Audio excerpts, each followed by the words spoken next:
Okay, I'm just gonna go ahead and just like start talking. Hey guys, how's it going? I'm excited for, this is gonna be a pretty crazy week. I don't know if I've ever pulled something, okay, I pulled things sorta like this before, but this will be a very funny, well, like, I guess like 2 weeks, I guess is what we're in for. It's gonna be crazy. Oh, man. I'm excited, though. At least I have, like, a nice 2-day break. Yeah.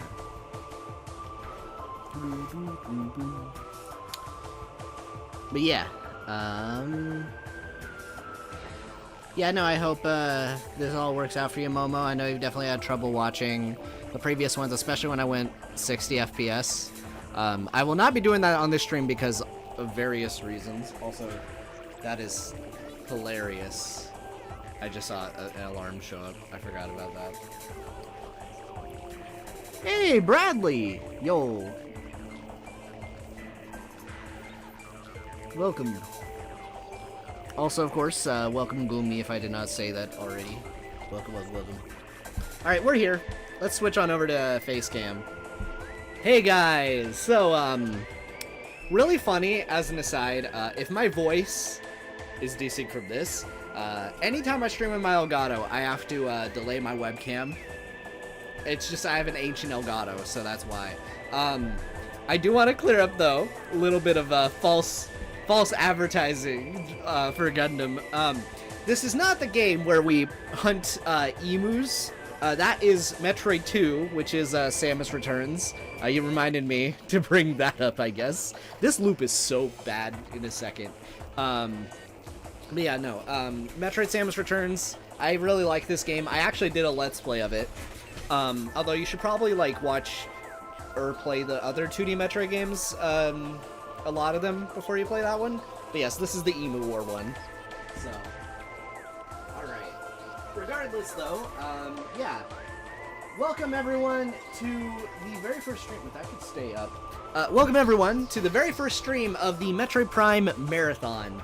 I'm going to be playing through every single Metroid Prime game, and I'm even doing the multiplayer for a few of them, and it's going to be a bit of an undertaking. The one game I've omitted, just because it doesn't really add anything and would take like, is the Metroid Prime Pinball.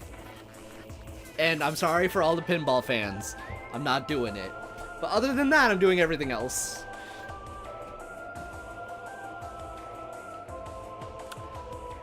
So I think the thing with Let's Plays is more just, it requires editing. Like, as funny as that is to say, it requires editing as opposed to streams. I can create really funny things, but it's like, I could just spend that energy making, like, reviews or something instead. I could get somebody to, but I don't actually have, like, the money to afford, like, hiring an editor to just do it for me. But I get why Let's Plays are popular. Yes, I'm even doing Federation Force, yes.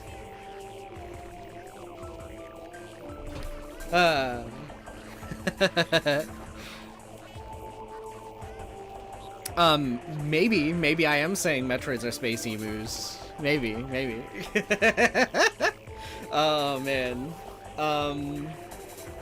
Yeah, Federation Force, though, is going to be pretty fun. I think this is all going to be a very fun marathon, but yeah, it's going to be a lot. This is the, like, main Metroid Prime game, though, like, the mainline one, that I know well enough that I feel pretty confident in beating it in one sitting today. I am going to try and, like, read scan logs and, like, give, like, the lore. I'm gonna turn this down just in case it is a little too loud. I am gonna try and read, like, some of the scan logs. I don't know if I'm gonna read all of it. We'll see how long it starts taking me early on. If I drop doing it, I will just, like, kind of give you guys the gist of the plot, because most of this game's plot is, like, lore and, like, backstory. So I can just kind of catch you guys up along the way. But this is my second favorite game of all time, if I ever go on a list like that. Technically, I like Ocarina and Majora better, but, like, I try in my best list to include one game per series. I have a similar relationship between this and Prime 2, where we're like Prime 2 is really close to Prime 1. I love both of them. Yeah.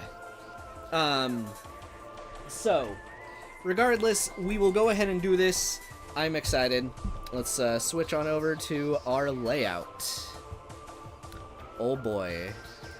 I'm gonna fade out the music. Alright, we're gonna be beginning the game. I am pumped to get into this. I hope you guys are all excited. This is going to be a lot of fun. Alright, here we go. Prime 1.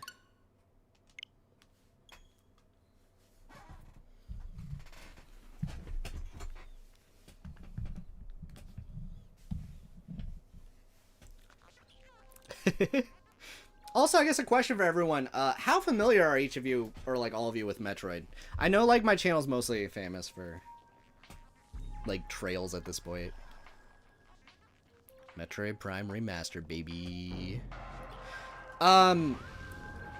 If I were playing GameCube, I would be doing more sequence breaks, but yeah, not this version's like a lot harder. It's a lot more like out of bounds reliant in comparison because like it's based on the Wii version.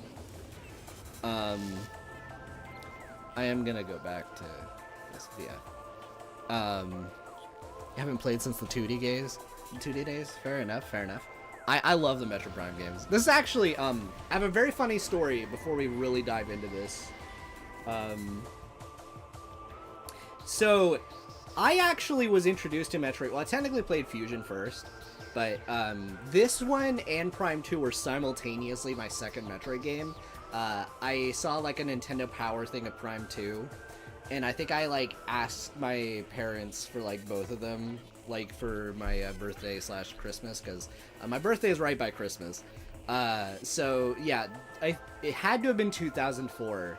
I got both Prime 2 and Prime 1 like simultaneously as like a gift. And then I locked myself in a room and did not interact with my grandparent that I was visiting at the time, like a little But I played both. I was kind of jumping back and forth at the time. But I freaking love both Prime 1 and 2. They're freaking great. I've been a fan of, like, I think Prime specifically for, I guess that makes it, if it was 2004, like 21 years, which is horrifying.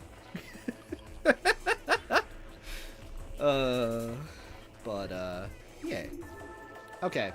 I'm gonna go ahead and erase this.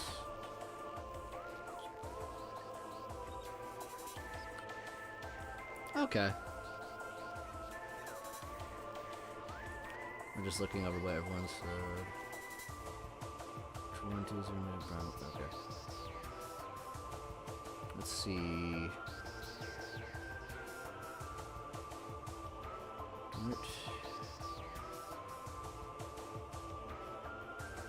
Oh yes, the president of Retro Studios was insane, Gundam. Yeah. Oh my god. Oh, homie was insane. I'll save that when we get into gameplay, but yeah. Also, I'm gonna be playing this on normal. I have played through this game on hard, like on the channel before, but for the sake of getting through this faster, I'm gonna select normal because this mostly just like adjusts our damage, like damage outputs and like HP for things. It doesn't really affect anything else, so this is just gonna be the faster way to play in comparison. Oh my freaking god. Yeah. At the very least, bro vanished, like, early on into, like, the OG game's development. Not to say that, Prime 1 did not have any crunch or anything. That's a different thing, but, yeah. I'm gonna put this here. Man, though. Unidentified distress beacon has been tracked to a derelict space vessel in orbit above Tallon 4. I will give additional context in a little bit.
love this intro. It's so freaking iconic. Samus's first, like, time in 3D. It's so good. It's so good. It's so good. Oh, man. Okay. So, I guess, like, some timeline stuff for everybody. The Prime series is a little quirky because most of it takes place between Metroid 1 and 2. So, when I mentioned the Emu War thing, this is pre-Emu War, as it were. But yeah, so there is a remake of Metroid 1. It's called Metroid Zero Mission on the Game Boy Advance. I quite like that game. It's pretty based, one of my favorites. But yeah, this one is basically just kind of, you could think of the Prime series as like fleshing out the universe of Metroid, because the 2D Metroid games usually have like very pivotal things happen to Samus that also kind of like shake the status quo of the Metroid universe, you could say, whereas like Prime is just kind of fleshing out like the period of time before things happen, if that makes sense. So Samus the emu in this case. No. There are genetically engineered emus, alright? By the way, this game, I am playing a remaster of it, but I want you guys all to remember that this game was originally on the GameCube. And while this is very heavily polished and modern looking, if you guys ever look up the original game, this is mostly the original art direction. This game was insanely ahead of its time. And they even, and when I say the graphics look really good, this is basically just new graphics slapped on top of the old engine. Everything about this plays exactly the same as it does on like the Wii port. So like, we basically can like also scan environments. You can get like environmental details, like learning, hey, there's like an emergency code, like stuff is going on the ship. You can read this. I think this will tell you what room you are entering. Yeah, entrance to airlock, which is really cool. There's also little details, like there's a little bug thing. If you shoot it, it kind of like splats, just kind of floating here because we have an airlock. That's really cool.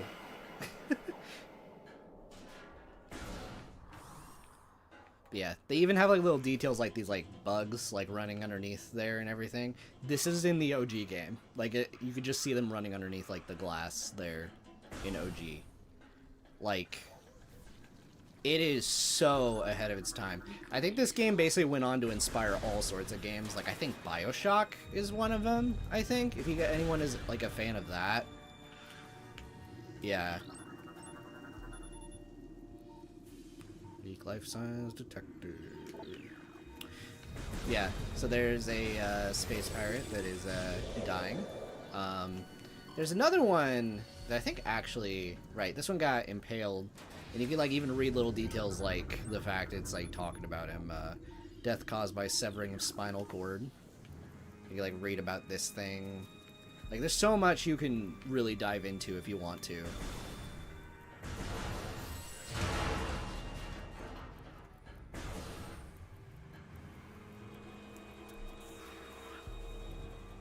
Oh yeah, the other thing is the Prime series is running concurrently with Halo. Funny enough. You could say they were kind of like, I wouldn't say like cousins per se, but like they're like neighbors that definitely like hung out and took notes from each other. I'm trying to figure out a good analogy for that, but I think you know what I mean. Like they just definitely had a symbiotic relationship in a way, which is kind of fun. More so Prime than 2D. Yeah. So a lot of these are just basically talking about that there's been an outbreak of parasitic organisms. I think you already saw a few of them. That was the little guys that were running around. So we basically got a distress signal from this ship. This is a space pirate frigate. The space pirates are basically the main antagonists of a lot of the Metroid games. They're just a organization of what I believe is a collection of races. It's never fully elaborated, but they do look different like every single game, so it's what I headcanon it as. But suffice to say, they run around, they loot, they pillage, bad guys. Not really much deeper than that. But they also are advanced enough to do scientific experiments, and they are really unethical in that regard. So, shoot that. Very good. Alright, we're gonna have our first primary scan log right here, so I'll go ahead and read it. New pirate data. Log 9,992-3. I'm not doing that every time. Zebes has fallen. That's the planet from Metroid 1. All ground personnel are presumed dead, either killed by the hunter clad in metal or in the subsequent destruction of the underground facilities. Our research frigates Orpheon, Syriacus, and Volparagum were in orbit at 0 hour and managed to retreat. Frigate Orpheon is now docked at Vortex Outpost. Orpheon cargo appears to have a 100% survival rate. Metroids, emus, are healthy but on restricted feeding schedules due to uncertain supply status. We are ready to begin research on the Metroids and other promising life forms. Security status remains at code blue. No signs of pursuit from the hunter. Alright.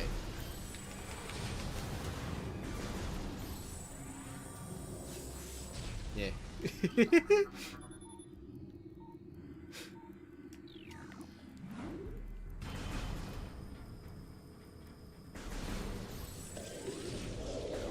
Yeah, pretty much.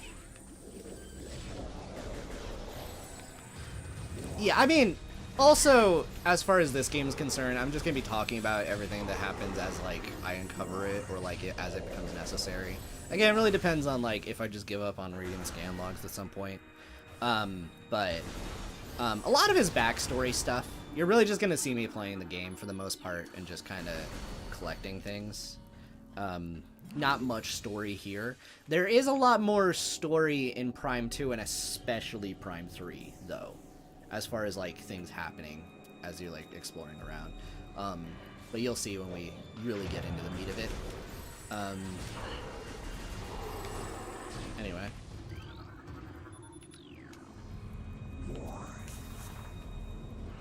Yeah.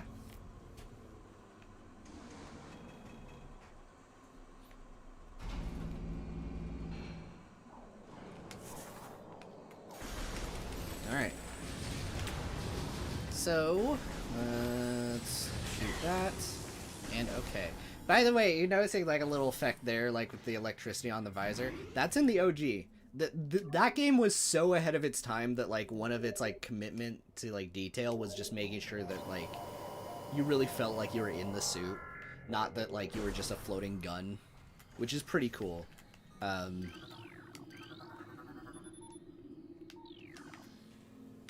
Anyway. Also, one thing you need to accept about Metroid. Everything is run by Morph Ball. I don't know why. I'm assuming we're using it to hack things? Don't question it. Anyway, that's a bunch of dead guys. They have been hit with acid and all that kind of stuff. Real bad. Yeah.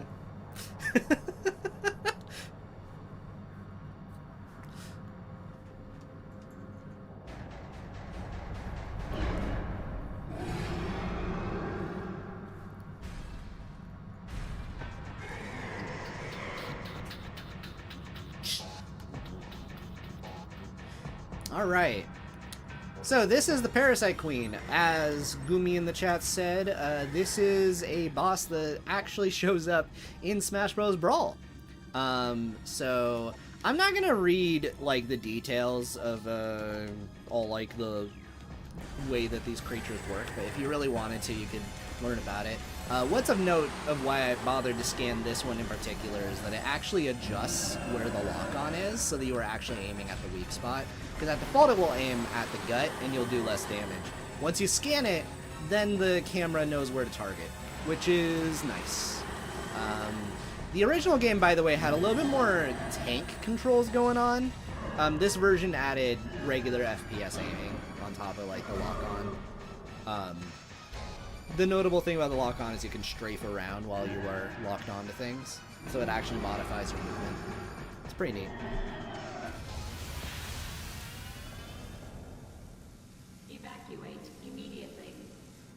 Anyway, that thing fell into the reactor. Yay!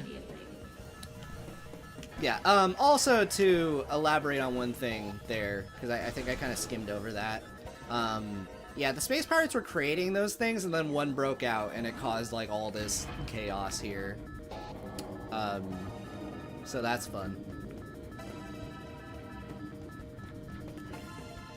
Also, if you scan this, it deactivates a turret in this hallway.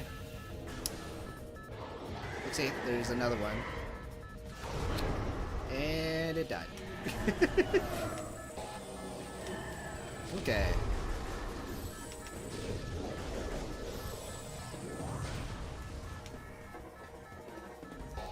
Yep, self-destruct sequences. Very common in Metroid games. Will be incredibly common in tomorrow's game. What do I mean by that? You'll find out. Alright. So let's go over here. I'm gonna do this because this is actually faster. Well, would be if I used it better. Actually, I can jump because I have like the Wii controls in this. Okay.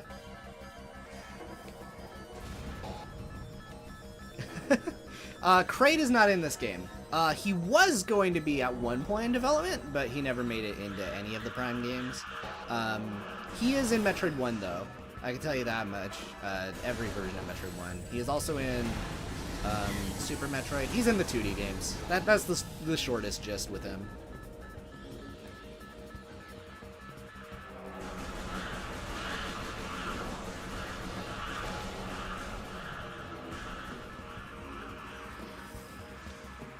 I think the main reason they cut him is more he's like really weird to translate to 3D because a lot of his gimmick is like throwing platforms at you and he's just kind of like a big static boy.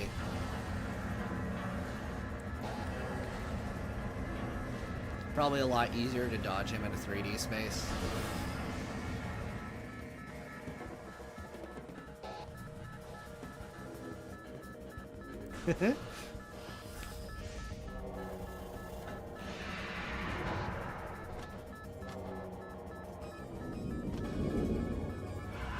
You should recognize this guy, though. It's Ridley!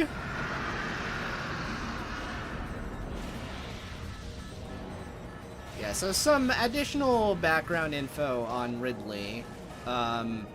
He is pretty much the most recurring, like, villain character in Metroid. And I say villain because he actually is... Despite him never talking in the games, at least, he does in a manga. I'm just gonna pause real quick before I do this. Yeah, he does talk in the manga. But, yeah, he is one of the leaders of the Space Pirates. Also attacked Samus's home planet and, like, murdered, basically, her entire family and everyone else there. She's, like, the only survivor of that entire incident. So, her and Ridley have a history. Anyway...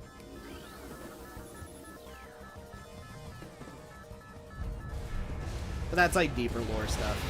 That's the main justification for the rivalry. Anyway, one of the goofiest ways Samus has ever lost her abilities. Let's go. Explosion knocked me into wall. Hit the kill switch. I think I have seen 2 games in a row where like her getting hit in the back just the right way has deactivated her something in her suit. So I'm just assuming there is a weak spot back there, which is unfortunate.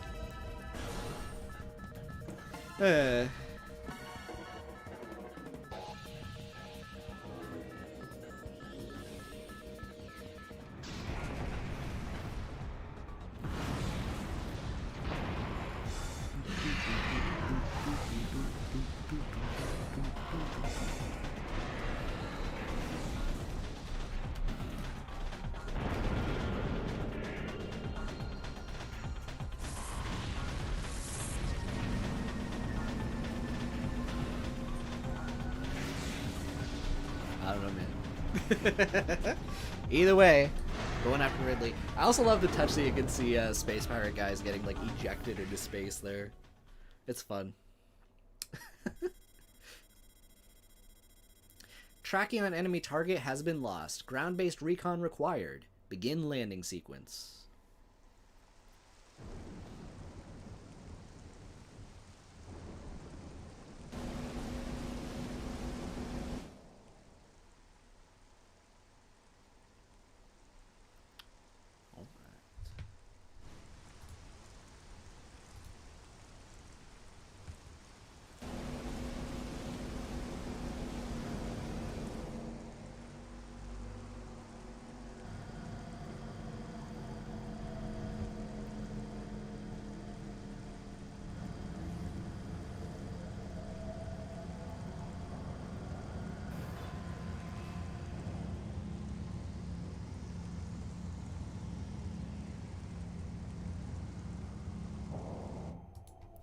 All right. So now we are here at Tallon Overworld. So this is where the Metroidvania part kicks in. We're going to be running around collecting items, and yeah, we're into the normal Metroid stuff. We no longer have our morph ball, we no longer have our missiles, we no longer have our big old suit. There is a sequence break you can do on Gamecube to kind of get up there, and then it can get like a really big upgrade early on. They fixed that or made it way harder to do in this version, to the point that I'm not gonna bother, but yeah, it's something you could do in Gamecube, which is why I think Gamecube actually still has some pretty good value aside from just getting to experience how like crazy ahead of its time it was.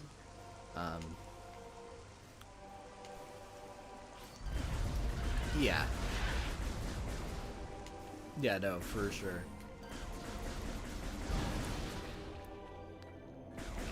So yeah, those things, when you shoot them, they explode. They can take care of enemies near them.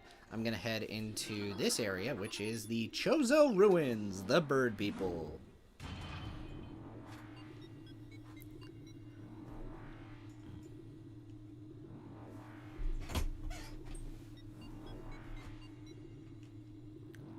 Also, I do want to point out something, actually. I'm going to head back for this. I'm going to head back for this specifically, because I let the autopilot happen, and I want to bring up a really cool detail that they did. Yeah. So, this game has an insane amount of attention to detail as far as like graphics and everything are concerned. And I want to just reiterate, what I'm about to show you more or less is all in the OG game. So this is probably going to be easier to tell if I go to the preview, to like the first screen, because like the lighting's a bit darker. And I will switch to the other scene just to make this as easy to see as possible.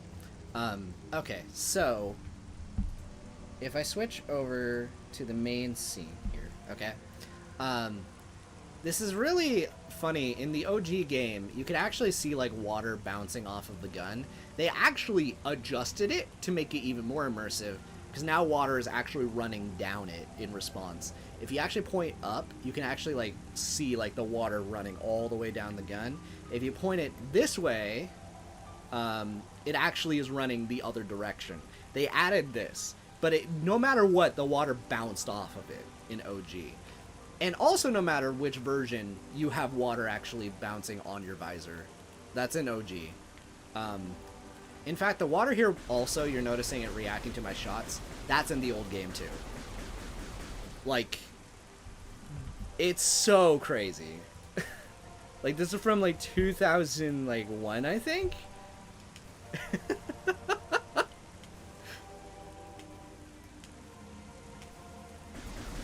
Yeah.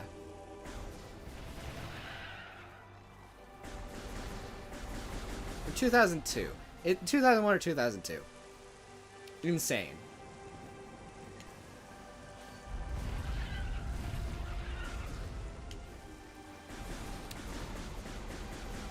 Yeah. Alright, we're gonna head this way and go to the Chozo Ruins. Yeah, like, so few FPSs do things like this. It's kind of crazy.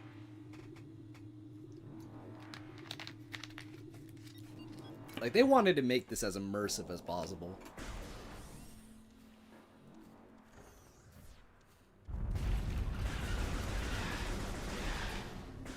Okay, so real quick, I'm gonna scan this lore. So we also have Chozo lore from the bird people. The history of the Chozo stretches back into ancient times, so far into the fog of the past that we know not where our ancestors came from. One thing is clear, however. The Chozo who colonized Tallon 4 made a conscious choice to eschew a civilization of advanced technology. We Chozo chose to live in harmony with nature, guided by the providence of the universe. We believe we will spend peaceful days here, and plan to leave our words from time to time. As in, there will be more lore. Okay.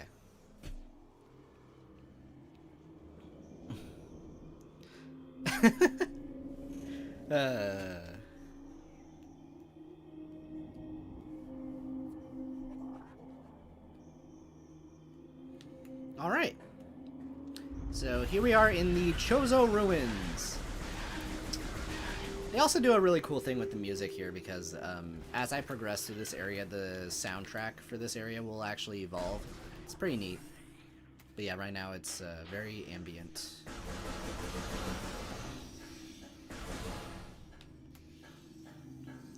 Oh yeah. I think if I do that, yeah, you'll see there's that splatter. Again, just attention to detail this entire game.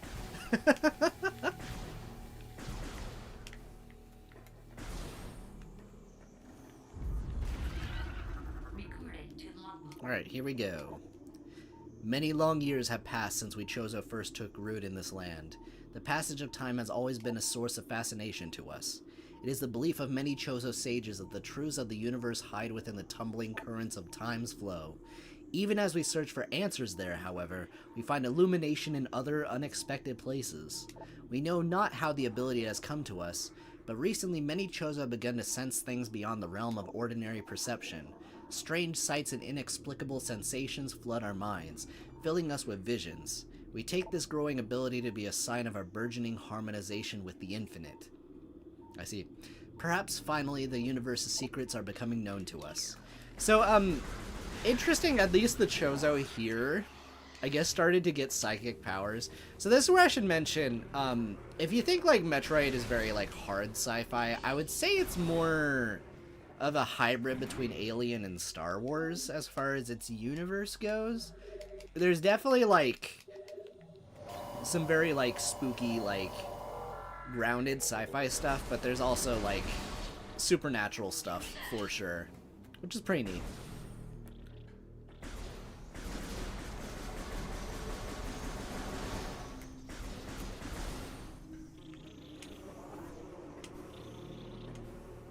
Yep.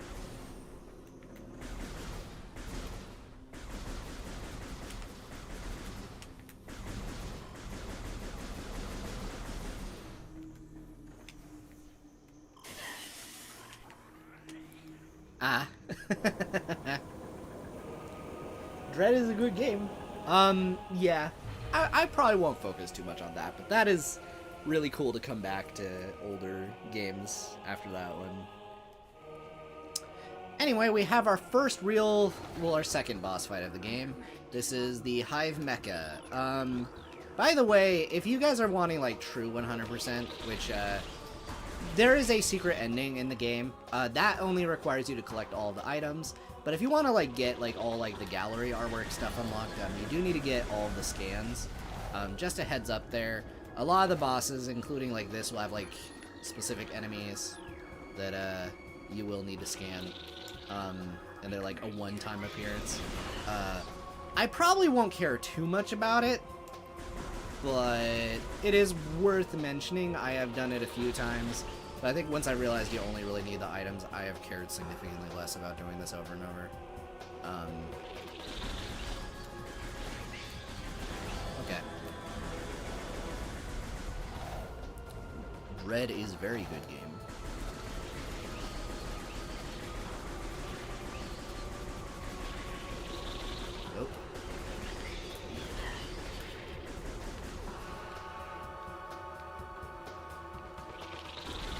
Also, another cool touch, like rapid firing the shoot button a lot during this fight.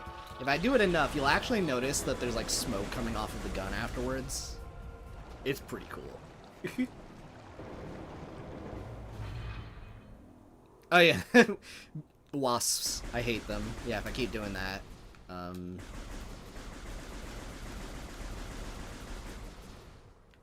Okay, I didn't do it that time. But it can happen. Oh, I didn't let the cutscene play. It's fine. So we got the missile launcher. So this allows us to open doors like that.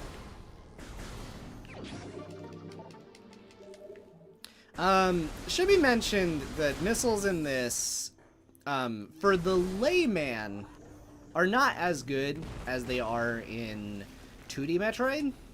If you know what you're doing, though, you can do some funny things. They actually patched out what I do in this game in Prime 2 because it is a animation abuse, as it were. But yeah.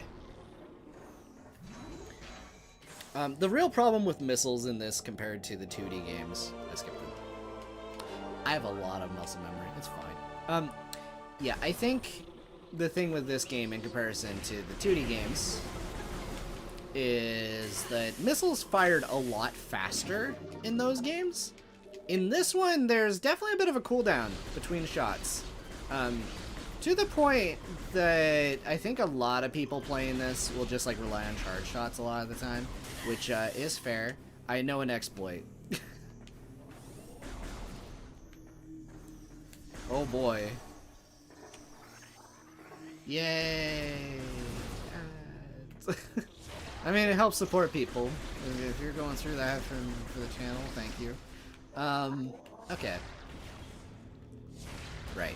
So, I may as well... Oh, can I reach those? I can maybe demonstrate later what I'm talking about with the missiles. Yeah, I may conserve this.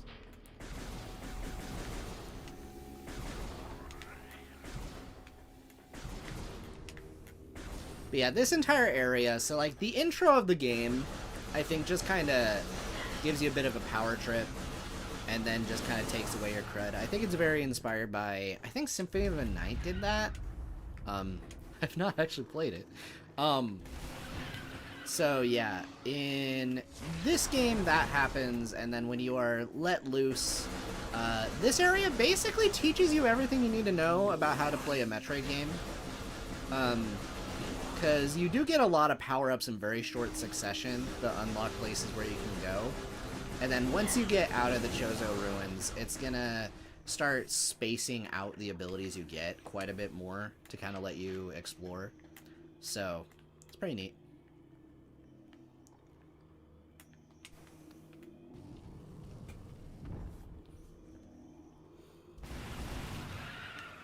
Okay.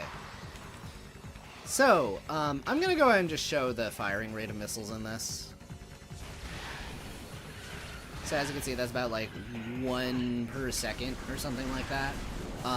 There is a tactic where if you basically like alternate the shoot button and missiles at the same time, you could rapid fire. Yeah, like that. I found that out much later, and it makes the missiles so much better to use. It feels way more like 2D Metroid. And it is only in Prime 1, because they got rid of that in Prime 2. So.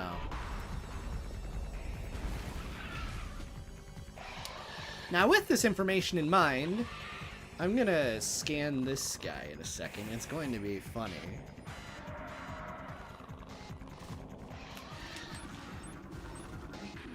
Okay. Not me, bro. Ole!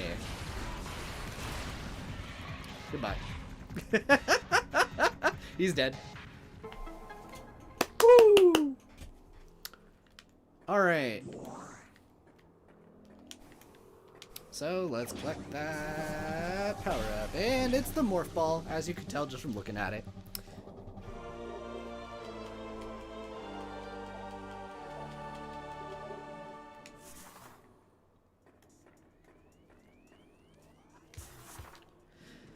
Ball obtained, indeed. Alright. So, now that we have the morph ball, we just need to find where to put it. And I know exactly where to go. So... Also, you can see a missile expansion up there. I cannot get it right now. If I did that sequence break on GameCube, though, I definitely would have gotten it.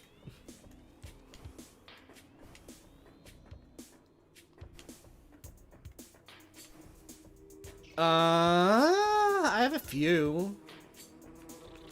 I like Daybreak 2 more than Daybreak 1. I mean, okay, Cold Steel 4 really depends on who you talk to, but I like Cold Steel 4 like a lot. It's my second favorite Cold Steel game, behind Cold Steel 2. Cold Steel 2 being your favorite is a hot take. Yeah, I have a few.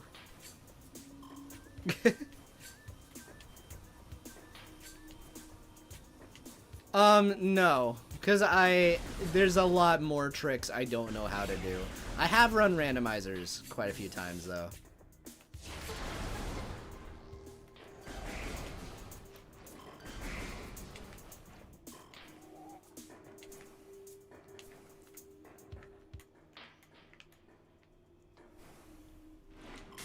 I wanted to see. I wanted to try it. I wanted to try it. No. Okay. It's fine.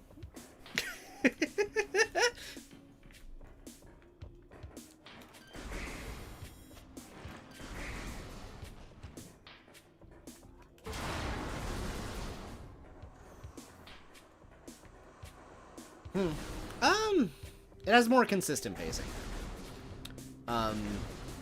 I think that is a positive or a negative depending on who you talk to. I actually like that about Cold Steel 1, but, you know.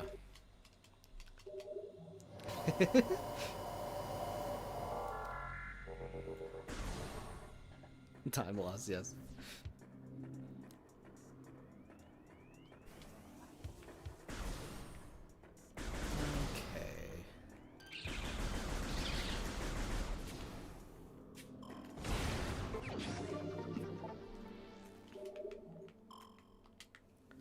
Alright, so now we go over here. Now, technically what I'm collecting right now, at least for a good chunk of the game, could be considered a optional power-up, but I'm saying optional in a lot of air quotes here because you would be having a miserable time playing this game if you skipped out on this power-up, okay? Just saying that right now. Actually, I don't know if it's optional. I think you literally need it for something. Because you need it for another power-up in the game. Okay. By the way, here's a trick. Just do this all from up here. Okay. And boom. Path unlocked. There's also... Wait. No, I think I need, sorry. If you did the sequence break I talked about before, you could also literally just jump up here from down there. I'm used to doing it. There's also lore directly behind me. I will read that in a second. But yep, Charge Beam!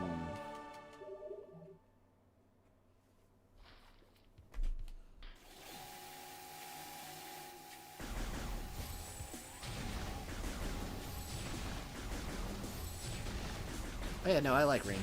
He's great. Alright, let's read some lore. Disaster struck suddenly. We had a vague, dark foreboding, and it became truth. A meteor appeared from nowhere, casting a dark shadow of debris over the land with the violence of its impact.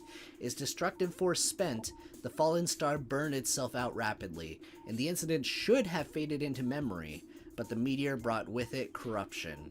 A great poison burst forth into the land, a strange energy that clawed at natural life with a ferocity.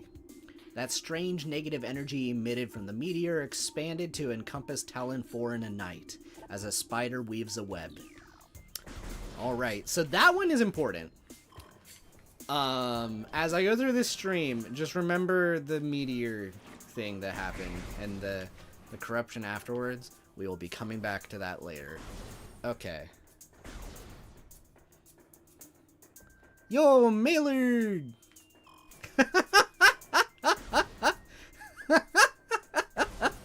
Oh my god. Okay, so a lot of you may know I recently became friends with C, and really funny.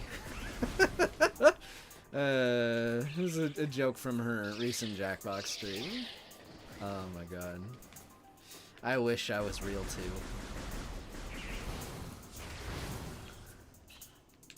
Okay.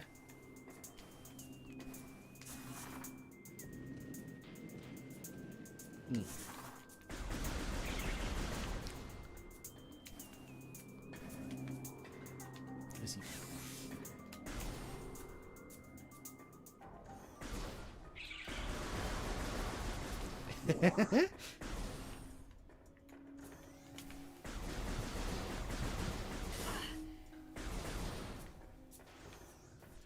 Okay.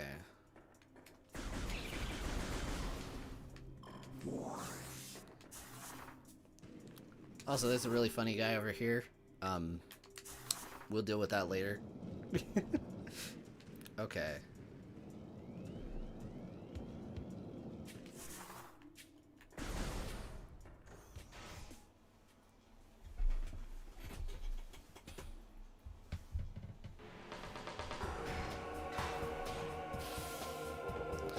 Yeah, in my opinion, I don't think Metroid lore is really that complicated. I mean, okay, there's some instances of, I want to say, contradictions, because I think probably the biggest thing with the series, if I had to be honest, is sometimes the Prime devs, especially when they were making Metroid Prime 1 and 2, kind of had to juggle developing, like, their plots and everything, while, like, having to communicate with the Japanese branch on occasion. And I have to say on occasion because that was back when Skype calls were not an option. Oh no. Okay. Do not let that happen to you. That sucked. Okay. But yeah, no. So, like, they had to, like, talk over, like, satellite, I think, internet or whatever at the time, whenever they had to communicate with the Japanese branch. And, like, obviously the Japanese branch made the series originally. I think I remember hearing something allegedly like, the concept of bounty hunters apparently is a little bit lost on a lot of Japanese people. And they knew of the concept because of, like, Boba Fett, I think. And so they just said Samus was that because it sounded cool. So, like, a lot of the bounty hunters in this have, like, a heroic, like they're, like, space, war hero people. There's a comparison I want to make that's really good, but it only makes sense if you've played Star Rail. I'll just say it anyway for, like, the two people that could possibly understand it. Galaxy Rangers in that? Yeah.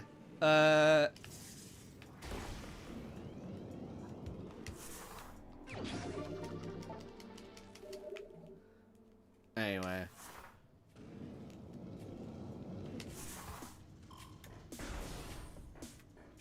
Yeah, it's probably one of the weirder bosses in the game.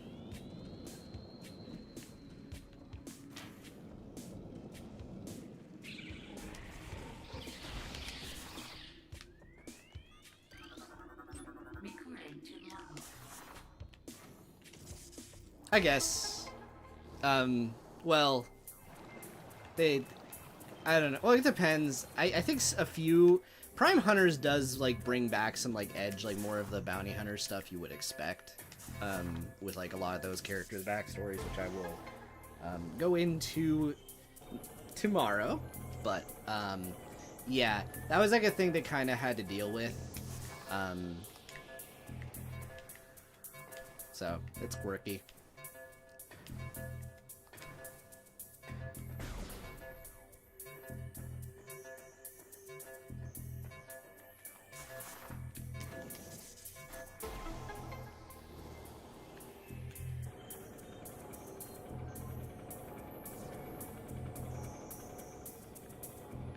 Yeah, also what Maylard said, yeah. No, for sure. In, like, Metroid, yeah, the lore was not very explored upon. Samus herself as well. Metroid Fusion, which released the same day as this, actually did, like, explore Samus's character quite a bit more. But, not much was really known about her aside from the fact that she was cool, was in a suit, and, was a girl. Like, that's really all we knew back, or like all people knew back then, you know? So I think there were also like other things that like Retro wanted to do and like their initial concepts that I think had to be like vetoed by like Sakamoto and stuff. I think the really weird thing is that a lot of the 2D games use I want to say like environmental or subtextual storytelling a lot of the time, and so it leaves a lot up to the interpretation. The one time he ripped away the veil, it was done in a very corny and cheesy way, and no one liked it, and I'm talking about other M. He didn't fully rip off the veil for Fusion, but Fusion was also kind of. It just was done better in that game.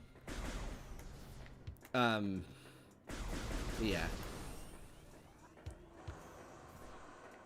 I think Cowboy Bebop maybe a little. But, yeah.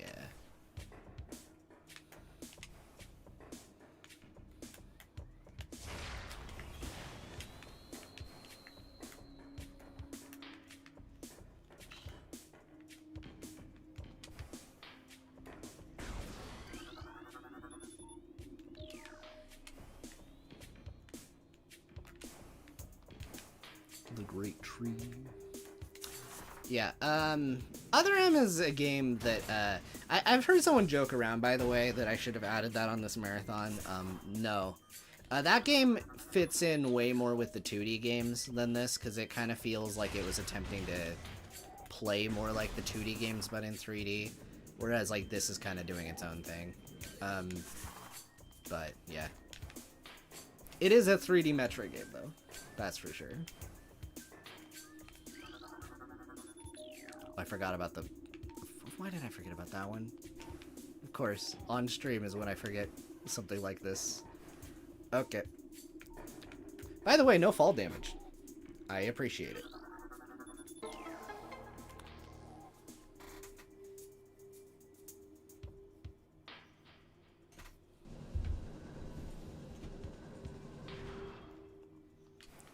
Okay, up we go. At least I took care of the bees. That's like the most annoying part of this section. Oh, also, there is a boss fight coming up.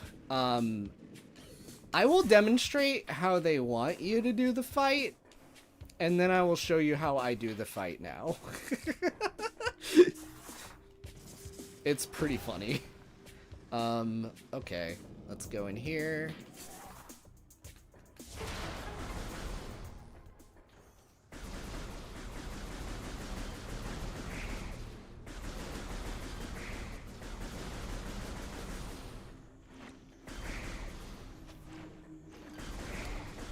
Allegedly, he was trying to create a more creative control style, like, he was kind of inspired by the NES days, I guess, which, I can understand the sentiment. A lot of people don't really vibe with that in general.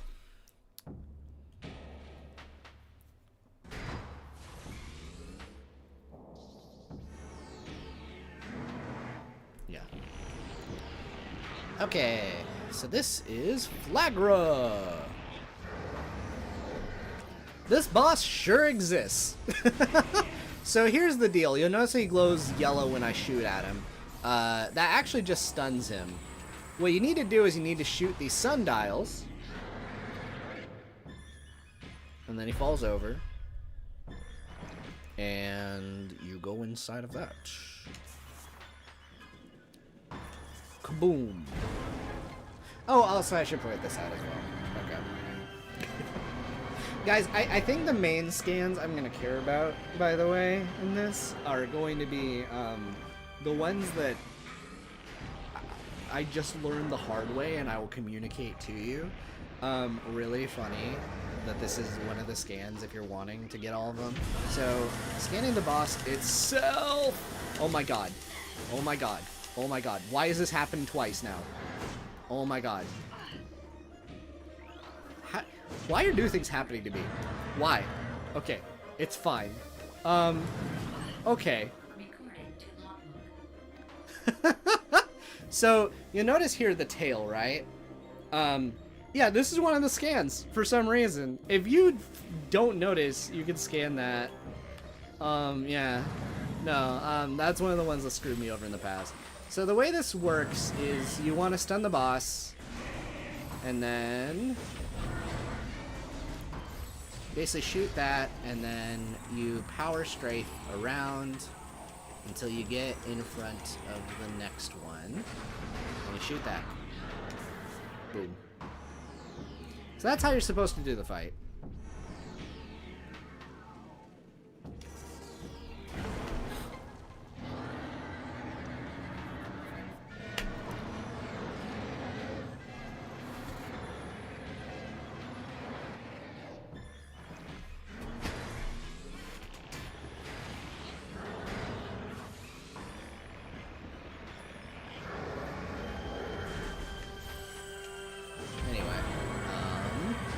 So, here's how I do the fight now.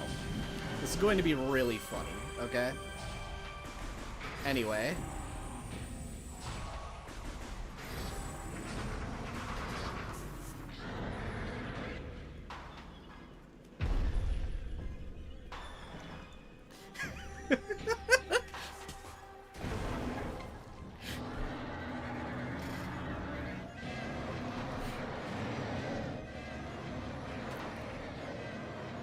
Yeah.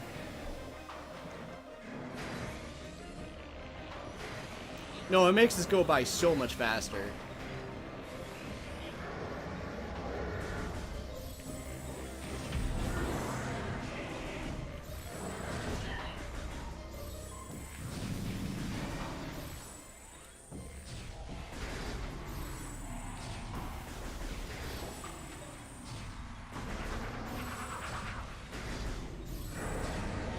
Okay.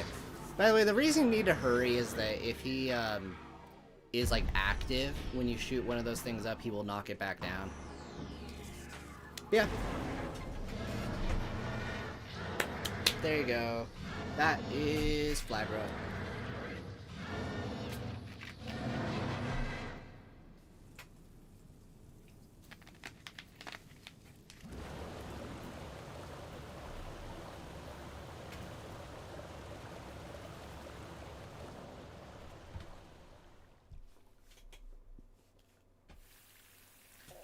Also, just remembered a missile expansion that I will definitely get later. Oh boy! So, really funny, in the 2D games, this is the symbol of the screw attack. This is not the screw attack. They use it for something else in this, so, yeah. Enjoy.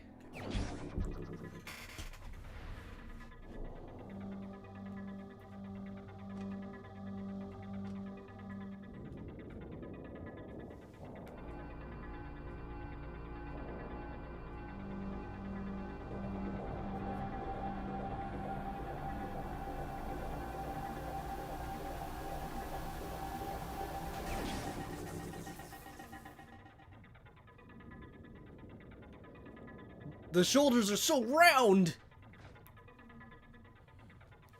You can go bowling with them.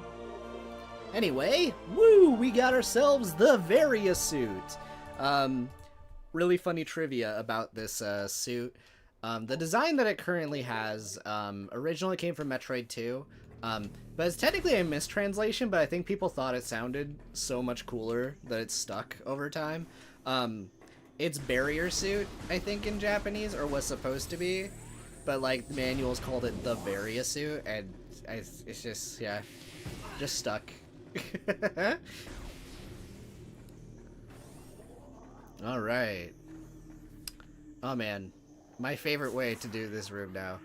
Let's go. Woo! Alright. If you do jump, though, normally it has a very special animation, though, where it's just like a thud, and then, like, you recover. It's pretty neat. Anyway, Chozo lore. The cries of this dying land echo in our ears as we Chozo watch the great poison seep ever further into the living pulse of the planet. The dark energy sinks into the trees and waters, devouring all life. Peaceful beasts die by the thousands. Some creatures survive, but their forms grow as twisted and evil as the force that fell from the sky. Many of these mutated monstrosities remain small enough to do little harm, but the others grow enormous and threaten our very existence. One such beast defiles our sacred fountain, disgorging poison from its foul form, replacing pure flowing water with cascades of creeping death. Even in the face of such horror, we Chozo do not turn in fear. We are all that stands in the way of this great poison, and it is our duty to contain it. Alright. Well, there we go. So, let's scan that, and we're gonna take a detour. So this goes to the Magmoor Caverns, the next big region, but before we do, I'm gonna take this path. Okay. By the way, if you ever see me do a Morph Ball Bomb jump, that was added in the Wii version. You had to do, like, bombs normally. I will demonstrate that in a second. But, yeah, it does break a few segments in this a little bit, or make them easier, I should say. The future is a vague thing, ever-changing and always in doubt. Even if we Chozo could gain the ability to foresee the future, it would be a hollow gift, for we could never hope to control what has yet to occur. The fountain is an example of this. The day may come when its water dries up, and there's nothing we could do to stop such a tragedy. But we do know this. Unlike the uncertain flow of water, the power of our will is strong and enduring. The will of the Chozo will never run dry. Okay. Yep. Anyway, so one thing, I will show this. So let's do a Morph Ball Bomb, and then that. So that is a bomb jump. That is what you were supposed to do here. Alternatively, though, you could just do that. Anyway.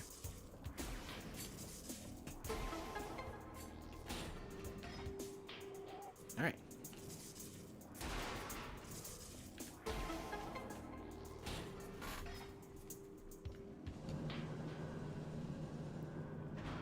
Gotcha, gotcha, Gumi.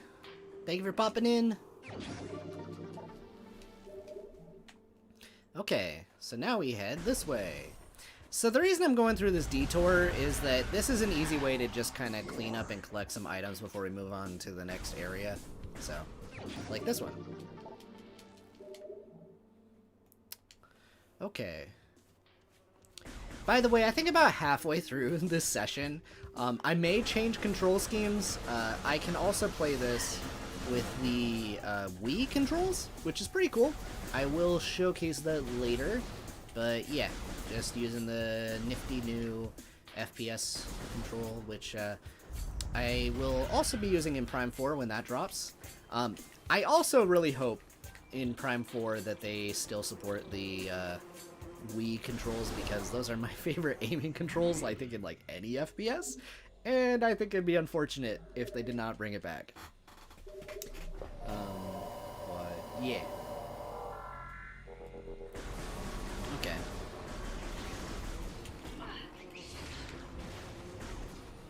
Let's see. Yeah, that is the other thing. This entire marathon is in service of me playing Prime 4 eventually, and I am really stoked to do that. I'm gonna do something funny, by the way. So, if you look at this wall, you can see that there's like a whole puzzle, right? Just to get that missile tank. I'm gonna show you guys what I like to do here instead of doing all that. Unless I mess this up and it takes even longer, which is possible. Okay. Oh man, okay.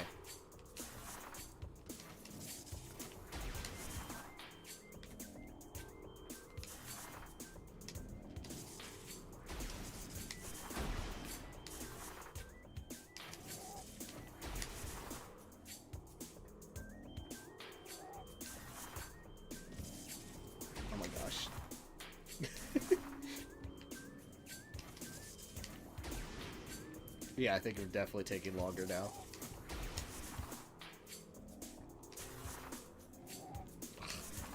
Mess this up. Okay.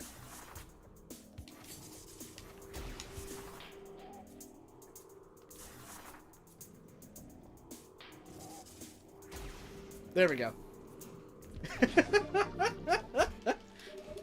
It's so freaking stupid. Yeah, it definitely would have been faster to do it normally, but it's okay.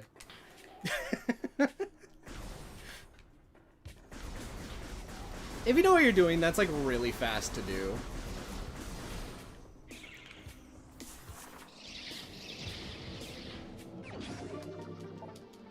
Alright. And we got ourselves another missile. So, I think on a gameplay level, if you guys are not really familiar with Metroidvanias, which I probably should have said this earlier, and you don't really know, like, what a Metroidvania is, so it's really funny to describe because it's more like a way a game is, like, structured and, like, put together. So basically, like, you get, like, items and stuff, kind of like Zelda, that can, like, really affect how you interact with the environment. So what you get typically, like, has a lot of influence on, like, the order in which you get to explore. Like, technically a lot of places are available to you, but, like, you are usually gate-kept by, like, an ability. I have also typically described it as one giant traditional Zelda dungeon, and, it's pretty fun. Yeah. Very much time loss, yes.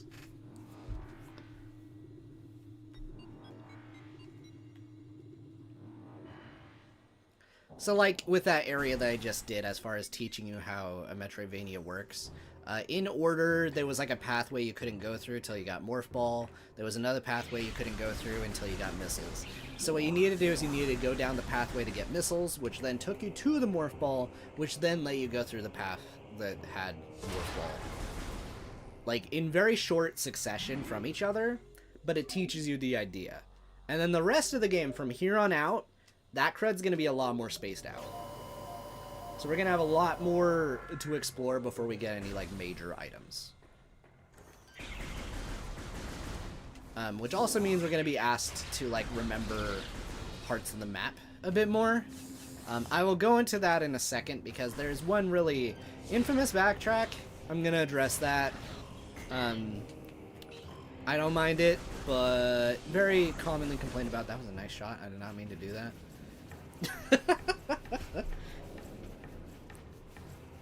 Iconic theme.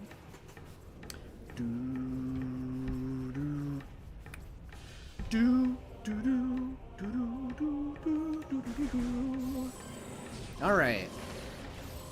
So this is a Magmor, the titular Magmors of Magmor Caverns. Yeah, so this theme, funny enough, actually came from Super Metroid originally, but a lot of people associated with this game. It's a pretty good rendition of the track. This is the first time I ever heard it, because I played Super Metroid later in life. So, I'm gonna collect something early. What is this? It will say in a moment. I wish Metroid was real. Hey, C. Yo. Alright, so we got a Chozo artifact. These are very important. I will elaborate a bit more later, but it is important that we collect all of those items. So, yeah.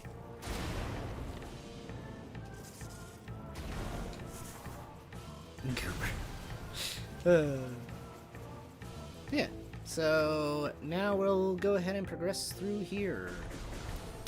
Anyway, I think the Let's Play commentary is gonna slow down a little bit at this stage because I'm just gonna be kind of playing the game and exploring. I've given you guys a gist of how Metroid is, so we're just gonna settle down and relax. I will point out some neat little things here or there. When I do that sequence break, by the way, that I talked about before, something I would typically do, if you'll notice here, something kind of reacted to my shots.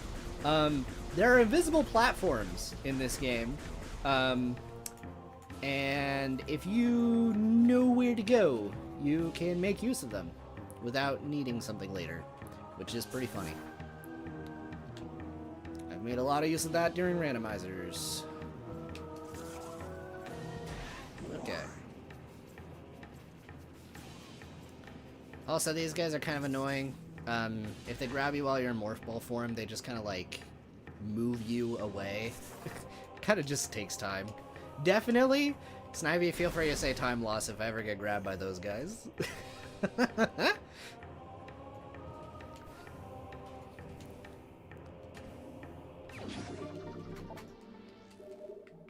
Some birds stole your Triforce. I know. Okay. Let's go over here. Yeah, I can go ahead and say this. The Chozo artifacts in this are kind of like the Triforce hunt in Wind Waker. In my opinion, more fun in this, though. But it is a thing that we are going to need. So, let's head up here. All caps, time loss if I do. Got it. I think I'm only in danger of that in one more room. So, we'll see. Oh my god. Okay, well. Wow, when was the last time I messed up this room? Jeez. Oh, Kenji Yamamoto. He is basically like the main composer of the Metroid series, at least ever since Super Metroid. I think he's been in a more supervisor role with some of the more recent games, though. Yeah, no. He does really good stuff.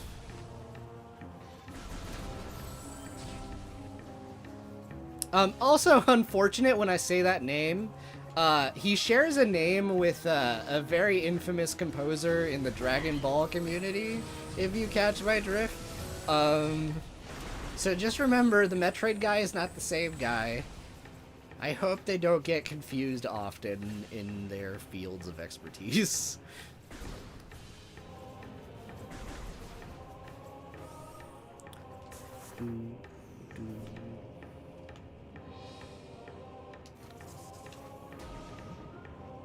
Alright, I'm gonna do this legit. Okay.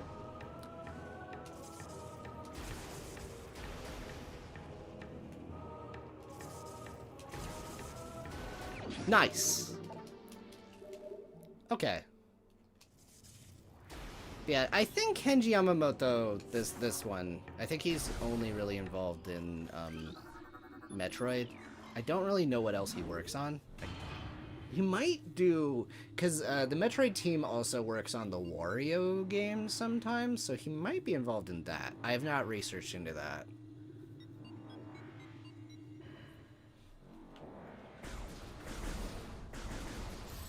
Alright, we're into another new region. This is my favorite region of the game. It's really pretty.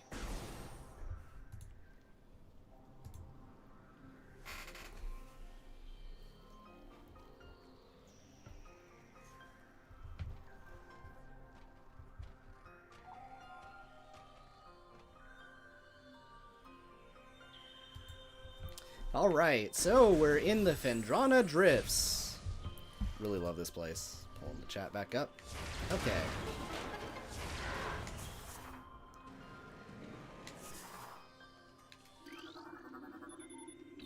Okay, so now we unlock the door right above me. We're gonna be going through that in a second. But first we're gonna go over here and use the save point. Yeah. Anyway.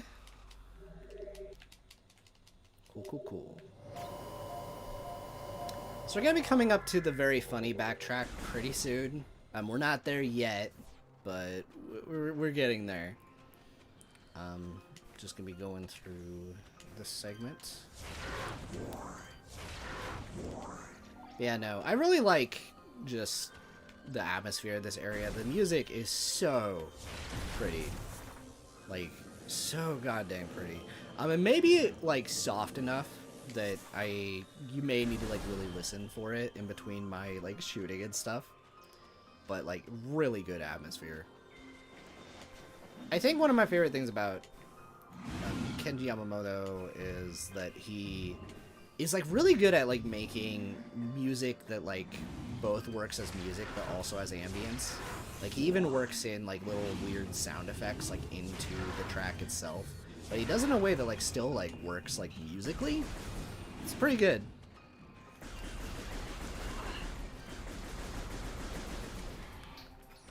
I think a lot of it also was music direction, of course, from Retro Studios themselves, because I think initially when he pitched a soundtrack for this game, I guess he was wanting to do something a little bit more like rock, I guess, for this.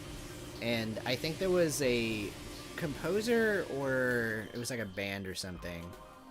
I think the term, I'm not familiar with these guys, so I apologize, or this guy.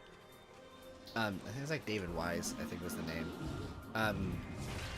They basically just kind of asked him like, hey, can you do something more like this? And then that's kind of like what he rolled with. We got like this really weird electronic like music that has aged really well, by the way.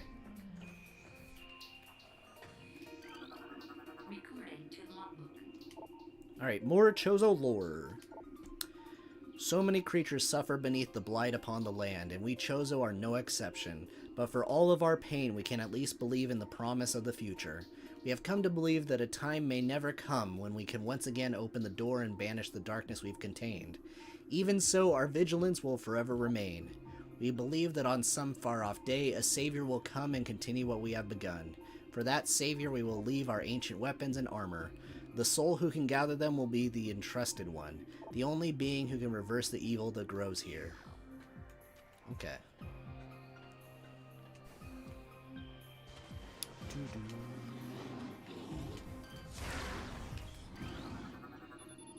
Alright.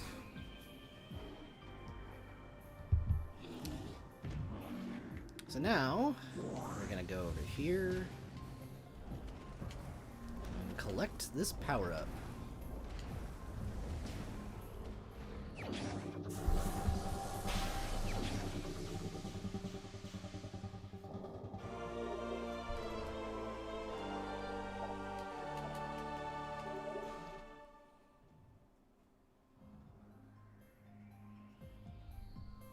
Yeah, that's the gist I got. I was hoping he was working on Prime 4, but I wasn't sure if that was going to be the case given, you know, recent stuff. But it does sound like, at the very least, everyone who has taken over from him has been, like, trying to kind of follow in his footsteps a little bit. So if he isn't doing Prime 4, then I'm just curious to see how they go about it, I guess. But yeah.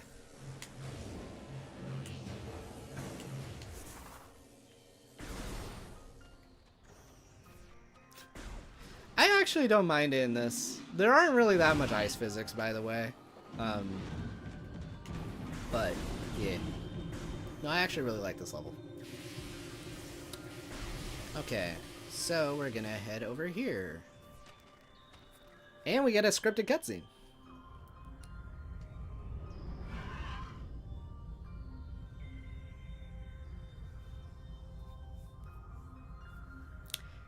Hey, Riddles! How's it going?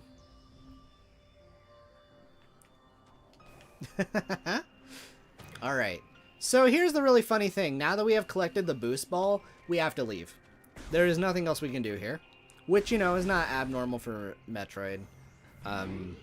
But yeah, this is gonna be like the most infamous Link backtrack in the game. Again, we'll talk about it as we do it. Have you ever met a Ridley? So true.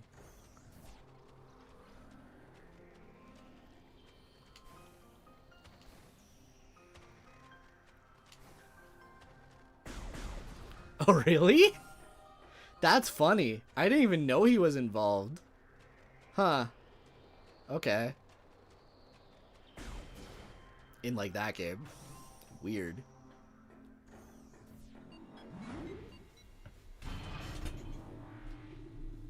I mean, in all fairness, he is very good at working with, like, sound design. I mean, he literally incorporates it into his music. So, Yeah.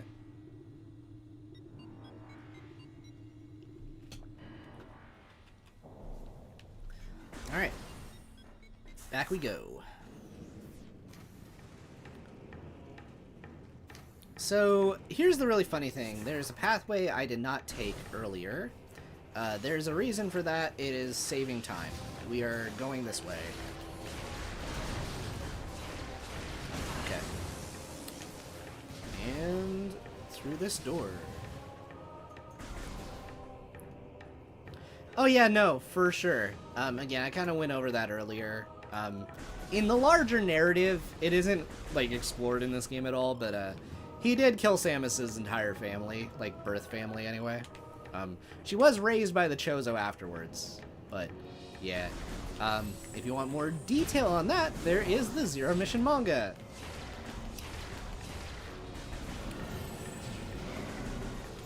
Okay. This is the last time this guy can grab me. Don't you do it. Don't you do it. Don't you do it. Don't you do it. Okay. Oh my god. That's the most I've ever feared him. Okay. So real quick.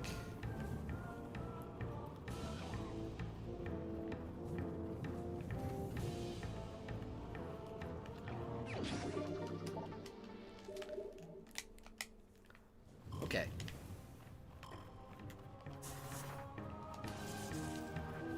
There we go. Nice. Problem solved. Beetle love orb, indeed.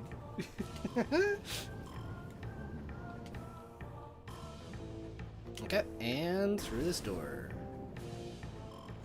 Dang. Oh, Snivy, always cheering against me.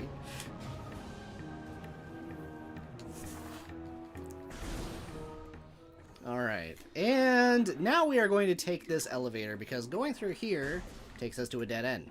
So, up we go.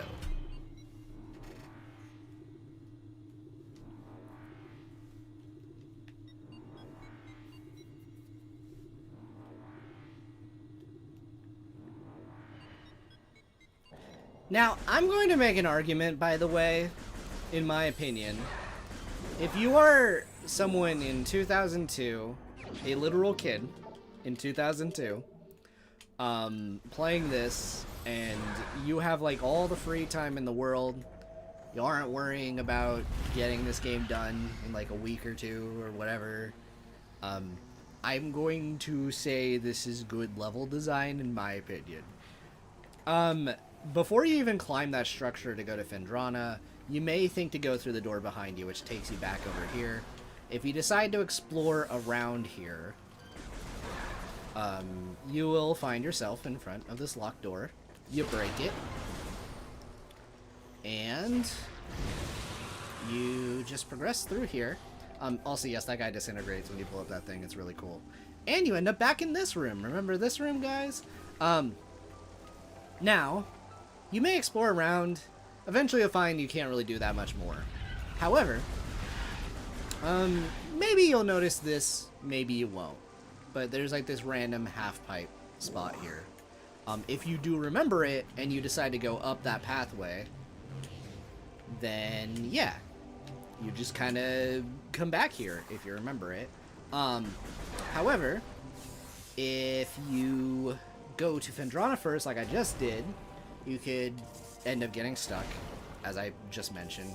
Then maybe you decide to go backwards, and there's a pathway you didn't take, and then you end up over here, and then you're like, hey, I just learned I can use the morph ball and half pipes. I see a half pipe here now. I'm gonna do it. So you do it, and then boom. From here you go inside of this door, and you get the space jump boots.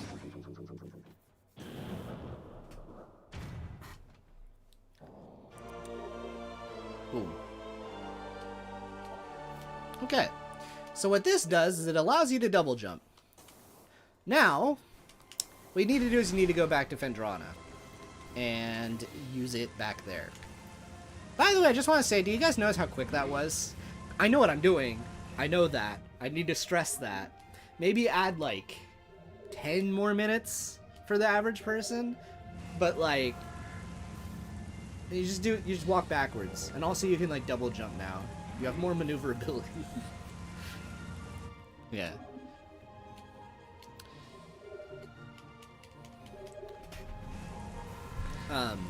So that is my defense point for why I don't really think it's a big deal. It is very commonly complained about. I'm just saying.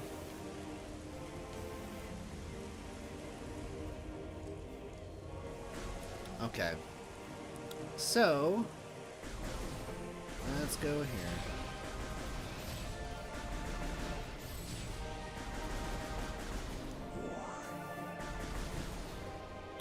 Alright. Now this is a fun room. I'm taking a detour here. I'm taking a couple detours for narrative purposes.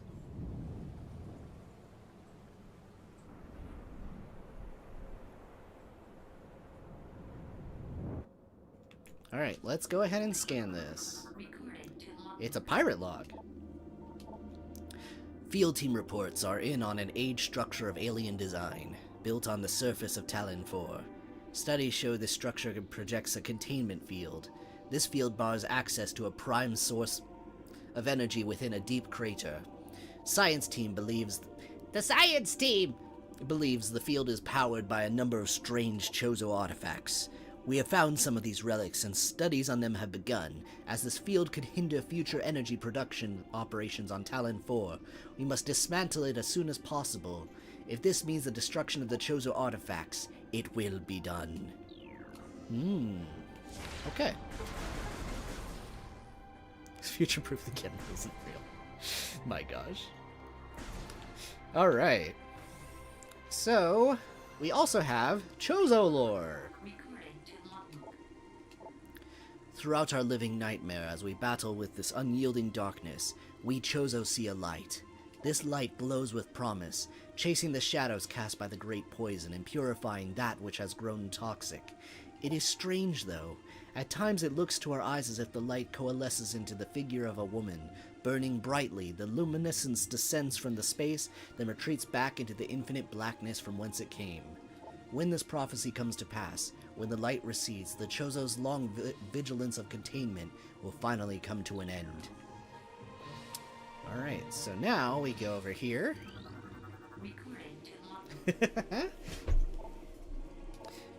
The containment of the great poison. This task has fallen to the Chozo, and we will not flee from our duty, even as we suffer with the land and its creatures. We will pour our will into the 12, the artifacts which form the lock that holds this great evil at bay in the depths of the planet. This lock must stand up to all who might come to assault it. To preserve the power of the seal and to protect it from those who would meddle for their own designs, we will spread the artifacts across the land, hiding them from prying eyes. The lock must never open until the day comes when this disaster can finally be put right. I'm starting to stutter. Oh man. I really am doing an improv Let's Play. It's been forever since I've done this. Alright. Let's grab this.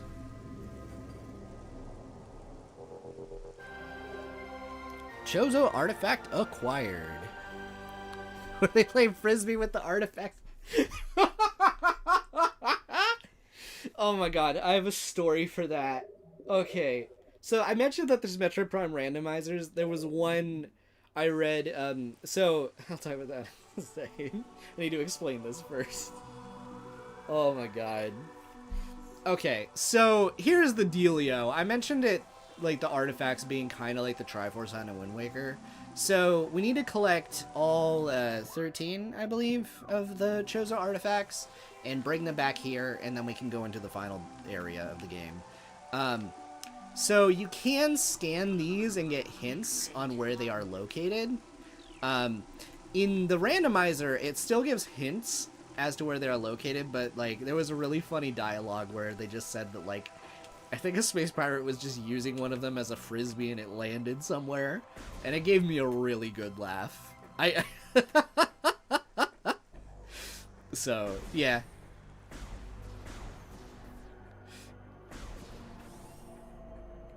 But all right, let's go over here.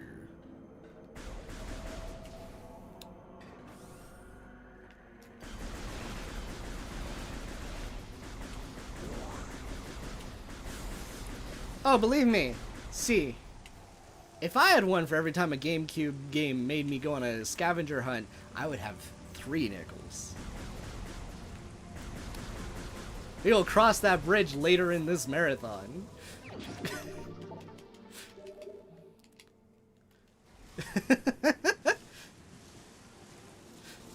All right.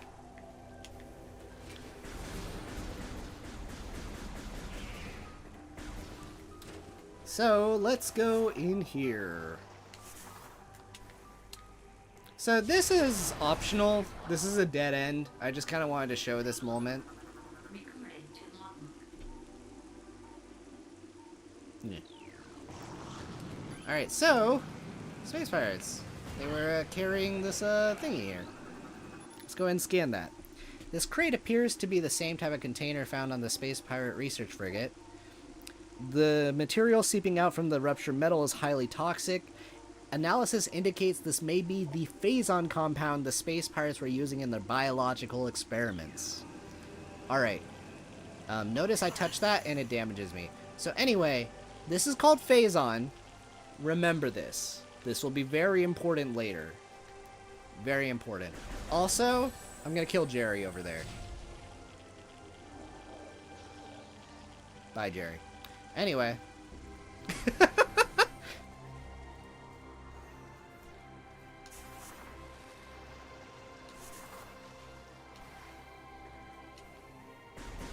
I win.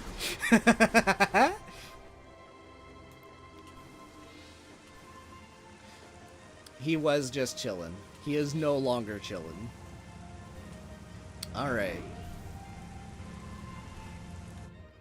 It's okay. I didn't take out Bob. Bob was also there. He is bleeding out, though. So, you know. Alright. Well, now that we have the space jump, we can progress and go back to where we came.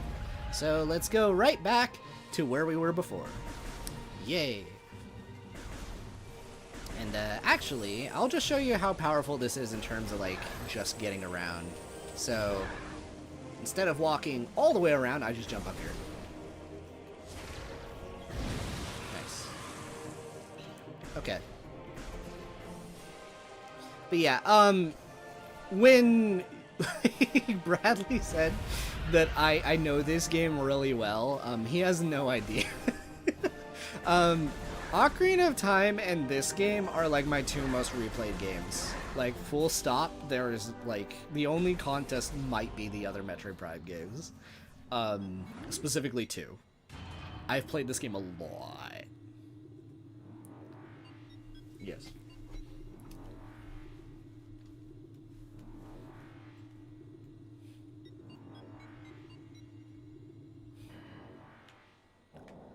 Alright. Indeed. Yeah, I think Ocarina of Time is probably in, like, the 60s. This is probably, like, in the 40s. Oh my god. I'm getting greedy.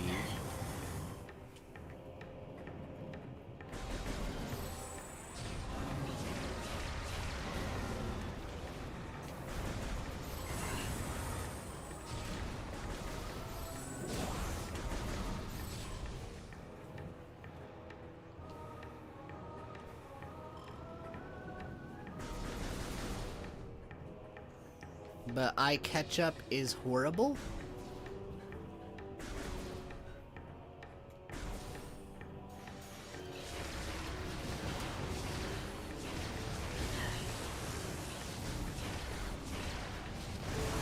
You catch up?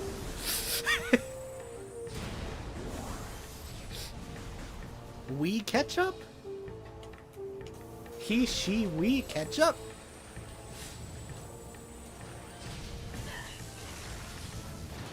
The study of ketchupology.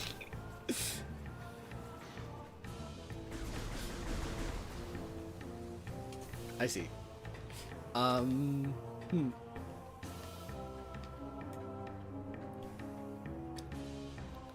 Alright, so I'm gonna use this real quick. And then also scan here. I thought there was a... It might be down underneath. Okay, we'll go this way, and up here is going to be an item. Now, I think I typically get this later, because there's another power up here, so I'm gonna have to backtrack to this room. I am probably collecting, at the very least, most items in this. At one point I may, like, take a break, and then, like, while I'm on break, I will pull up just an item guide just in case I miss anything anywhere. The one problem of when you know a game really well like this is when you blurred playthroughs together in your brain and you think you collected something when you didn't. You know what I mean? That is the worst, and it's never fun.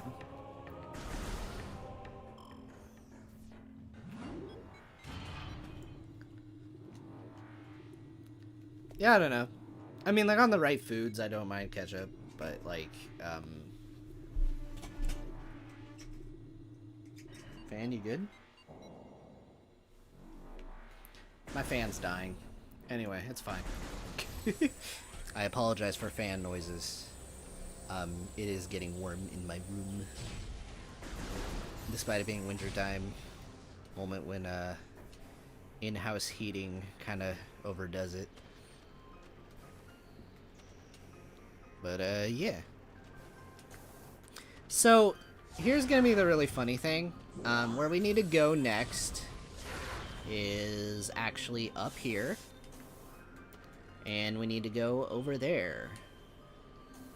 So, what I think they convey as far as the level design is concerned is you may see this platform that, like, is suspicious. If you jump on that platform, you'll see this one, and you'll try and reach it, but you can't. Then when you get the double jump, you should make the connection. Oh, hey, I can make that jump now? So, yeah. It's not real, just like... yes. How many views is that at now? By the way, see? I'm just curious.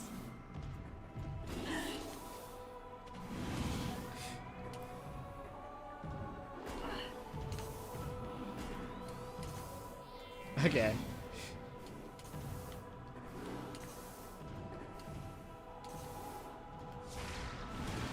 Alright. Oh, I just skipped the whole puzzle. So, there's this door here, it's locked. If you, like, scan all of these, like, then you'll get, like, little hints of what to do, and then you'll see that this one's weak. And you just jump in here and you lay a bomb.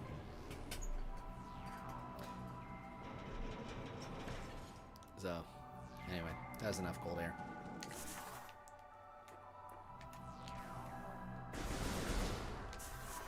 Jesus Christ, why?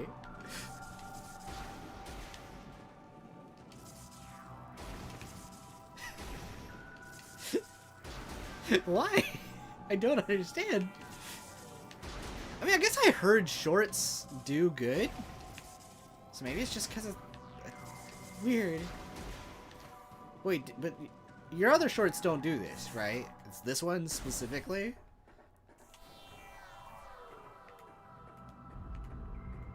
Or do the other ones like that too? Anyway, whatever. I'll try and collect this. I'm gonna get my brain off of that very goofy upload from C. Yeah. I mean, you know, you can never truly control what takes off or not, am I right?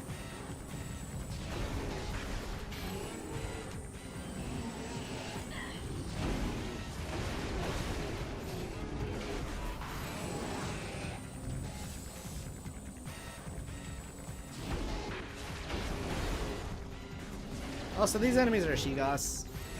They're neat.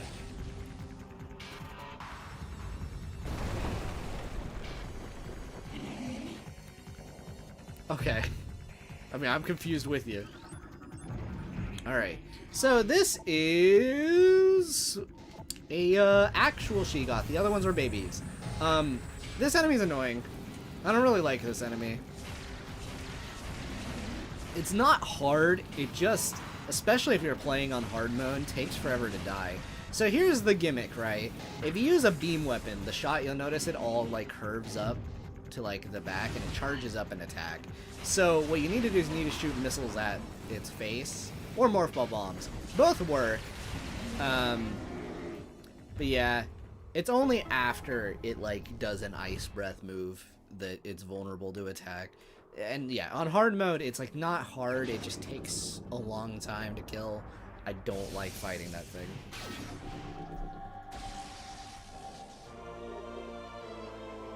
But yeah, we have the wave beam. Alright. I will say one thing about this control scheme, though, that is not as graceful as, I think this is the exact point where I prefer the Wii controls to this, hardcore. So D-pad switches my visor, right? Nothing, like, I don't really have a D-pad option for the right, so I have to, like, crab claw and hold X, and then it changes what my D-pad does. I kind of think it would be better if it was, like... Well, then I still have to take my hand off things. Yeah, I don't know. I don't know if I have a great solution. And this game has you switch beams decently often. So, yeah, it's not my favorite, but deal with it, I guess. On the original game, you switched beams by just flicking the C stick. It obviously had a very different aiming system. Like I said, more tank controls. But the beam swapping was really intuitive as like a trade-off. And again, this game's more built around lock-on anyway.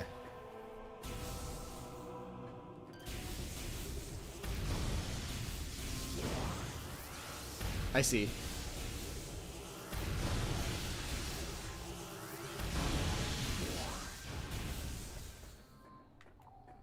But alright, we have the wave beam, and this is a really good weapon. Way it works, if you shoot the wave beam, it actually homes in on enemies. It actually works really funny when you have the Wii aiming. Again, I will demonstrate that later. I'm not sure exactly when I will switch. Maybe after this next boss fight. We'll see. But, yeah. It's a good beam. Real useful. Not the best damage output, but real good when you take care of these guys. You know, feels really satisfying, you know. Just dealing with them, flying up in your face, damaging you for like half the game. Then you finally get it, and you're like, oh, yes. It's pretty good. Anyway, Chozo lore. As the great poison reaches ever further into the planet, we Chozo begin to feel the gnawings of despair. Before it is too late, we now make our last stand. We have begun to build a temple to contain this darkness.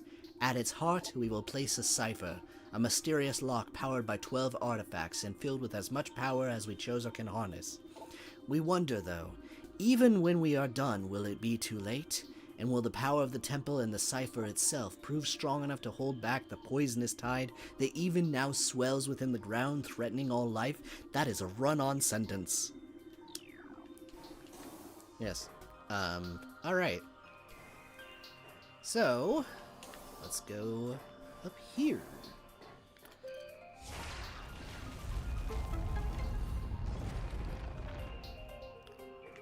Gas, yeah. I guess fair enough. Oh yeah, also by the way, these Shriek Bats. If you're going for all scans in the game, these guys show up and then they disappear. And they look just like normal Shriek Bats. These are special Shriek Bats. And how dare you not tell the difference? Anyway.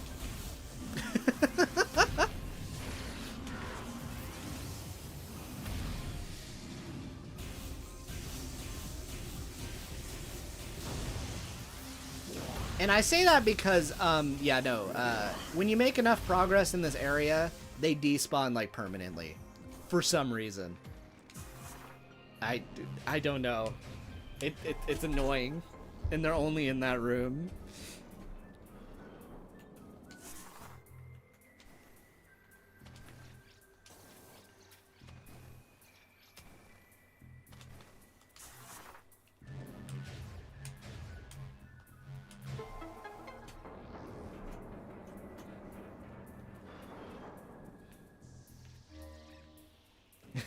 face.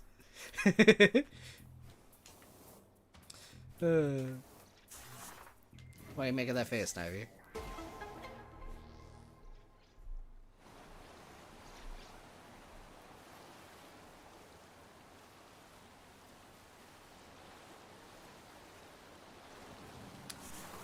Alright. So, now we go over here.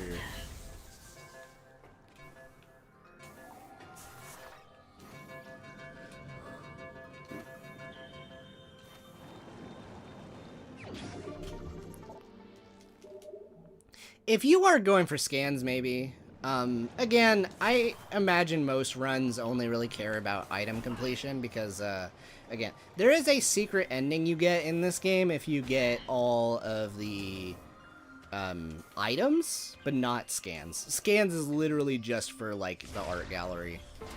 So, again, if you don't care, then you're good. This is Trails in the Sky OVA? Okay. They got a really good, like, animation studio to work on it. It has really good, like, visuals and animation. Like, what was it? The guy who made that, like, iconic, like, Madara scene where, like, his, like, eyes dart around or whatever in Naruto. That guy, he worked on the OVA. He made, like, the best fight scene in that.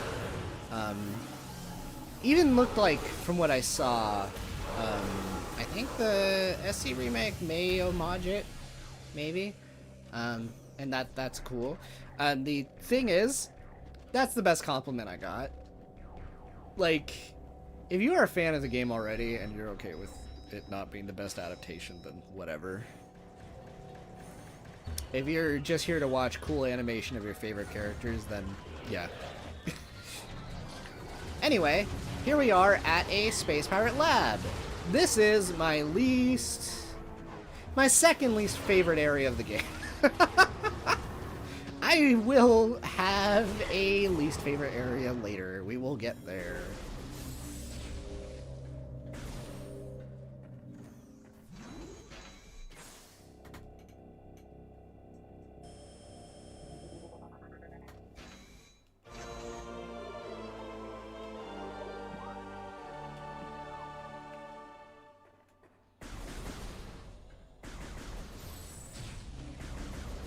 Yeah, no, I watched it. The thing is, it's a very abridged, and when I say abridged, I mean, like, very short version of SC's plot, to the point that it cut out a few important characters, and you can also tell that, Joshua is the director's favorite character, because in contrast, Estelle is terrible.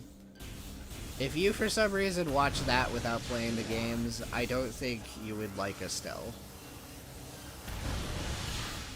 Which is bad. That's very bad. Very, very bad. But, yeah. Anyway.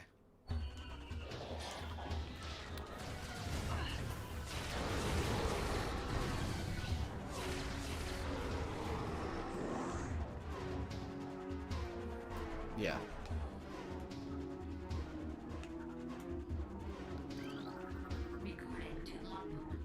Yeah. Anyway, we have a lot of pirate lore here, so here we go. Our initial tests exposing Tallon 4's indigenous parasites to Phazon appear to be successful.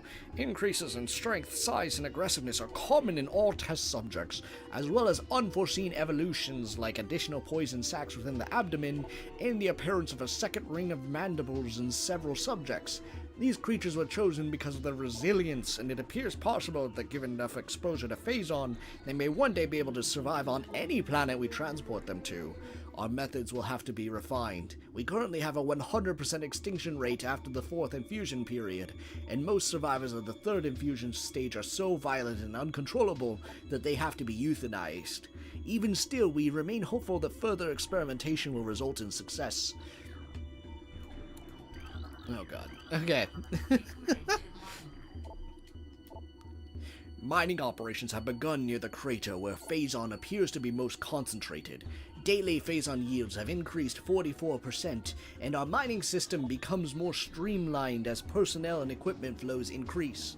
Several incidents of Phazon-induced madness have been reported, prompting augmented life support regulations in deeper chambers.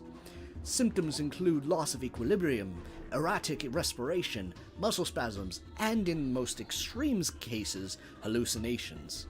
A timeline reassessment for the refinery operation is recommended as the material proves more unstable than initial analysis indicated. Recording to logbook. Yo, Jaden! Marine lore. We have codified the newfound energy source as Phazon, a V-index mutagen of which we have very little reliable data. Indications point to a meteor of unknown origin expelling Phazon into the environment. This material appears to possess the power to mutate organic life forms sufficiently to withstand its poison. These mutations appear promising, with abrupt evolutionary leaps appearing in single-generation reproduction. Plans to establish a full science team on Tallon 4 are being finalized. And one more. Okay. Doctor Who camera. Oh my god. Most terraforming and retrofitting of security checkpoints on Tallon 4 is complete, but we continue to research the alarming epidemic of breaches by local creatures. Door records show no unauthorized entries, so we must presume the creatures are either slipping in undetected during daily personnel moves, or else finding their way in through subterranean tunnels. We have found many small breaches of this latter sort, and plugged them wherever we can, but it is unlikely that we will ever achieve full extermination with our current timetable. Alright, so TLDR on all that. Yeah. So that blue substance earlier, it's called Phazon. The meteor brought it, so may or may not be the great poison that the Chozo were talking about. And yeah, the space pirates are just using it on things to try and make like organic like bioweapons, because that is one of their favorite things to do. Because they also do that with the Metroids, I mean the emus. So yeah.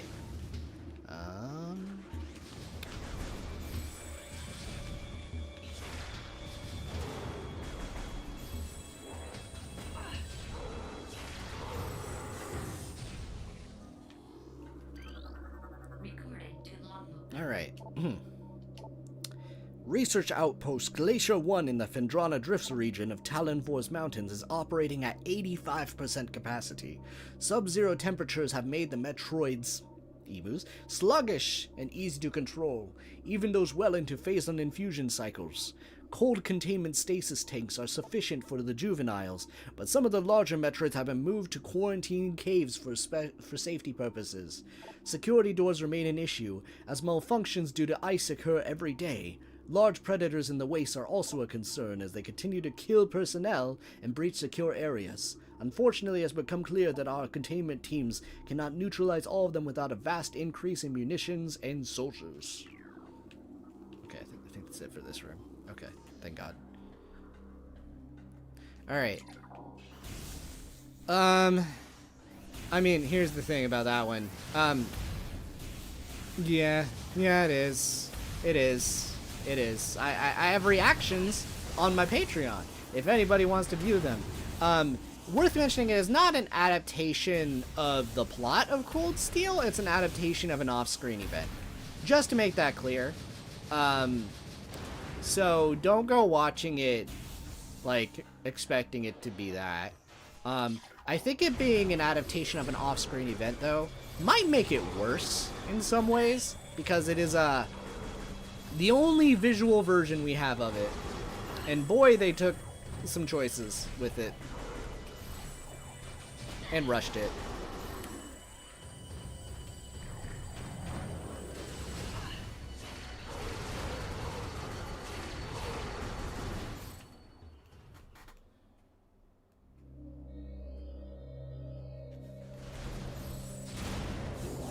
Yeah, at least for the time being, yeah.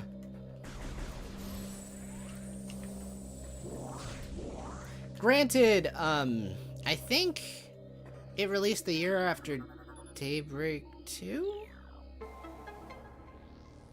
I think?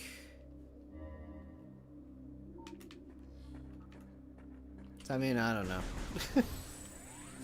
Yeah, because I think it was the Yeast 10 year that came out. Recorded to logbook. Oh boy. More lore. Scans of the spiral sector detected a massive energy spike emanating from a Wanderer-class planet identified as Tallon 4. Scout reconnaissance was immediately dispatched to the center of the spike, a landmass at heading mark 482, returning with planetary samples. I can't believe they outed someone's IP address. Planetary samples and atmospheric imaging. Analysis shows the energy source to be an unstable radioactive material of enormous potential. We are unable to form an accurate risk assessment at this time, but we are likely to find an energy source unlikely to find an energy source as powerful again. Analysis will continue, but currently Tallon 4 appears to be a viable secondary headquarters. Alright, there we go.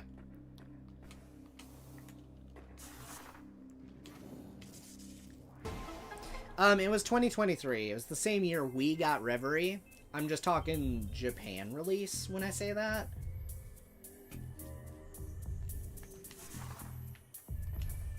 Because, like, Reverie was a 2020 game originally, I believe.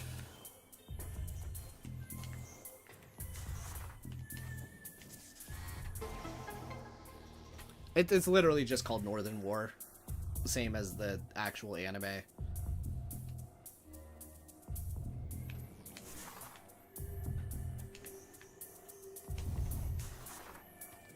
Alright, time to spin with our boost ball.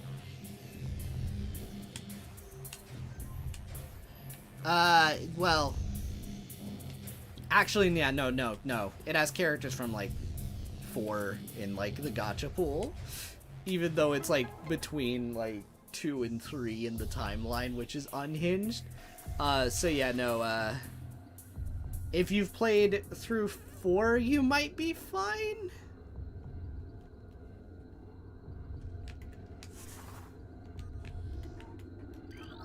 Okay.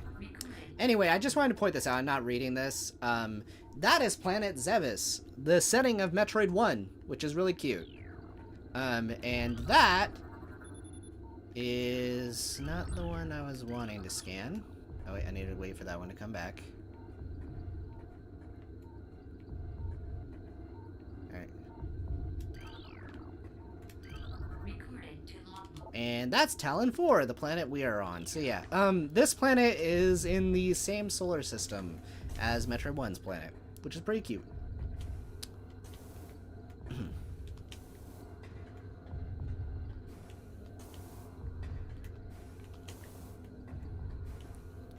Oh yeah, no, I think they have improved a lot of it, but it is very much AI translated, so you know.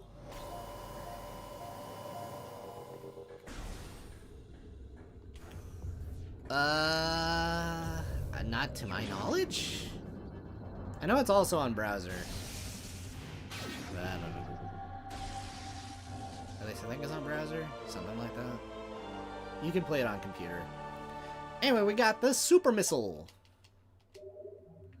All right.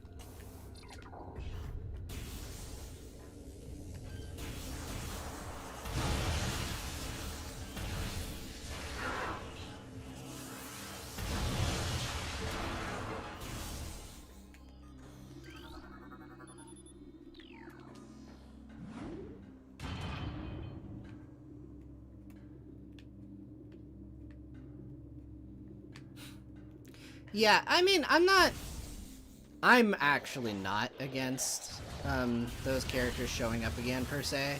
But yeah, it is one of those really fun, weird things, though, where, like, at the same time, I don't like that anime's version of some of the game events. Unless it's going off the mobile game continuity, which, like, is a little different than the anime from, like, the very little I have seen. Like, there's, like, some additional characters. It seems actually a little more fleshed out. The problem is, who the frick is gonna play that? Like, yeah. Anyway. I'm just gonna super missile these guys.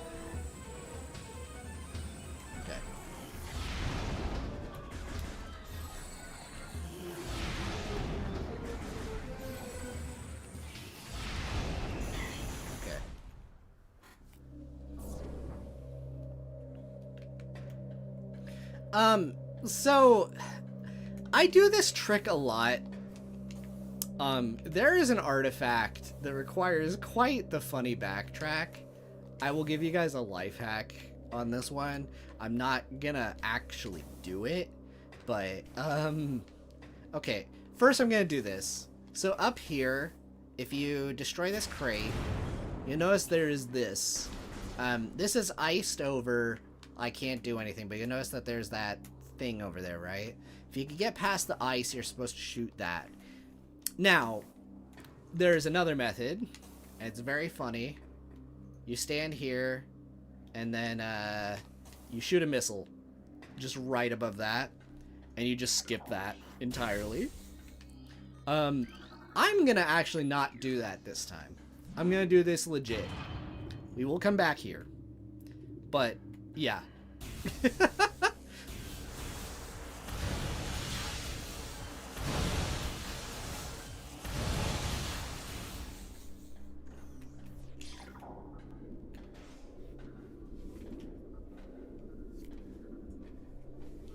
Hey guys, it's an emu.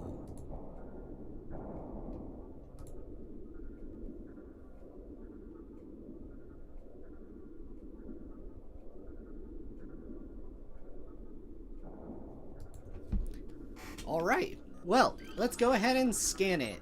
Recorded to logbook. It is a Tallon Metroid. A Tallon emu. Anyway, sorry. I'm gonna cut off with the joke there. But yeah. So, Metroids. This is the titular creature of the series. I will explain what it does. Grabs onto your head, sucks out your life force. You freaking die. This variant has a quirk to it compared to normal one. But yeah. Oh, it broke out. Anyway. So, case in point, that could happen. Yeah, so you can shake it off by going into Morph Ball. Yeah. So here's the thing, that died very easy. I specified Tallon Metroid. So these, I have a very strong... Oh, I'm gonna double check the actual scan log. Whoa, it's a Samus. Let me go to creatures and let's find Tallon Metroid. I want to read actually what it is. There we go. The effects of Phazon have turned these Metroids, a species of alpha predator native to SR-388, the Metroid 2 planet, into a unique subspecies found only on Tallon 4. Okay, so yeah, this is a mutated variant of a Metroid. And it actually has made it weaker in some ways, which I find very funny. Yeah. Normal Metroids can only be killed like one way in lore. You have to freeze them and then break them while they are frozen. That is the actual only way to kill them when they are a pure Metroid.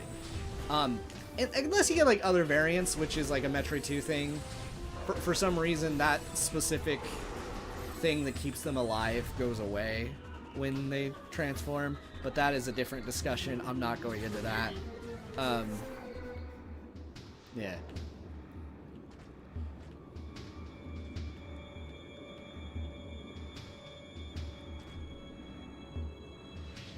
Just doing this real quick. Ooh.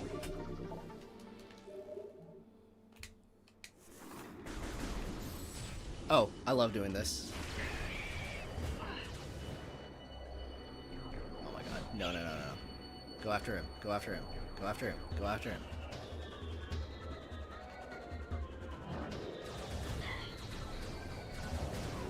Oh my god.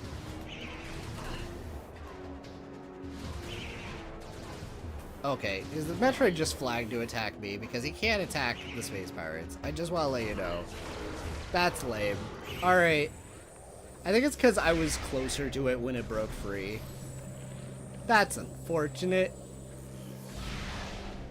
Alright. I need to go back up top, make sure I didn't miss any, like, scans. But yeah. I will say this area has a lot of lore. Recording to I logbook. wasn't kidding.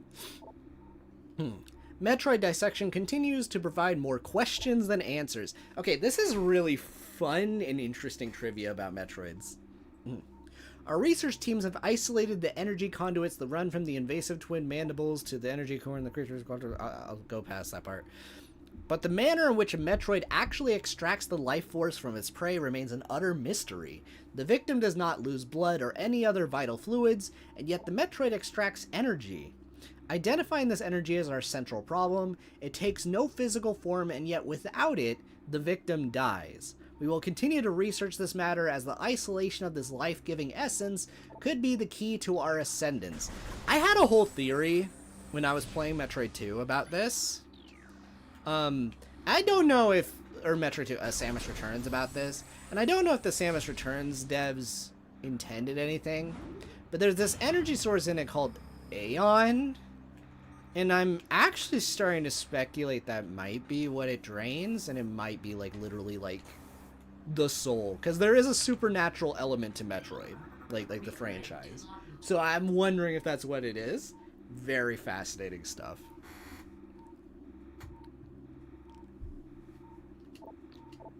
Anyway.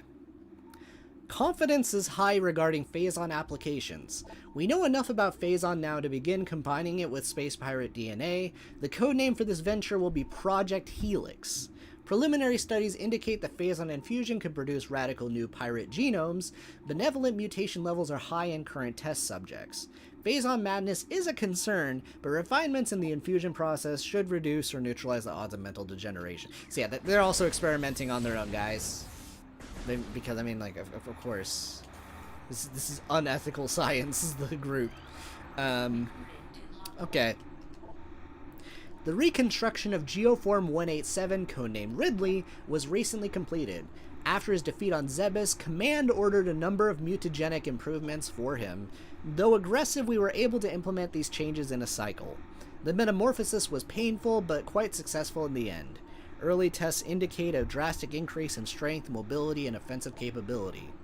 Cybernetic modules and armor plating have been added as well. We believe our creation, now called Meta Ridley, will become the mainstay of our security force, a job he will certainly relish.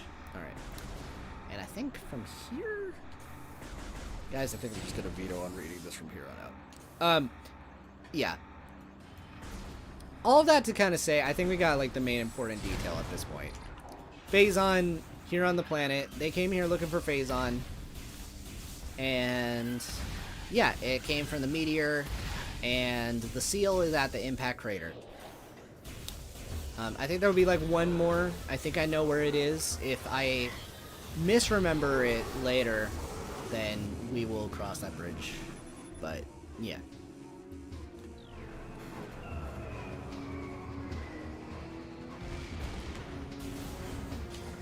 Let's see if it's the light out of you guys. Oh my gosh. Alright. So, yeah. Like I said, a lot of the storytelling for this game is just, like, environmental. You scan things, you learn little tidbits, and you get the gist. And, yeah. So our main goal, we need to get inside of that meteor and get rid of the source of the Phazon. That's the gist. If anyone has ever played Hollow Knight, I have a feeling this was very directly inspiring a funny plot element in that game. And if you know, you know.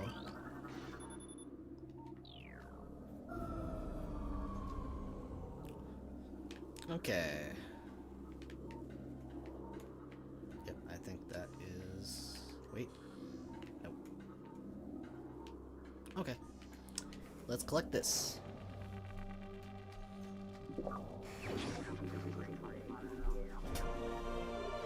Alright.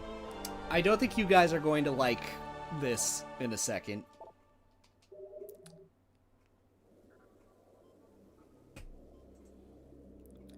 I would say I am approaching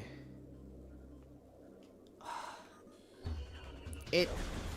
At the very least, I think I'm around like a third I think I might be like... I'm trying to remember what I quantified as the halfway mark of this game. Because it has been like a while since I paid attention to like how far I was percentage-wise. Yeah. We have a lot of items left to collect, but we're making really good progress.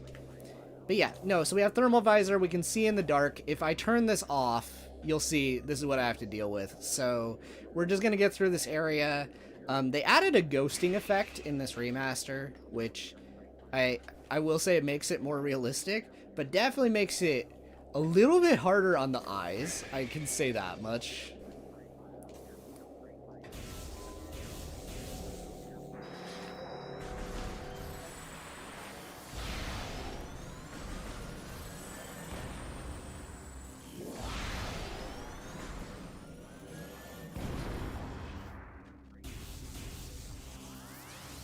And also, yeah, no, that is crazy. I haven't played Silk Song yet.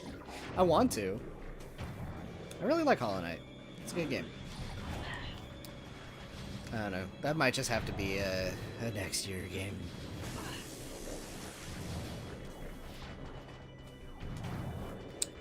Oh, in other news, random aside. I almost beat Fire Emblem Engage, like the DLC. The DLC's final map has hands. I'll say that much.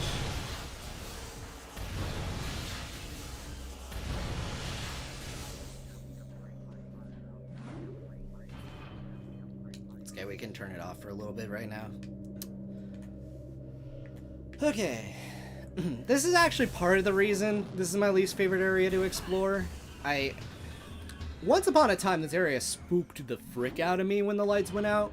Like, basically the entire facility has lost its lights. All of it, like including here. So you are forced to use this every time you go into this place going forward, and I don't like it. Okay, forced is a strong word. If you played it as much as me, you might be able to make some progress, but the visibility is real low.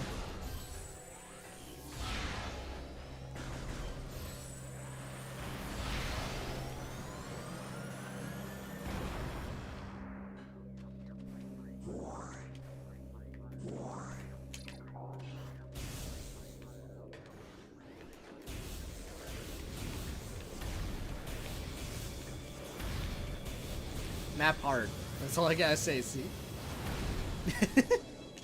Okay, let's break this. Collect this item. And down we go.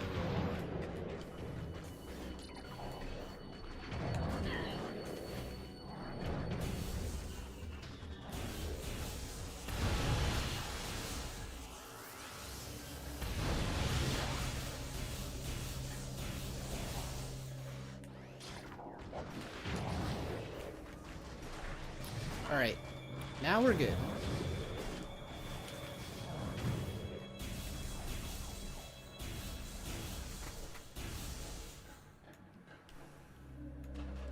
At 4 a.m. Oh, yeah.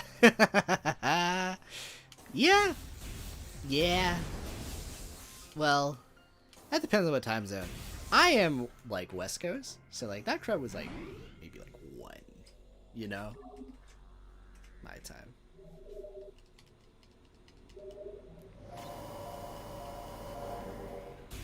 Funnier when I say it all out. I see.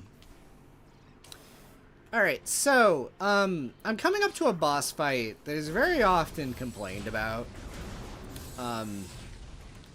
I have learned things that make this fight significantly easier. Yeah, especially if you're playing this on, like, hard mode. It just has a lot of HP. Yeah.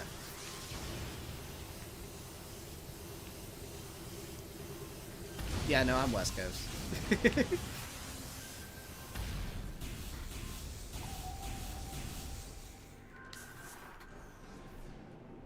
Yeah, I'm gonna save you guys, like, the full rant, but I'll just say, You know, you guys have played Trails. Think of a Fire Emblem version of Trails from Zero's final boss, except instead of vanished, freaking dies. Okay? You get the gist now. Oh, I forgot. I skipped. Anyway, hi! For the record, some of you guys, I'm calling it now, C is gonna call this a Talus. Hi, C. I knew what you were gonna say. Anyway, I played this first. I call them Thardises. I don't actually, but it would be funny.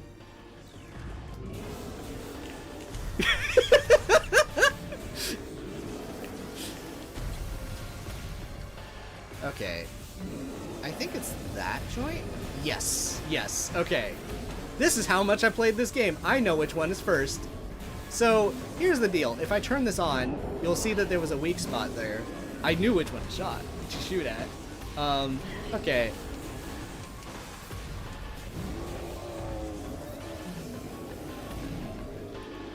Alright, so, here's the deal. What they want you to do, as you can see, I just exposed the weak spot. What they want you to do normally, or at least like what most people know about this fight, is that you use like the thermal visor to expose the weak spot, and then you switch back, etc., etc. You skip so much of that crud by just doing this.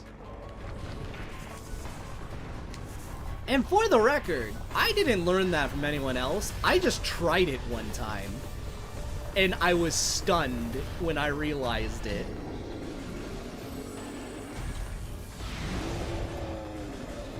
Yeah. Yeah. I mean, he's in ball, you're in ball. It's cool and clever that this works.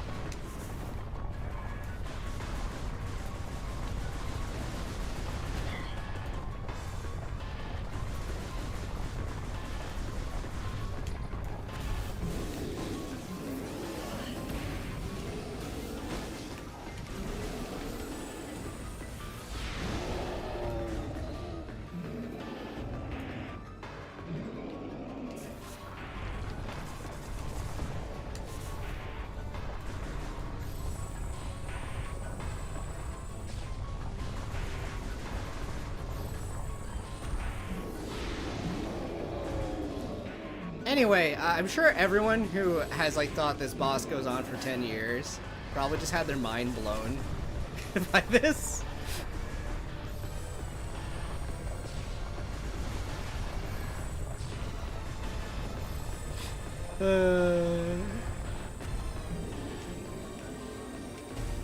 Also, you just use super missiles. It's so fast. Okay.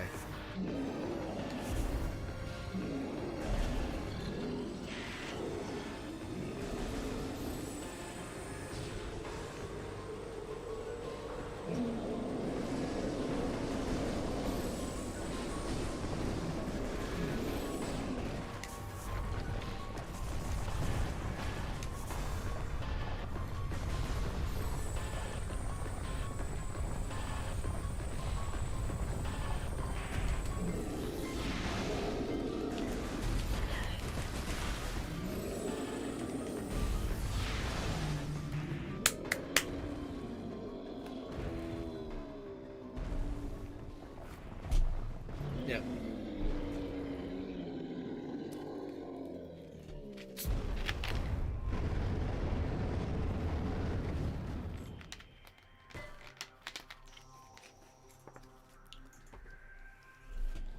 By the way, this works in every version.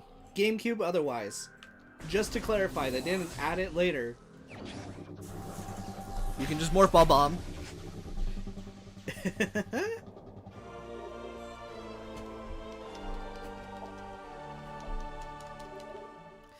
Yeah, a lot of people do take a while on it.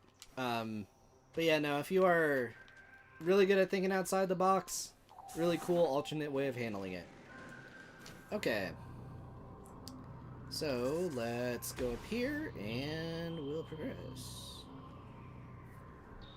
So yeah, we have the spider ball. This is an upgrade from Metroid 2. And it is nice. We get a yo-yo looking morph ball this time around. Quite like the design. I forget if there ever were actual yo-yos, like, of Samus in the spider ball. If not, missed opportunity.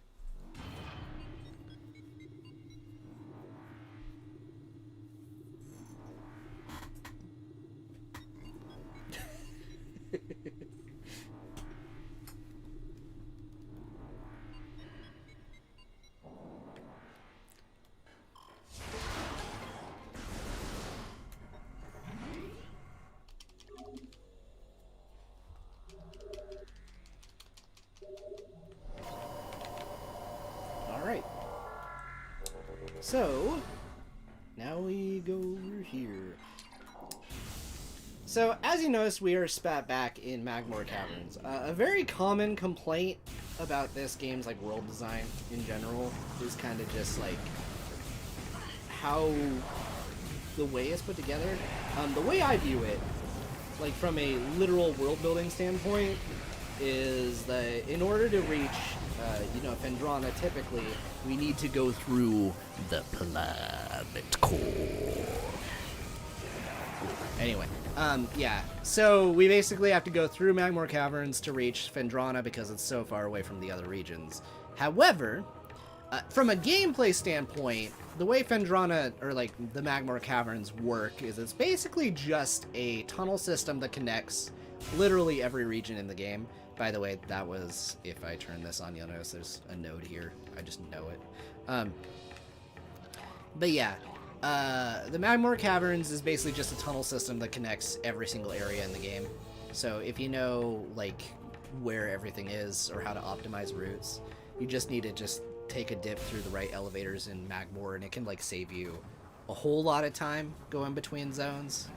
It's a very, small region, too.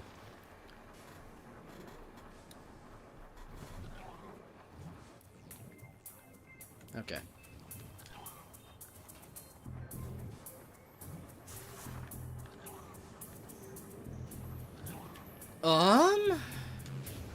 Okay, like, as a character?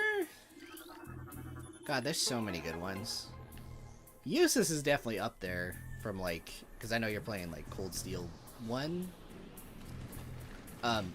Yeah. Eustace is up there. I really like Laura. She's my high damage number queen. I also find just her sword nut stuff really fun. She's a fun character. Fee is great. I'm just about to say, like, most of them are great.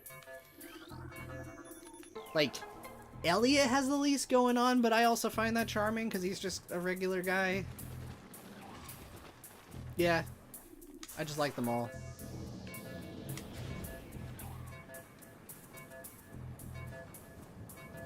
Eustace is definitely up there, though.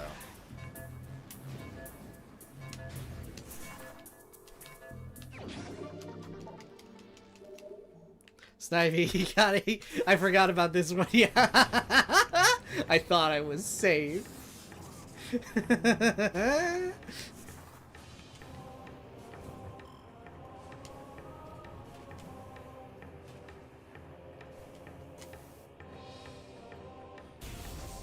You know what? That also checks. That checks C. B's cool.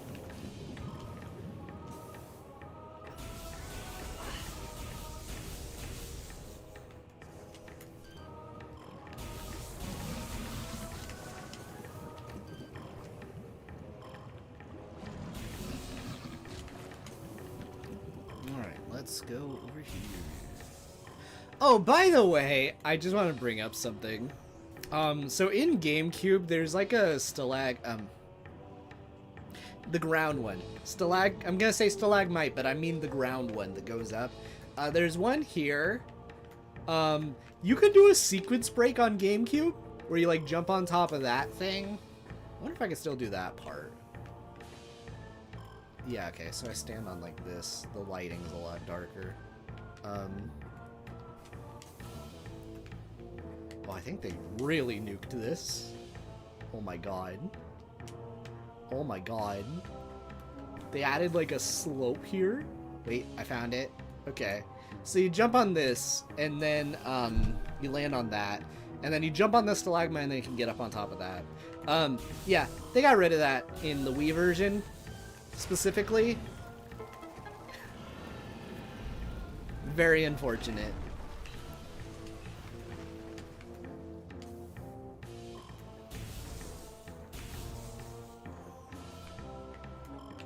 Okay, so I never do this room normally anymore. I just take the damage.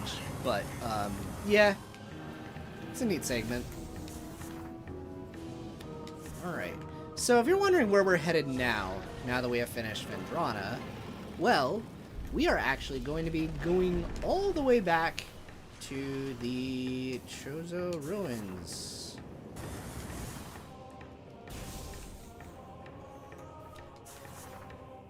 And if you are wondering why, we need to collect a very special upgrade. But yeah, once I get to Tallon Overworld though, I am going to take a little bit of a break. Just so I can rest my voice for a little bit, and then we can get back into doing the rest of it. I think I'm around halfway. I'm approaching it. I'm either at halfway or approaching it quick. So we're doing good.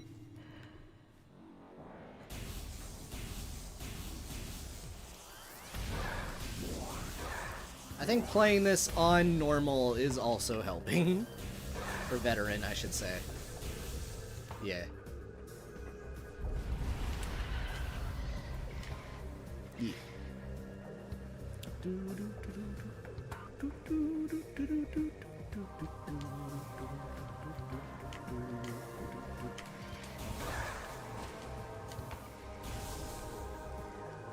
How many times have I nuked this flower?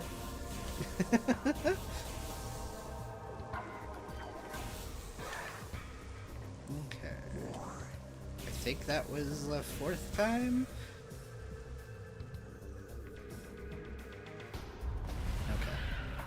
Another reason I am going over here is when I get inside of the ship, this will restore our ammo count on our missiles, which we are pretty low after doing that fight, so that's gonna help. But, okay. Game is saved. We are right here. I'm going to be right back, so just enjoy the music and vibes. Oh, also the music updated. I love this track. This is one of my favorite tracks in Metroid. Enjoy while I go get stuff. So, see you guys in a sec.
Okay, I am back. I got some more ice in my water. I'm gonna take a moment to drink some more of that before we continue.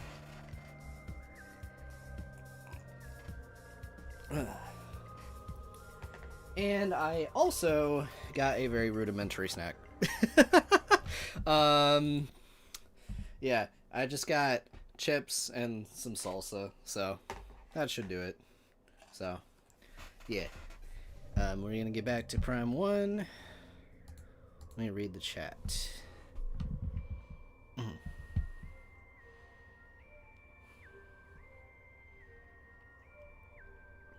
Good. Yeah, I think as far as like the Tales of stuff goes, yeah, there's just a lot that I'm kind of just figuring out content-wise in general right now. But I'm not opposed to play more Tales of, just I don't have a clear answer on that yet. But like Snivy said, I also have like Trails Beyond the Horizon coming out like in January as well. So like, yeah, I got stuff that's kind of going on. But hey, maybe afterwards. Yeah. Anyway, as you're noticing, I'm grabbing a Joy-Con this time. Well, that's because I'm going to be changing this up. We're going to go to controls. I'm going to now map the Joy-Cons.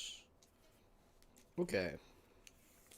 We're going to do a different control scheme for the second half of the stream. Okay. So controls, we're going to do pointer controls. Okay. Very good. Alright, let me close that out on my phone. Pull up this. And alright. So you're noticing it's moving around quite a bit faster. So this is the Wii control scheme. Let me remove my headphones. I have no reason to be using that. So the Wii control scheme is a lot more accurate. And even better, I can use the right stick to swap beams. So yeah. The return of Whale must continue. So true. Although I hear that one actually is difficult. So we'll see what happens. But yeah. This is my favorite control scheme for like a FPS, period. You could say this is like a prototype of like VR aiming in a lot of ways. Because as you can see, like I am basically just aiming a lot more freeform, but if I lock on, I am aiming independently of the camera. Here you go, buddy. Here you go, buddy. Whale. Ah, Gundam, thank you. Yeah. Now what's really cool about that, I need to find an enemy. So let's go over here. Okay, you'll do. Notice it homes, right? All homing things will go around corners when you're using this control scheme.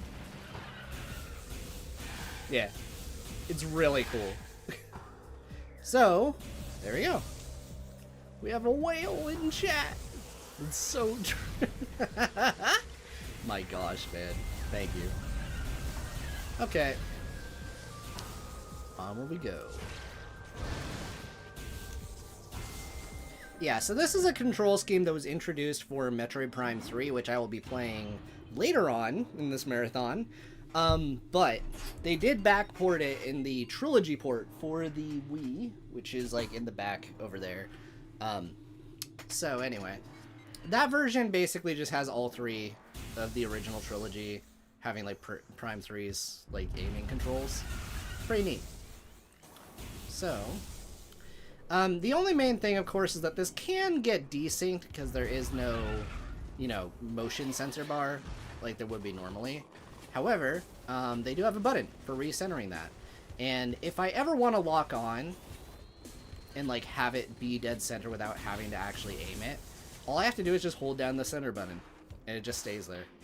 So yeah, that is actually something this has that actually playing on the Wii would not have. So, and I'm really glad they included this. Again, I really hope they have this option in Prime 4, because this is a really revolutionary aiming control scheme for what it is. And, yeah.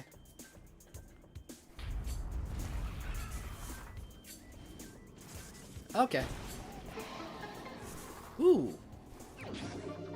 Nice. Nice, nice, nice. Oh, did you just finish the, funny fight then?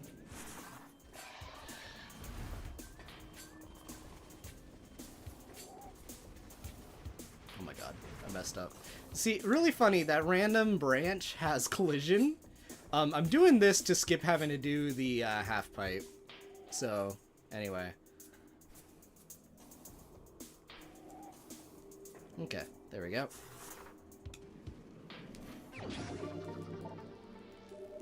Very good. You liking Prime 2?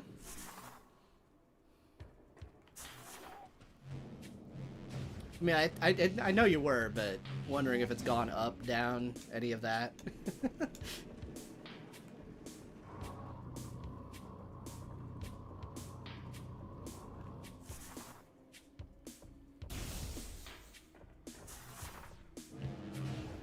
Of course, of course, of course.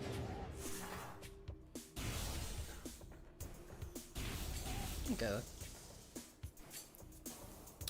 Well, anyway. This room is really funny. So I mentioned earlier that depending on difficulty, enemies have more health. So I'm gonna shoot these pillars. Okay. So notice that 3 missiles took that down. On hard mode, it's 6. So, yeah, it's interesting.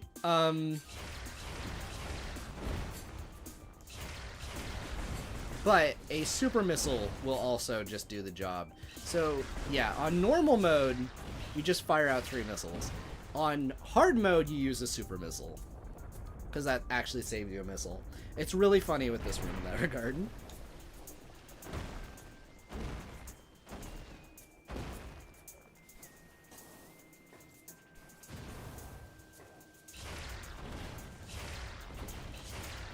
Okay.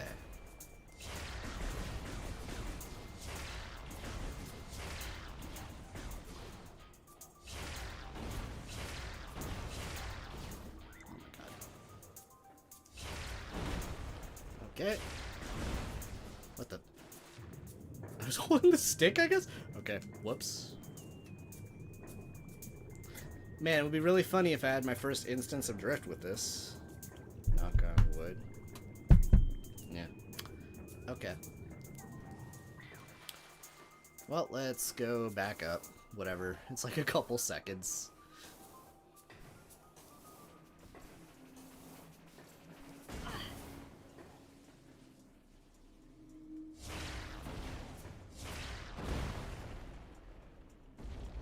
Alright, and then this platform drops. Joy-Con drift. A little bit. So true. Okay. Oh yeah, no, I actually was holding the analog stick. It's like, why is the camera moving like that? Okay. Yeah, this room's kind of dumb. Alright.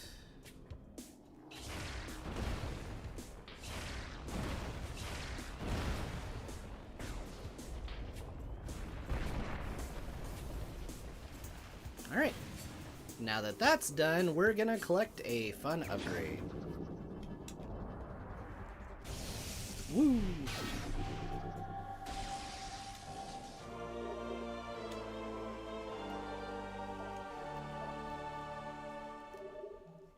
Alright. So, now we're going here.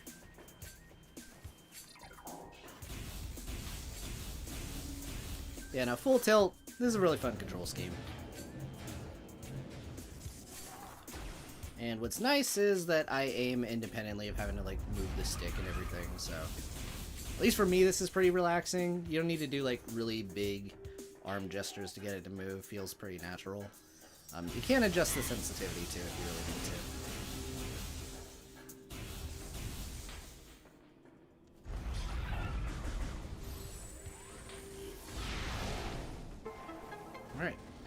So we're going to be collecting a few missile upgrades. Oh my gosh.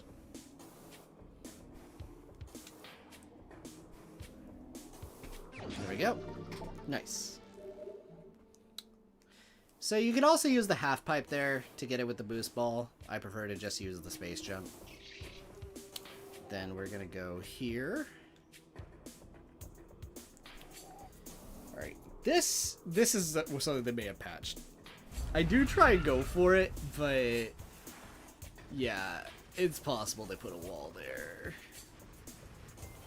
I just know this is something I do on Gamecube. We'll see. We'll try it one more time. Yeah, okay. I think that's just going to be hard to do. We're going to go for that instead. Again, like I played this on Randomizer. I played it on Archipelago. Archipelago was an experience. Okay.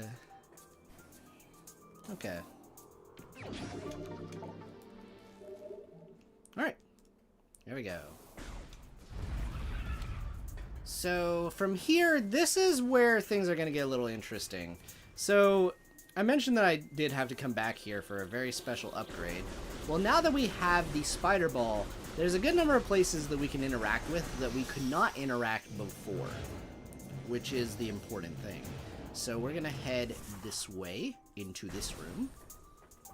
And over here, there is also a Chozo lore that I missed before.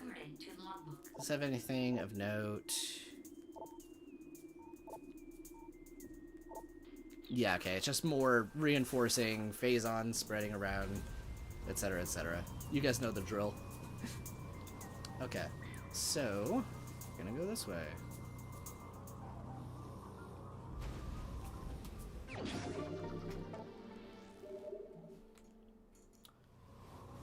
Yeah, I think the halfway mark is either after Thardis for me, or it is when you have cleared, when you get like the power up after the one I'm going for right now.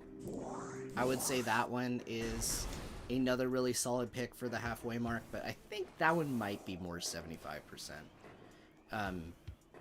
As funny as that is to say, just because by that point, like, when you get enough power-ups, you can really glide through this world map when you know it, like, good enough.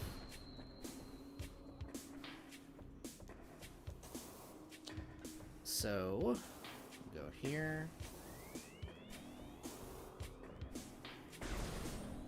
Wait, right, up there. Oh, these guys? Okay.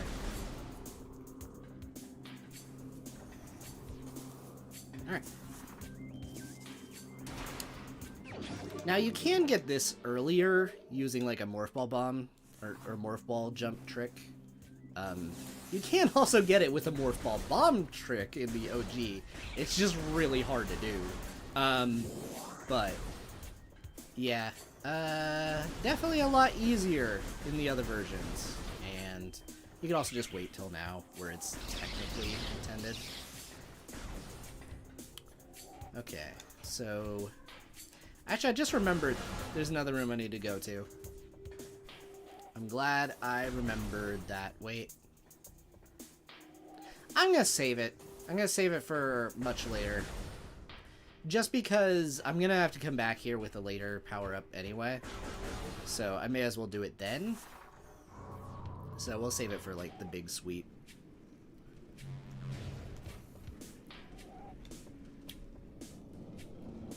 Okay. Anyway, part of the reason I vetoed reading a whole lot of the lore going forward, basically there's just a whole lot of Chozo lore we're gonna get hit with right here. A lot of it is just them kind of pontificating on like their existence, and there's some reason why they are doing that. We'll go into that very shortly. But yeah. Again, I think core ideas communicated at this stage. Phase-on bad, we gotta deal with Phase-on. So, we'll just add these real quick. Okay. Alright, and scan that.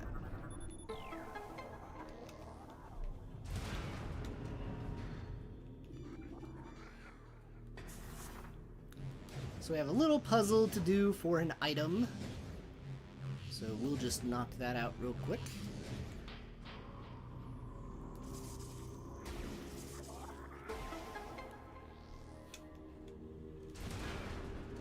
Alright. But yeah, I'm really looking forward to Horizon. I think that's going to be a really fun game.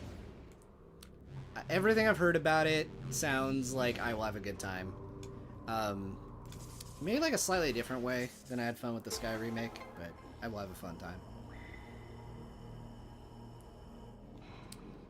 Plus, it has my boy in it, so you know. Looking forward to that. Which boy? I mean, you'll know. Actually, I think everybody probably knows the answer on that one. I'm looking forward to it.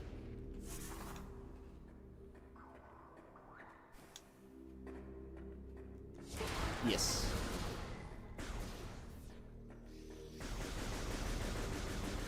Daybreak 2 was a fun time.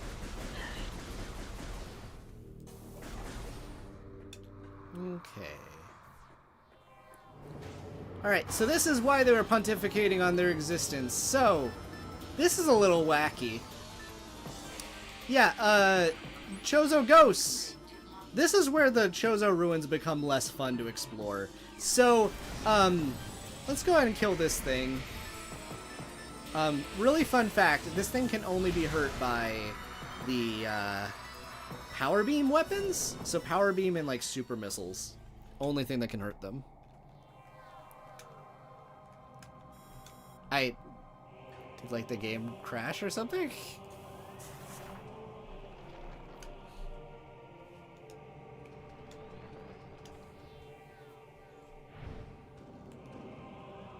I'm concerned.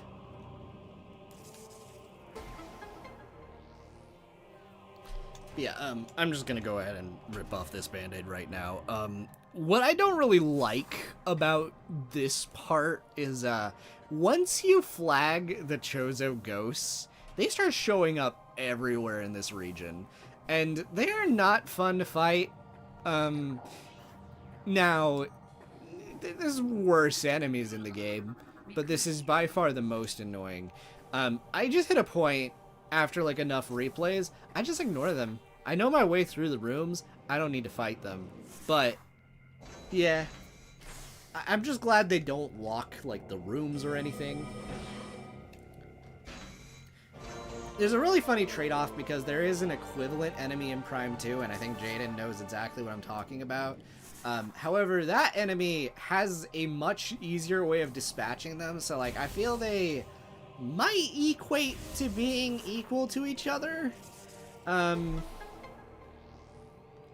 I think I might prefer the Prime 2 ones. Just because, like, it is, like, moderately satisfying when you know the strat, but I don't know. What do you think of those guys, Jaden?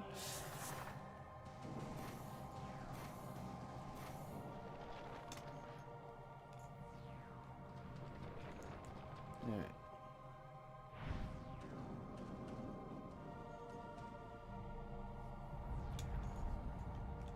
Do you know about the quick dispatch?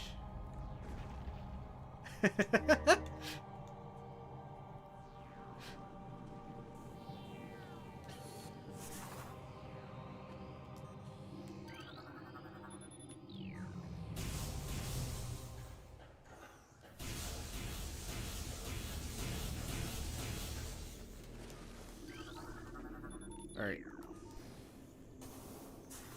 Let's go down here and get rid of the water. So we have another half pipe to do as soon as the water drains. Okay.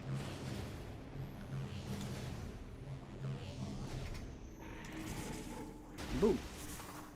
Alright. And over here is our goal.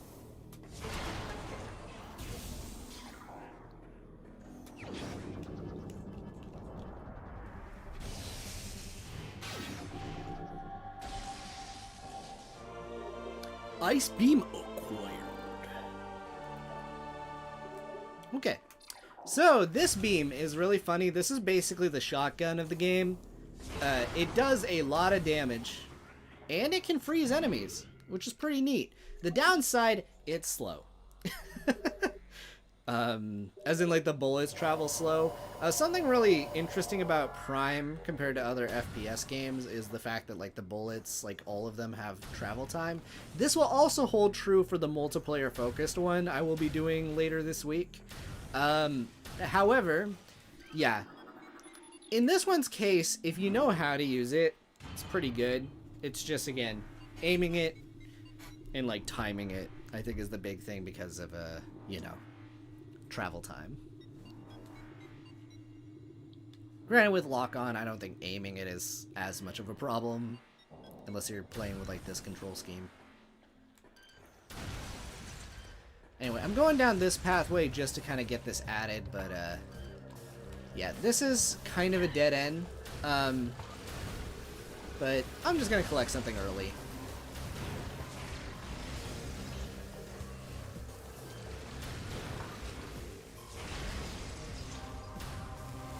Oh yeah, absolutely. This game looks freaking gorgeous. Again, this is on Switch. Also, you guys may see that right there. That is an invisible platform. I messed up the jump. Time loss. Okay.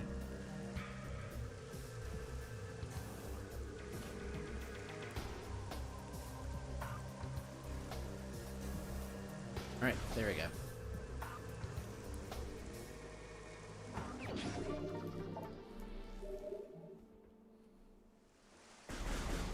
Alright, and down we go. I just wanted to get that early. There's nothing we can do here yet, but we will come back here later when we can do things. So, let's progress.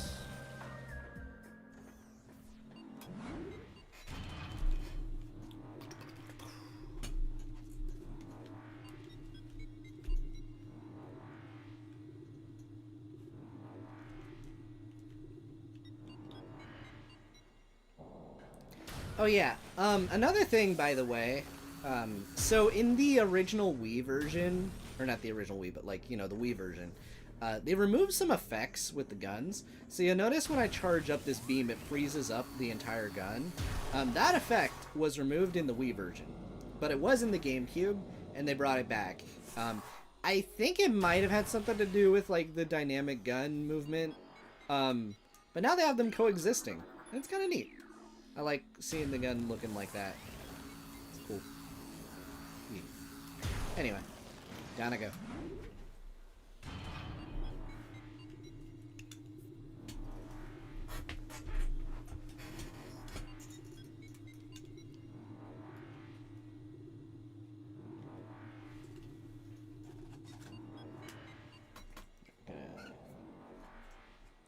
Eat a chip.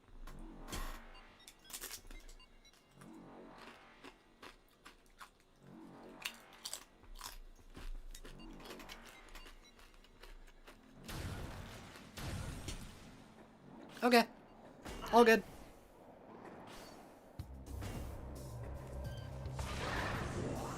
Definitely lurk.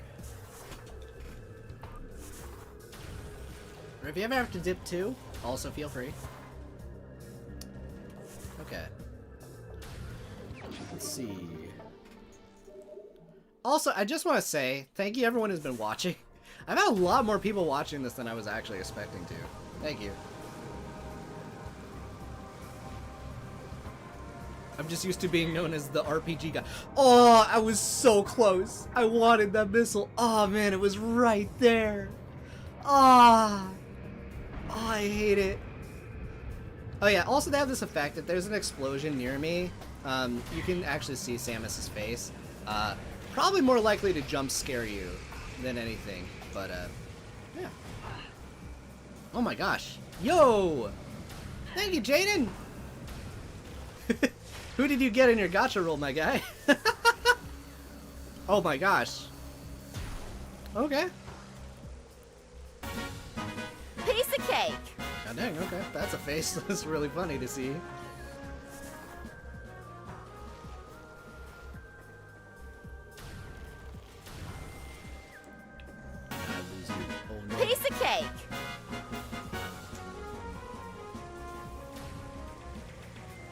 Actually, really funny. I think you got an SSR in there, Jade. The mod, that's so funny. Piece of cake.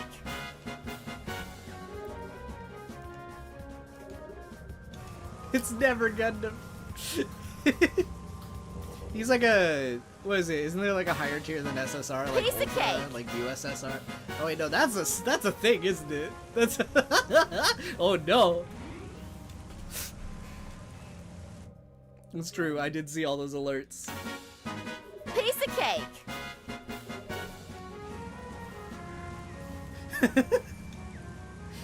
Oh man. Okay, so we have looped back here. Now you're probably wondering, what was the point of that? Well, we can now go back through that elevator and go back to Phendrana. I could have gone a different pathway there, but it would have been a dead end. So we're just gonna progress where we're actually supposed to go. Alright. Piece of cake. Aw, thank you, Jaden.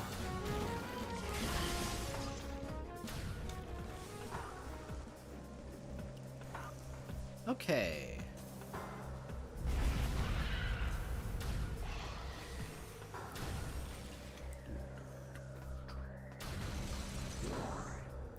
Also, I can't wait for Prime 4, where I am simultaneously going to be playing it on a base Switch, but also I have an Elgato that can't do 1080 and 60 at the same time, so it'll be base Switch 30.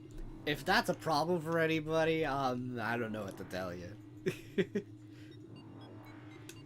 Oh man. Thank you so much, Jaden. Seriously. Okay, so let's go this way. Technically both routes into Phendrana would like sort of work, but I'm gonna save the other route for much later when we have basically every power-up in the game. I think they'll be much better.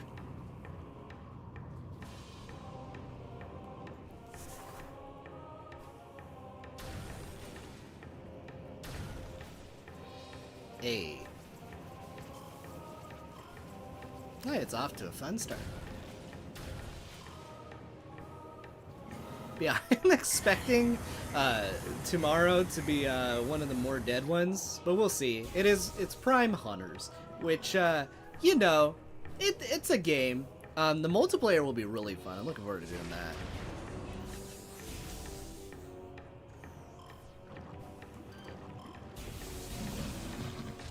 Yeah, that one will be Tuesday. For the multiplayer, I mean. Also, yeah, if you guys see, just to clear up, I already have, like, those streams scheduled. If you see 2 streams for Prime Hunters, one of them is for the multiplayer, the other one is for the single-player campaign. So, just, you know, keep that in mind. That is not a mistake. There are 2 streams of Prime Hunters.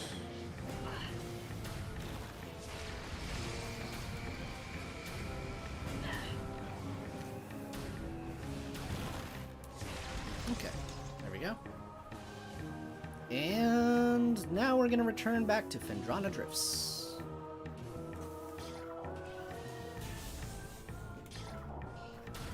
But yeah, I do like that you can like freeze these things now. It's neat. Okay.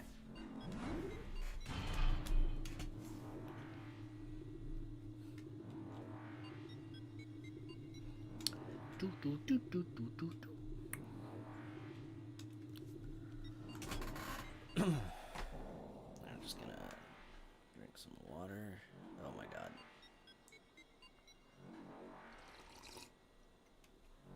Oh gosh, this is like dripping. That's bad. Oh man. Okay. Cool. So, let's go up here. I think next time I drink that, I should pause the game so you guys just aren't seeing, like, the camera just whipping around. Alright. Also, one of my favorite tracks in the game right now. This is a beat.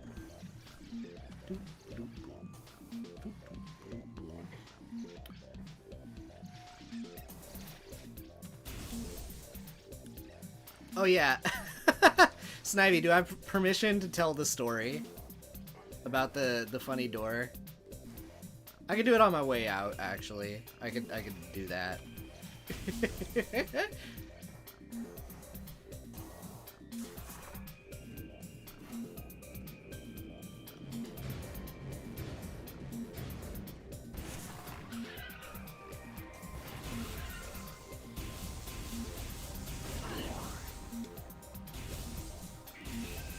Oh, this is really ridiculous. Okay, I'm gonna have to comment on this real quick. Hey, Hunter Metroid. Okay. So that is a weird... I think that's a mistake. So, depending on your version of the game, that Hunter Metroid is not there. I bring that up because Metroids have a very particular weakness. It's the cold. And this area is implied to be like Sub-Zero. It kind of makes no sense for there to be one out here. I think that was something they did arbitrarily in like the Wii version.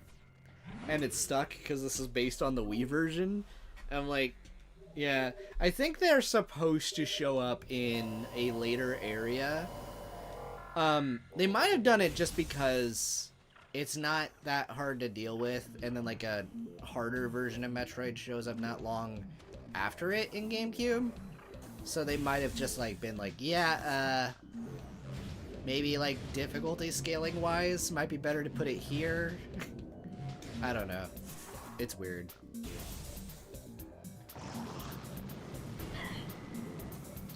Anyway, this room we have to go into the water.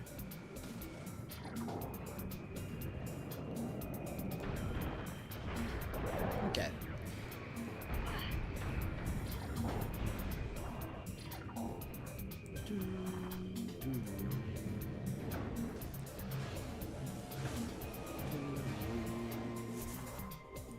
Alright. Now let's open this door.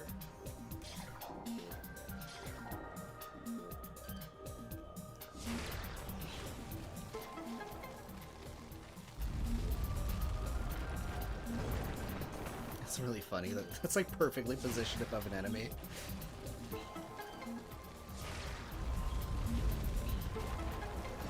Okay. Let's do some platforming.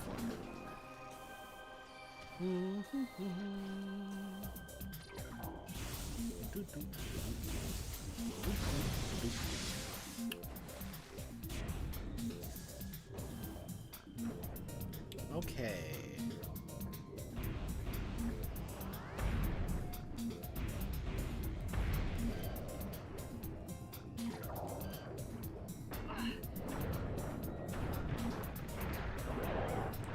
So, this is a really fun section, if you can't tell.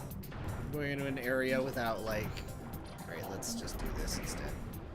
So I can fire out a lot more frequently.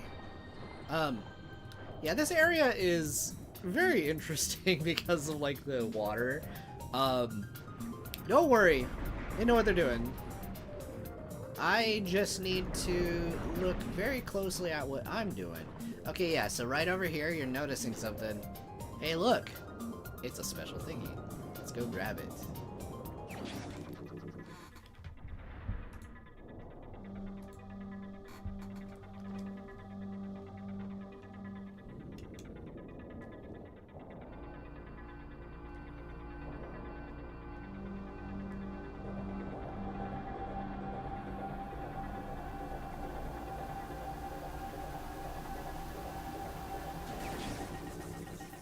I'm purple!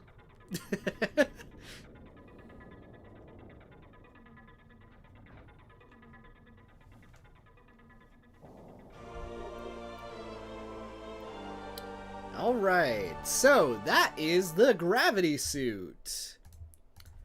So this suit allows me to move normally underwater, and it also improves my vision so that I can actually see properly, because it was like having like a fog effect before. Really good stuff. This is like a staple item of a lot of the Metroid games. And I guess I'll bring up like one thing about Metroid Prime 1 here. This is like the first Metroid game in like 3D, so they kind of tried to lean a little bit into a lot of the iconic like power-ups, but just like translating them into 3D. A lot of the later Prime games actually get a lot more experimental, but yeah, it's just a core part of Samus's like normal vanilla kit. It's neat. It's useful. And a lot of people are a big fan of the purple. I think I prefer the gravity suit though when it actually does change the design physically, but that's me. A good number of the 2D games do not do that. I'm really glad the more recent ones do though, because yeah, that's when I like the gravity suit. If it's just a recolor of Various suit, I don't really care much. Like the color's good, but yeah. And like, as a big fan of Prime 1, I will say that about this one as well, yeah. I do like that it at least changes the lights a little bit on the shoulder pads, but like, not a lot. But again, this is like straight off like Super Metroid. So, yeah.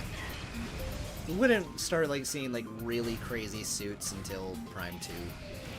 And then I'm really glad that Mercury Steam seem to follow suit with their games. No matter what we say about them as a dev team. Okay, so, Snivy stepped away, so I'll be very careful talking about this story. Okay, so, very funny, I was watching my friend Snivy play this for the first time. He opened this door, and he gave the most understandable reaction. He's, like, walking through, he's like, okay. And then, he realized where this is. Oh. Really start tomorrow? Okay. Gotcha, Momo. Thank you for popping in. But yeah, he saw this door, and then he shot it, and then just saw this. He's like, no, no, no, no, no. Ain't no, no, no, no, no, no, no. Ain't nobody got that time for that turning back around. I just remember it very distinctly. It's very funny. I just...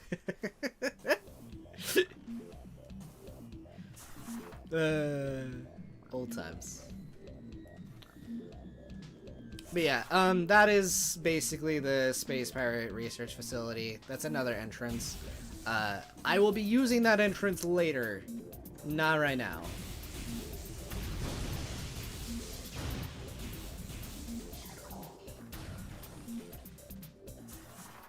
Okay. Well, with that, we now have the gravity suit. And what that means for us, well, quite simple. We now go back to that lake room. Because we can do things with this. And we can enter a very fun area of the game. Very nice change of pace. It'll be very short. So, yeah. I'm gonna switch on over to like this layout while I like eat real quick, so give me a second.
Oh, I'm still here.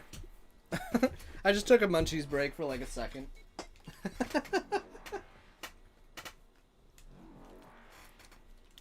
Yo, welcome back. Welcome back, welcome back. Alright. Yeah, we got purple suit now. What this means is we can move freely underwater. I put these on the wrong hands. Amazing.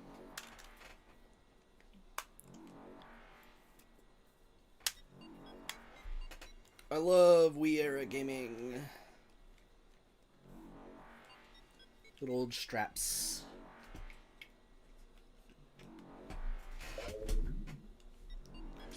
Alright, here we go. So yeah, we're gonna go back to the main overworld now that we have the water suit. And we'll be able to finally do something in one of the earlier rooms. Also, I instinctively put this thing on. I am not getting any audio from it.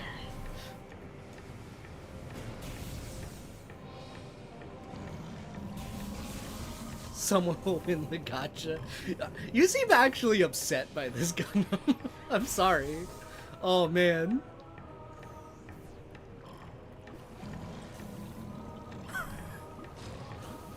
So see, whenever someone does a membership, like they gift a membership, they don't actually have control of who gets it. So I've just been referring to it as like the gacha, and like Gundam is like a SSR or something, like just a super SSR.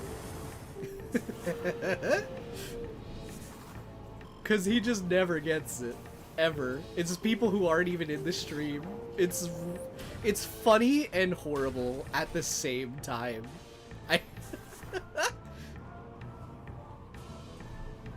This has been happening since Daybreak 2. Oh.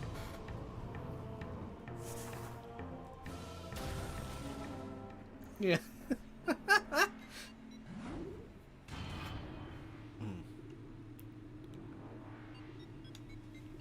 Oh yeah, absolutely. Yeah. Yeah, no, for sure.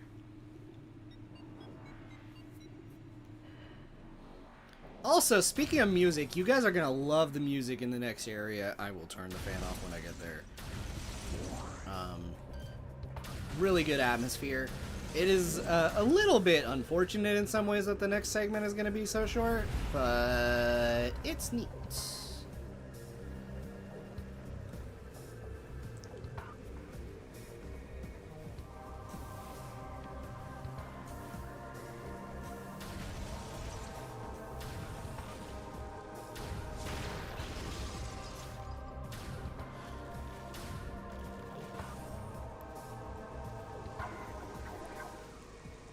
Okay. Hi, JC. How's it going?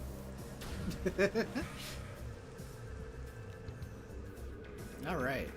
Let's go over here.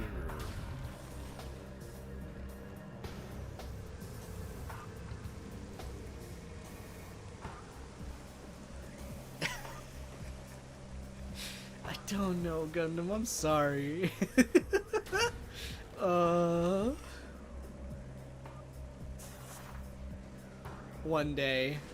One day you will join them in the stars.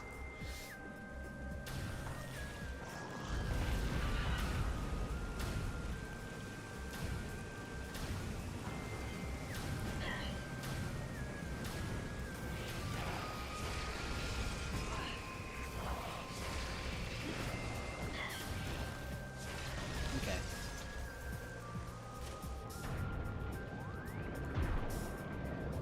Okay. Gotcha. All good. I appreciate him saying hi.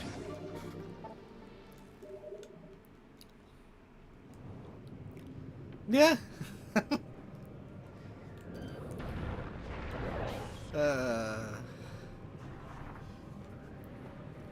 Alright, let's go up here. Alright. This is where the fan gets turned off. Hope you guys enjoy the music here. I love this track. It's great. It's Kino. It's peak.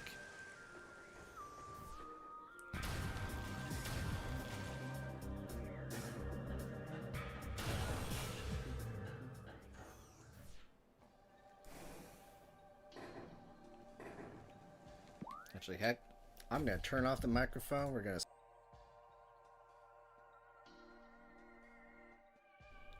Okay, turning off the microphone's a bad idea. We'll just do this.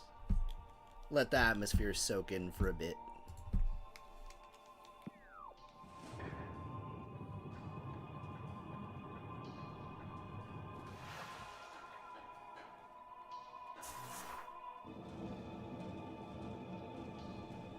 Yeah, I know. I know, Malin. It's so dumb. Like, that's one thing that Twitch absolutely does do better than YouTube. Don't know why it's like this.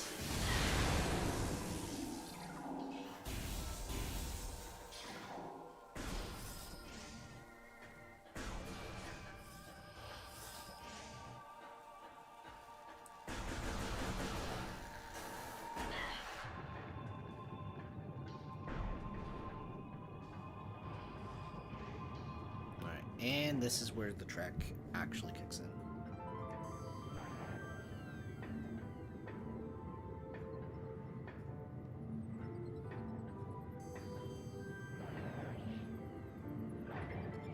Recognize this room, guys? It's the start of the game, but underwater.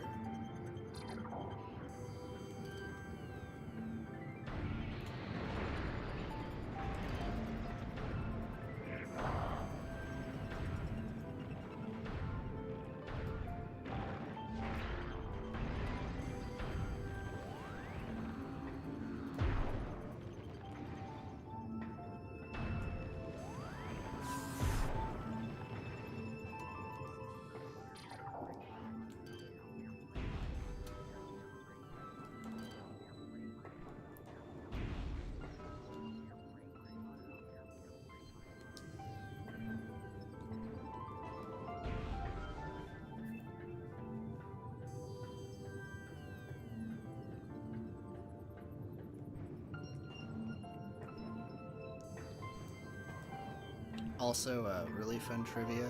As a very bizarre hype tactic, I have been using this as my go-to-sleep music for like the last few weeks. Very funny choice of me.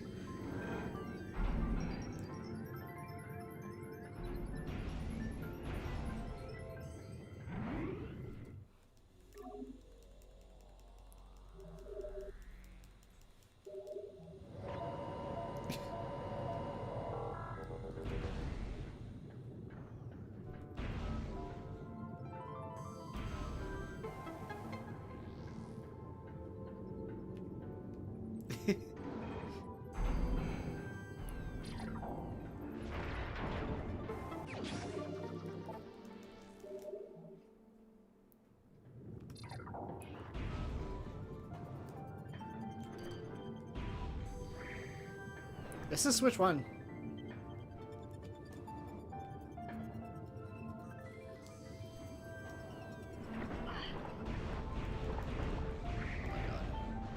Go away.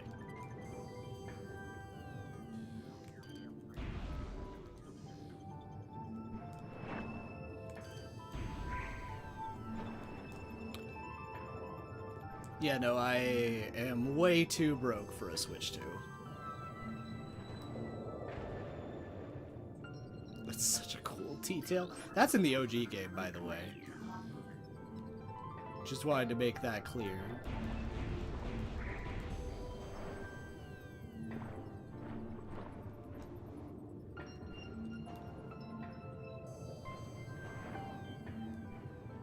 Indeed. I had to for this area, Snivy.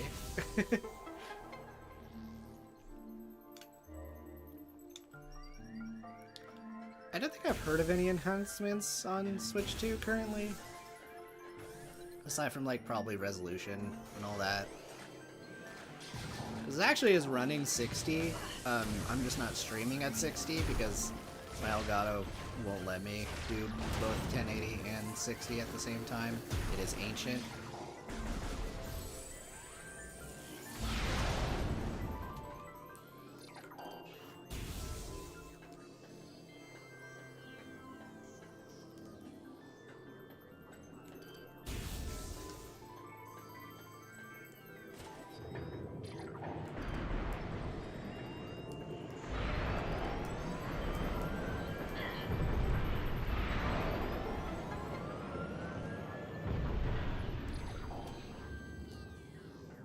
that was really funny that he was just right next to the thing. Okay.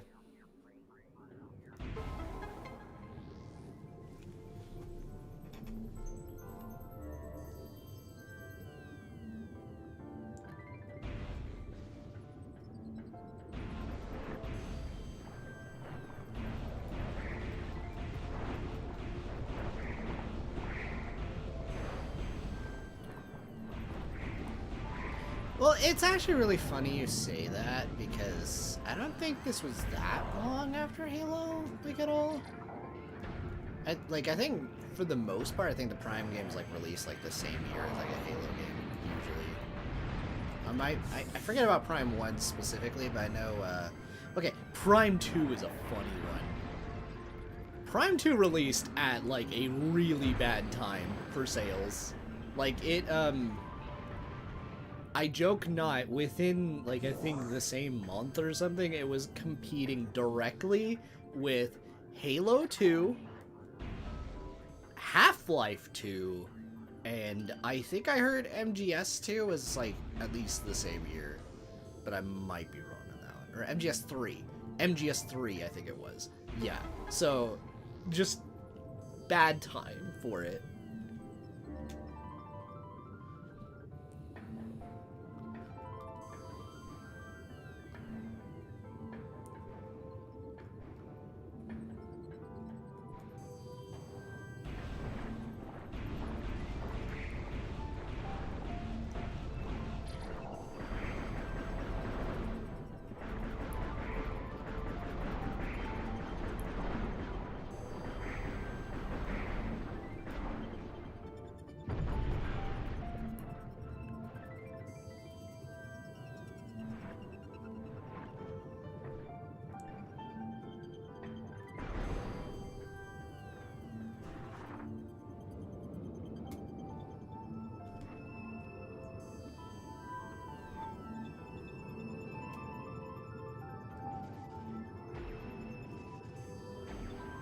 I'll do this puzzle legit.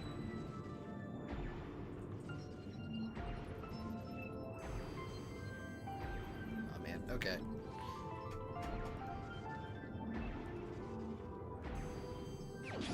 There we go.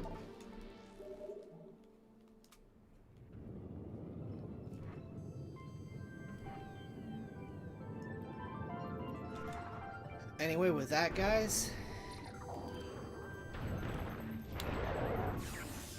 we are on the other end.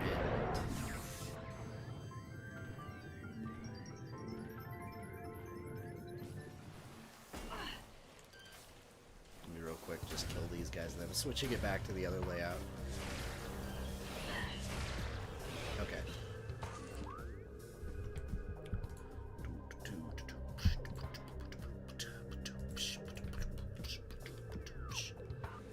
Alright. But yeah, no. Sunken Frigate, really cool. Really cool that, like, we got to explore the ship from the start, but kind of in reverse and all underwater, like, having to activate circuits and everything to power up all that. Good stuff. Really good moment. And it's definitely very inspired by, like, I want to say the, I'm trying to remember the name of that ship. But, you know, the one that's in Super Metroid, if you guys are familiar with that game. But yeah. Anyway, we're about to go into the funny stretch of the game now.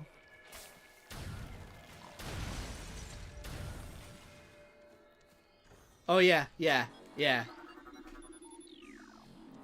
That is an effect in the original game. It's a bit more polygonal back then. Well, okay, polygonal's not the word. It's definitely a GameCube era face.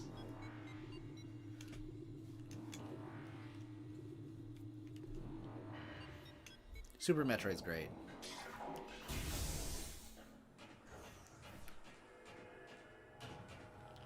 Anyway, the blue stuff. We are in the Phazon Mines, where there's a ton of it.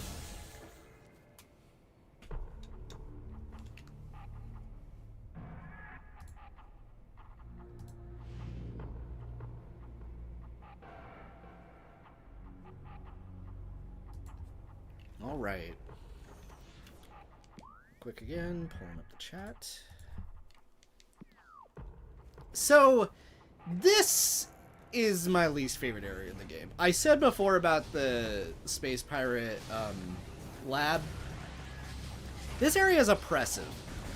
It does its job, but I will go into detail of why like this area is my least favorite. It'd be quite a bit. It is. I'll just say part of it is it's just long. It's a big area. This is easily the biggest area in the entire game. So we're gonna be here for a bit. And my favorite enemies, yes. Yeah.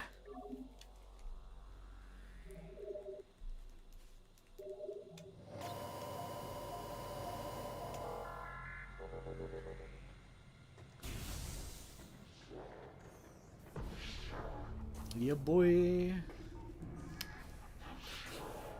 Is that smile? See? Is that smile of solidarity?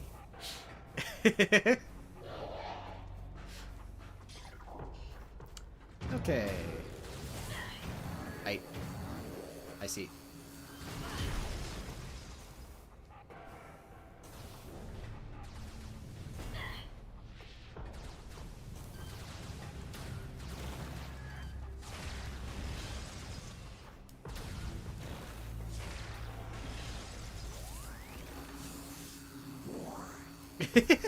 We have many faces going on.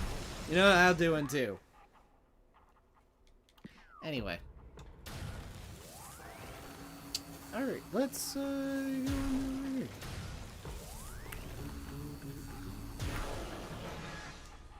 Alright, I need to activate this first.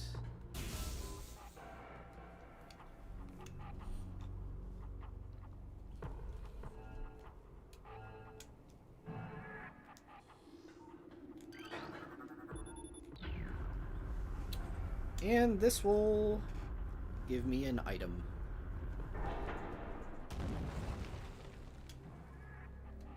Looky there, it's a missile.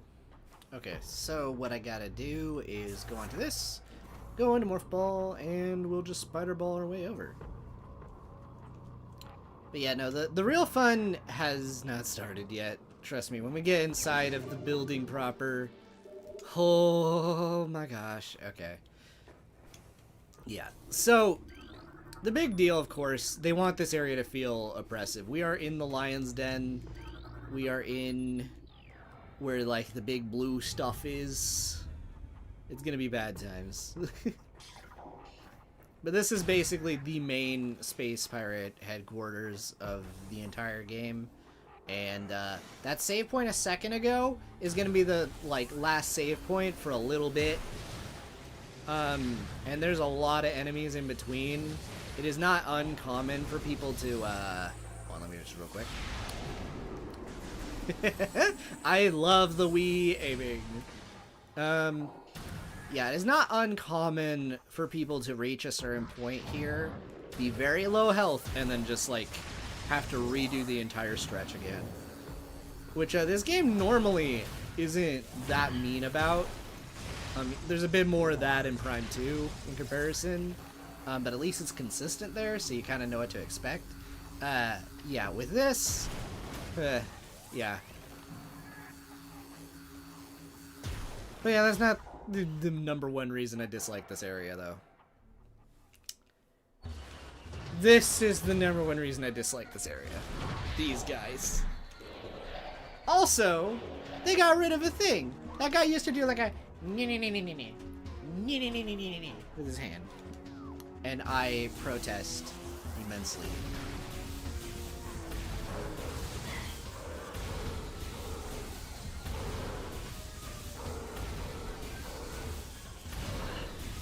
So here's the dealio with these guys, right? You notice that he's purple. He's color-coded. They have pirates that are themed after your weapons. You are forced to use the specific weapon on them. Now, that is not inherently bad. The problem is they're spongy.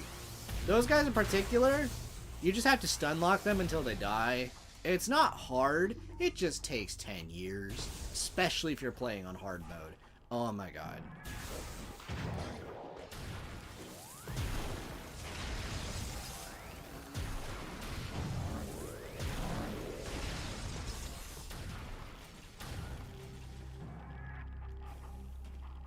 Define, I mean, one of them is right here. There's two of them, so I guess I found both, so I'll say yes.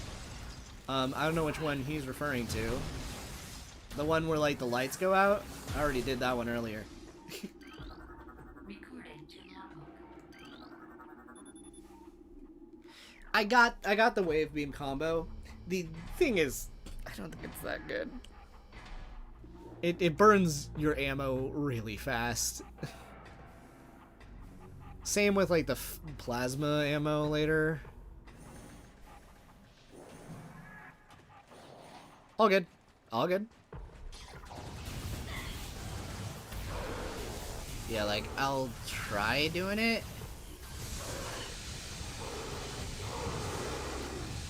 I guess it does kill it faster, but that's a lot of missiles. Like, that's like 1/3 of my meter for 2 pirates.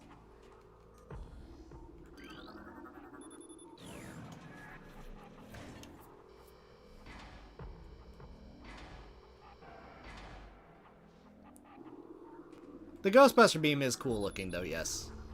I should have clarified that's what that is, that's what it looks like. I mean, you guys saw it. It's pretty neat. Don't cross the streams, all that stuff.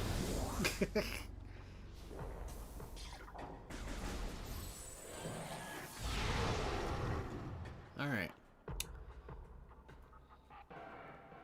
Oh yeah, really funny because I've done, obviously, like, randomizers, as I've said, for this. You can, like, actually get a situation in this room where you can come, like, from where that door is that you're about to see. But, like, that wall is there, but you can see through it, but you still can't walk through it. It's pretty quirky.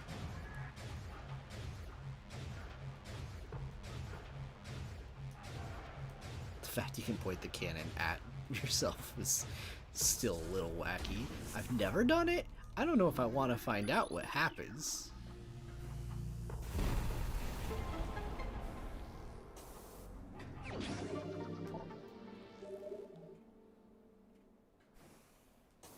Okay.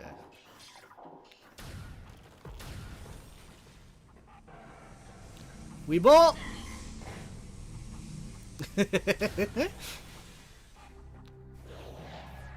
My health? Who cares? Now these guys, these are my favorite of the beam pirates. You just slap a super missile at them, you're done. Or like a couple super missiles in the case of, like, what was it, hard mode. Oh boy, guys, that's how I can tell. Alright, yeah.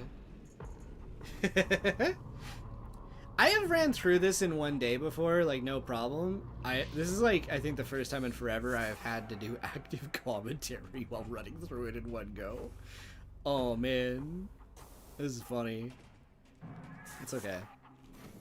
I will be doing small word like caveman by end of stream. I am so glad other games are either shorter or I am doing them in 2 sessions.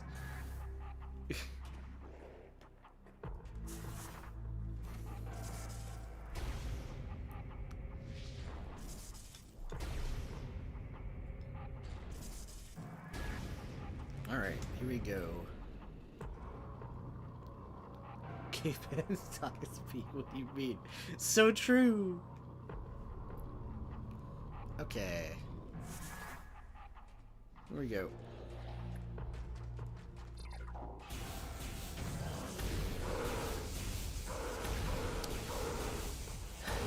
Yep, there you go. You just do that a few times.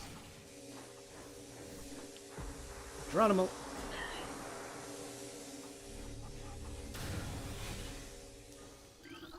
Also, I find this incredibly cute in a second. I'm gonna step onto this elevator and look through here. A reminder, that is the meteor that has all the goop, or where it all came from. And you can see it just right there. Nice piece of visual storytelling.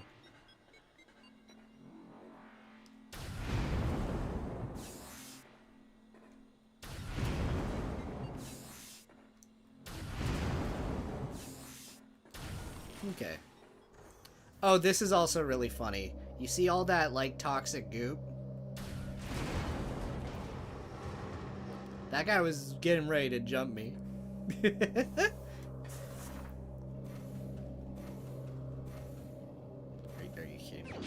There we go.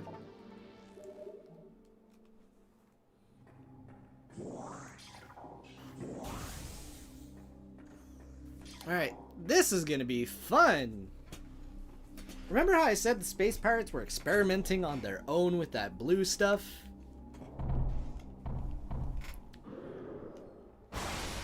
Say hello to an elite pirate. Yeah, so these guys, they're phazon juiced. They also have energy barriers. Kind of annoying, but yeah.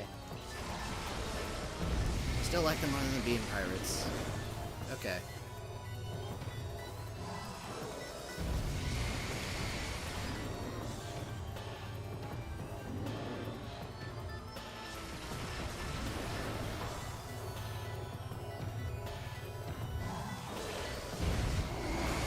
Woo!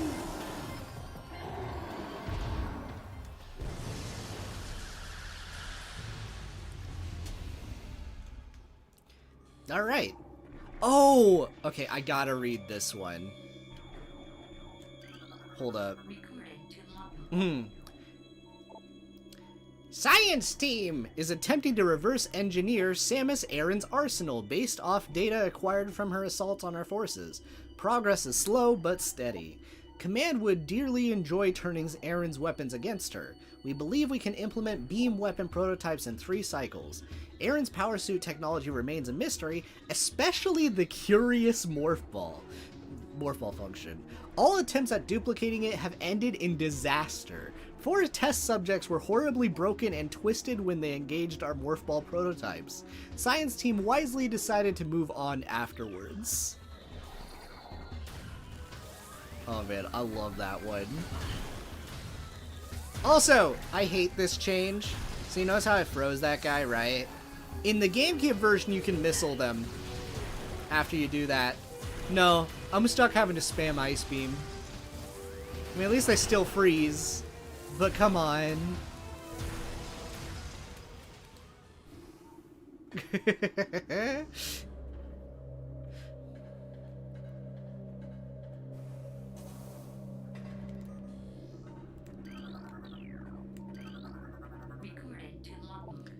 Okay, is this the one?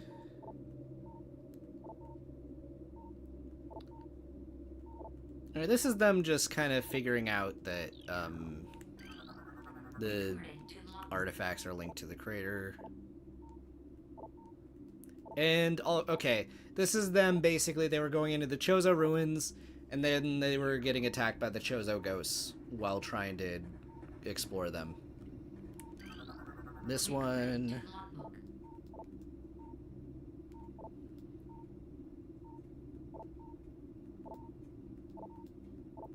That's just explaining the impact crater.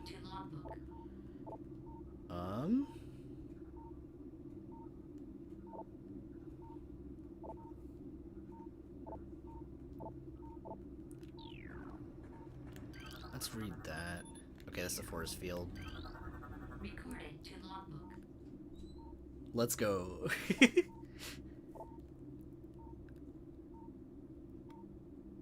Let's go about JC there.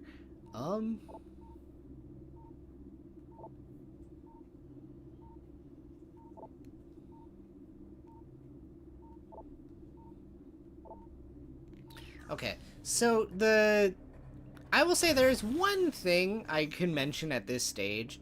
Technically, there are 2 different versions of this game's lore. On GameCube, specifically, there's a different version than, like, the scripts that came afterwards. And then they tweaked those ones to be, like, more consistent with the sequels and I think, like, larger Metroid lore. So I'll just say that there was a different explanation for this game's namesake. And I may go into that when the time is right. But yeah.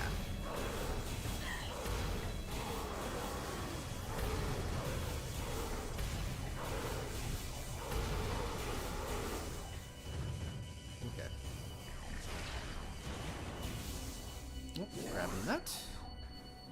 And then here we go.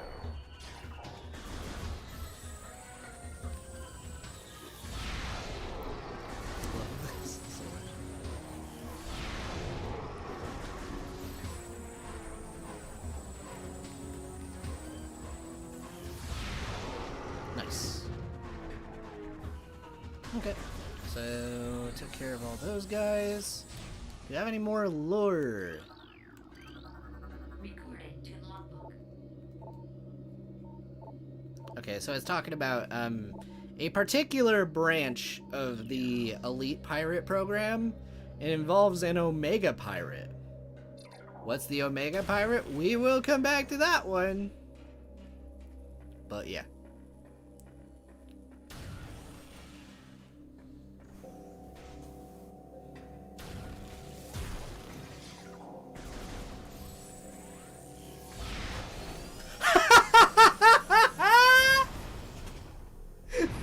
I'm not used to normal mode. So I skipped a tiny fight there. There's an invisible guy you can't lock on to normally, but I just have the freaking free aim and I just sniped him. It's amazing. Oh my god.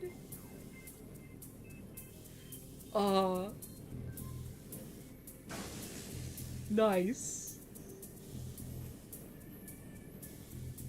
Bro wasn't ready.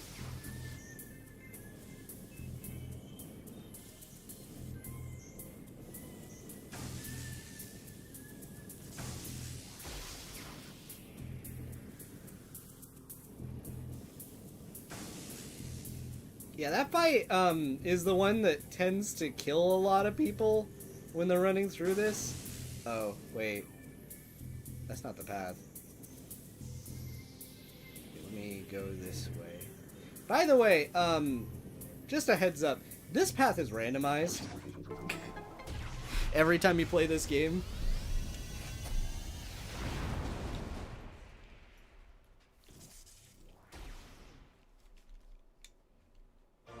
At least as far as I know, anyway. But we got power bombs! So this is a very special kind of morph ball bomb. I will demonstrate. Okay, there we go. That is actually the progress pathway. Let's head back over here first.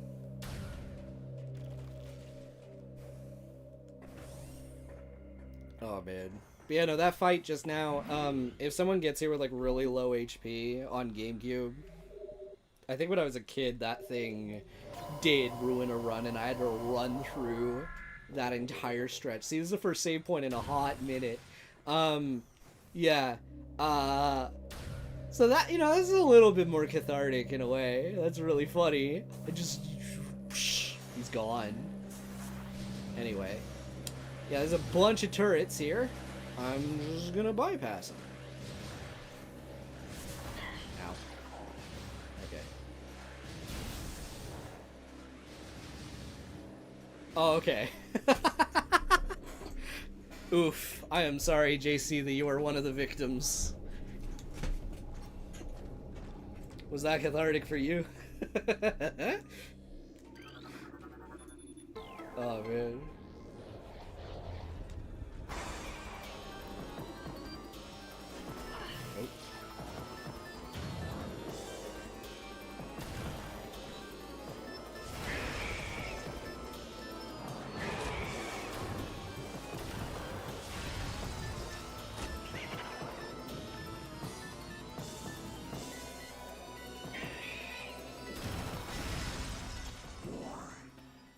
Oh. See you, Mailer.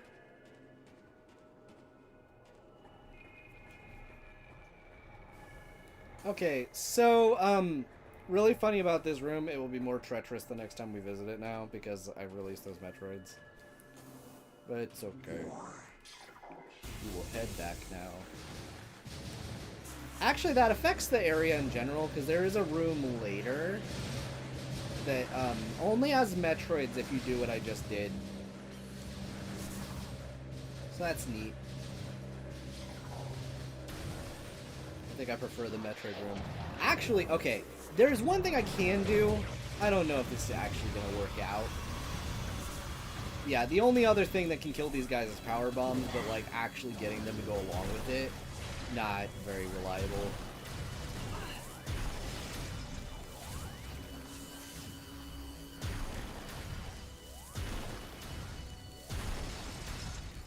jelly boys. Alright, so we go up here.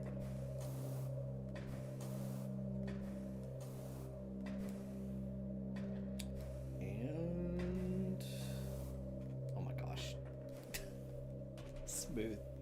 Time loss.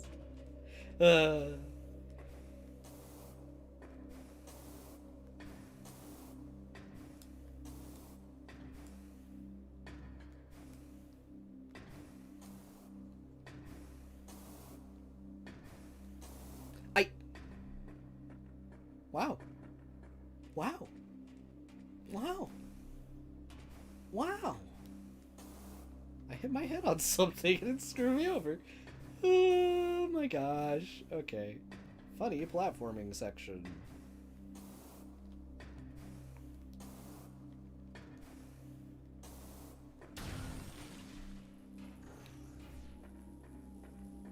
Okay, good.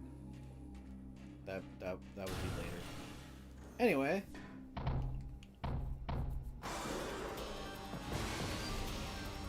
So that cutscene actually does not play if you already opened up that barrier.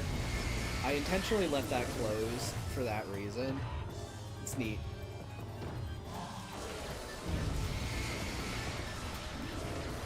I will explain how these guys work in a little bit. It's a little quirky. So you'll notice that there's another guy in that pod there, and another one there, right? So every time you visit one of these rooms, and I think it has to be like unloaded or something like that, a single one of these guys will break out. I bring that up just because, yeah, they lock the door whenever they do it. It is mildly annoying. So you are kind of forced to fight them. But yeah.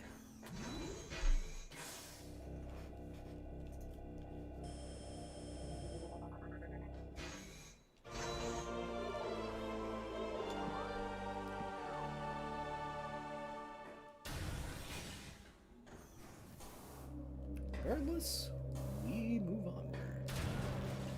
Hoping I can get another power bomb because I really need. Oh god dang it! I need one there. Ugh.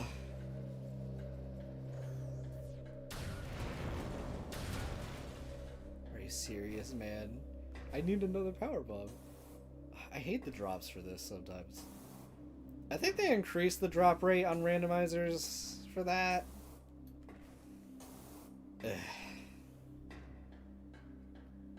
I guess I could do it on the next go around. I'll just have to remember. Actually, no, that sucks, because then I have to. Okay.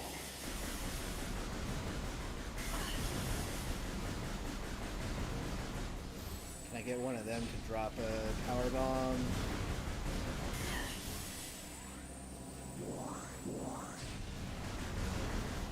Why is it just health? I'm missing health, isn't it? Okay.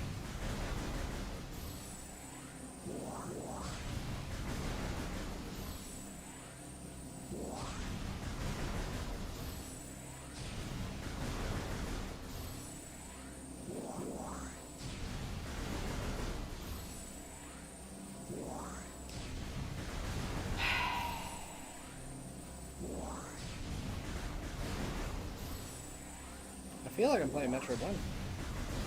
If you ever want to know what Metroid 1 is like, OG NES Metroid 1, this is it. This is the experience. Oh my god, finally. I'm gonna keep going until I get like a second one. Ah, screw it. Alright.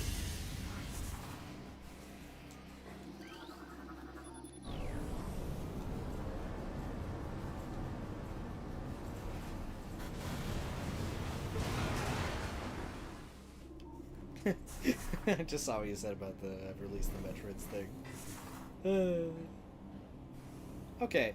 Anyway, we got an energy tank. Very good. I mean, an alternate way of phrasing it is, I've released the emus.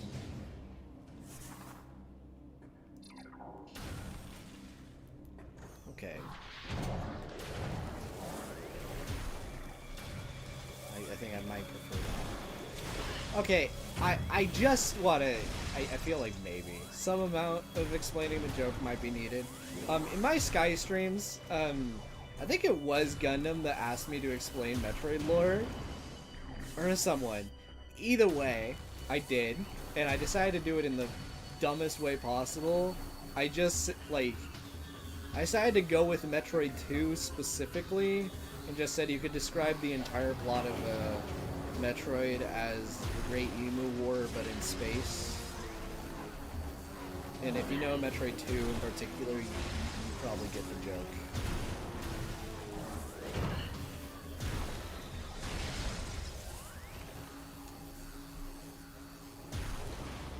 Because yeah, Metroid 2 can best be described as the Great Emu War, except when they lost, they called in Doomslayer. Or Doom Guy? I don't know, it's Doom Guy, right? Anyway, yeah.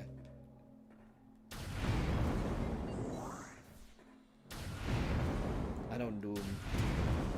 I got into Half-Life like this year.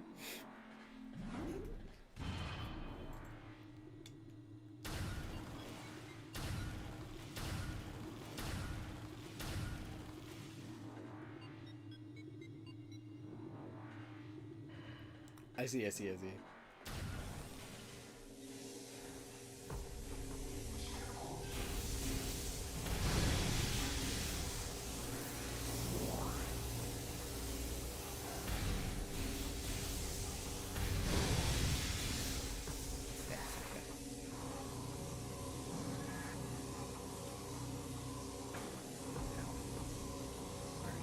Now the problem is, when I get to a certain room, I absolutely need... This is the room. Okay. I need power bombs to finish this room. This is the big thing. Oh, thank God. Okay. We can finish this room.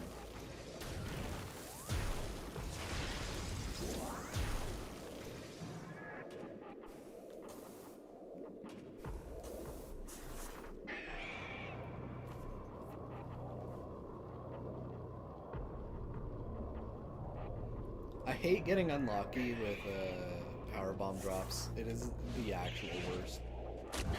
Yeah, okay, get off me. It's funny, once upon a time, Fred used to freak me out. Like, a lot. Now I'm just stone-faced. I'm just like, yeah, okay, whatever. I've gotten used to it. I bet that's how, is that a good joke to make? I don't know. Anyway, it's fine. Yeah. I don't know, overall, I've just played these games a lot. But, like, legit, though, the Metroids, they used to freak me the heck out. The 2D games, they can still get me. This game, I think, in particular... it just doesn't do anything to me anymore. Oh, I heard something really interesting. Okay, so one of the trailers for Prime 4 had like a year on it, and like people that are even bigger like Metroid heads than me noticed something interesting. If they are correct, then Prime 4 is way further in the timeline than... Oh, God dang it. I hate this. Prime 4 is way further in the timeline than, By the way, alright, this is a Wii change. I want to rant about the Wii version for a second, because it is actually bad. I hate this change a lot. The Wii version of this game added, like, a bunch more blocks you need to use power bombs on, and I think it was done to, like, again, just punish people that want a sequence break. But it has a knock-on effect, because you are using the power bombs more often, which means you run into what I'm dealing with more often.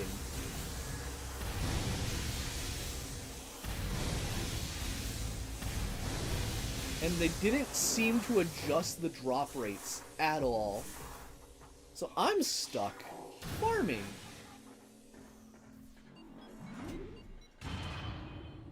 Oh, hey, yo. No. That's way too far. I think it's after Super. But before Fusion? I'm assuming it must also take place after Other M. Oh, I got 2. Sick. Yes.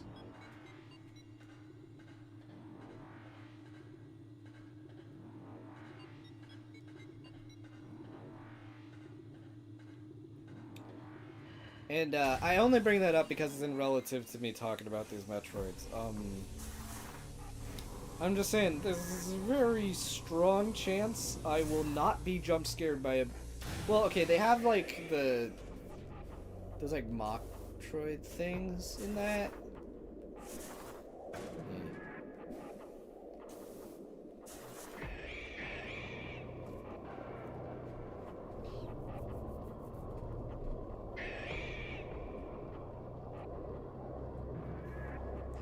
You were in a pigeon the whole time? Amazing.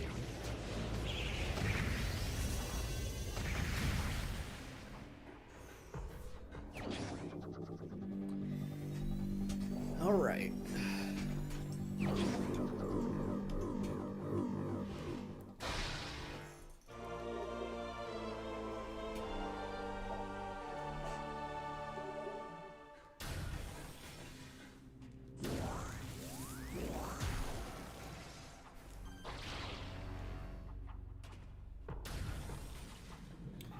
Alright, so there's other stuff I can collect, but I think I'm gonna focus on going to the next major progression item, and once I have that, the game is gonna open up a bit, quite a bit, actually, because once I collect that, then I think we're good for... Okay, I wasn't planning to use that shortcut anyway. Let's head over here and make progress.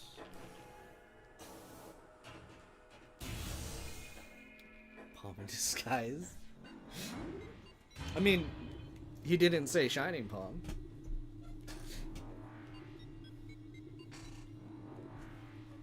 I don't know if that makes it better or worse.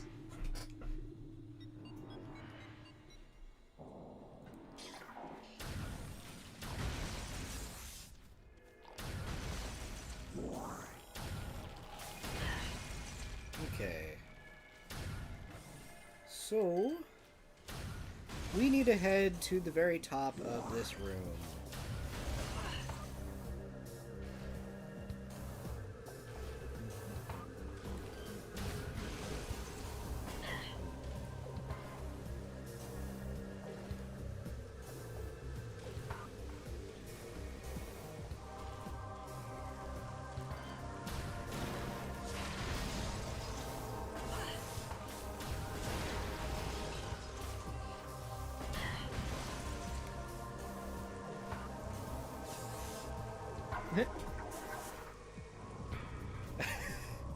Yeah, no, it does. I do have to be careful looking up at it, depending on where I put it on the shelf. But, you know, yeah. No, it looks really good. Yeah. That is probably the last Trails figure I am buying for a long time. Those things are not cheap.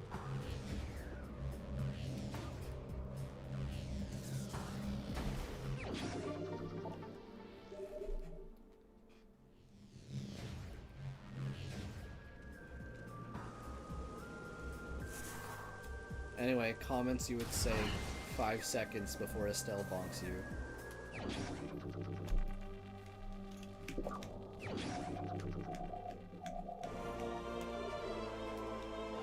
Deserved.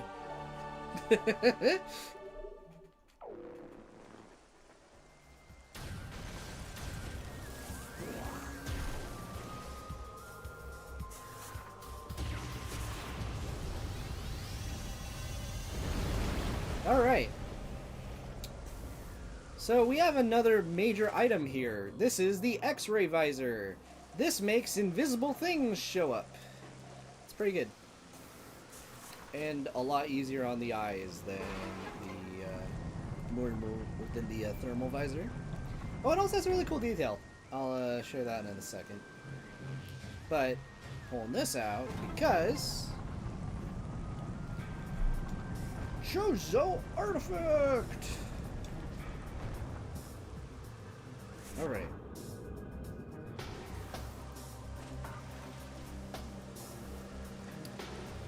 So I'm gonna do a really roundabout trip. We're gonna collect most items in the game now. I need to make a trip into the Magmore Caverns first, but once I do, we are pretty much good to go. But yeah, I do want to bring up the really cool detail. So if you notice in there, you can actually see Samus's like skeleton hand in there, in like a pose. If I change beams, she actually does change her like hand position to like match the beam, which is pretty neat. So, anyway.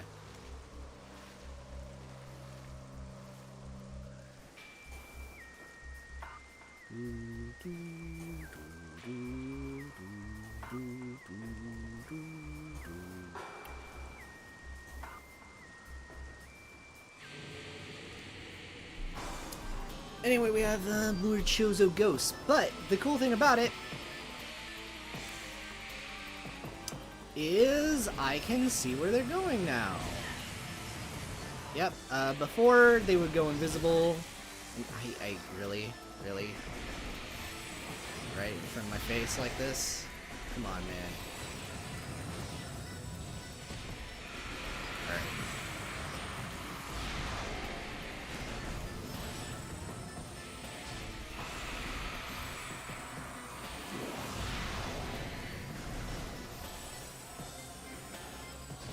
What if?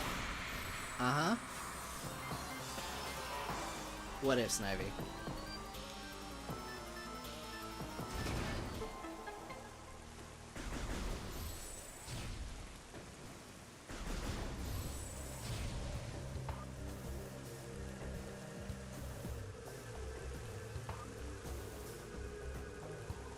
Oh.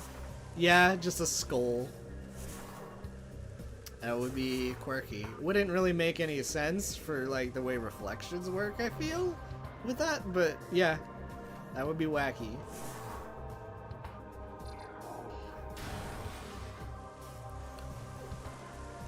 Yeah, again, they're gonna show up a lot more often. Most of the time I'm just gonna outright ignore them.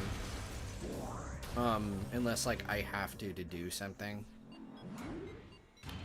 So we're gonna go to the Chozo ruins, but we're gonna go through a very specific route. I'm gonna pass by the ship. When I go there, I am gonna take another tiny break just to eat all these chips.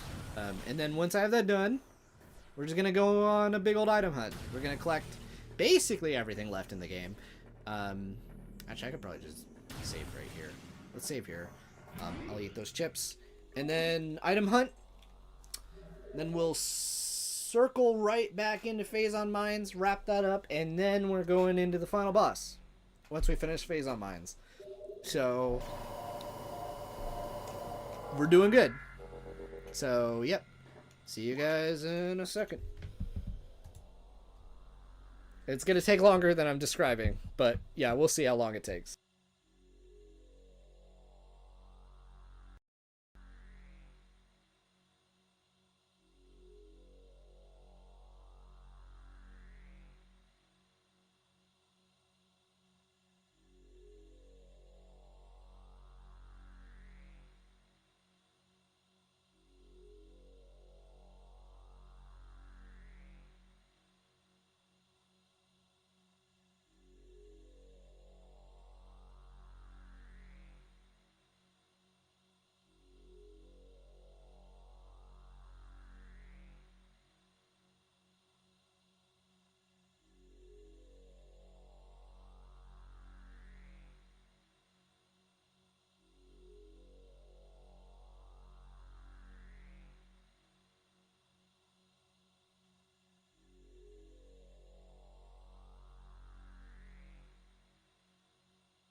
why is every extended version of this just like with like ambient noises? I mean, okay, just understand when you hear thunder noises. It can't be helped.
Okay. We're back. Alright, let's put this down. Grab the controllers. You know what, I'm gonna switch back to doing regular Pro Controller now.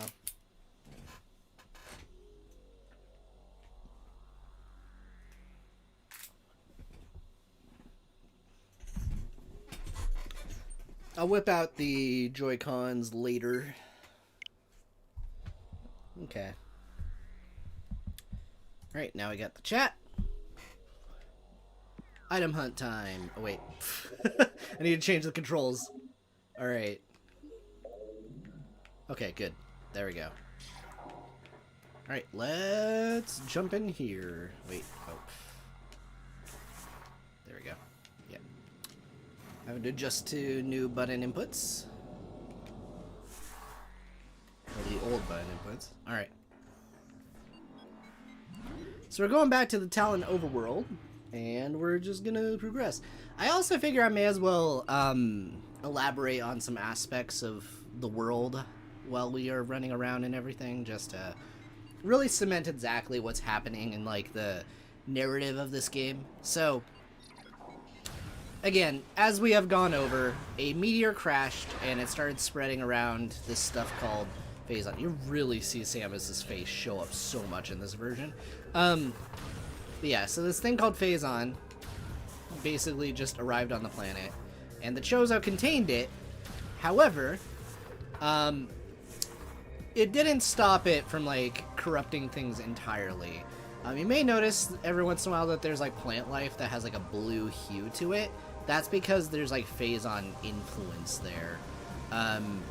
So, for example, right over here, if I were to walk over to this spot, you'll notice, hey, there's like some weird like plant life that's like glowing blue. That's because it's been corrupted by Phazon. And there is a scan log somewhere in this game that I'm pretty sure implies that if things keep going the way they are, this planet may become inhospitable in like 50 years because of this stuff. It is making like animals and everything more violent. It is just bad stuff. So yeah, we're just going to the source of it, and we're eventually just gonna deal with it. But just to keep an eye out for like blue stuff in the environment. You'll definitely notice it showing up quite a lot, especially like in this region. So anyway,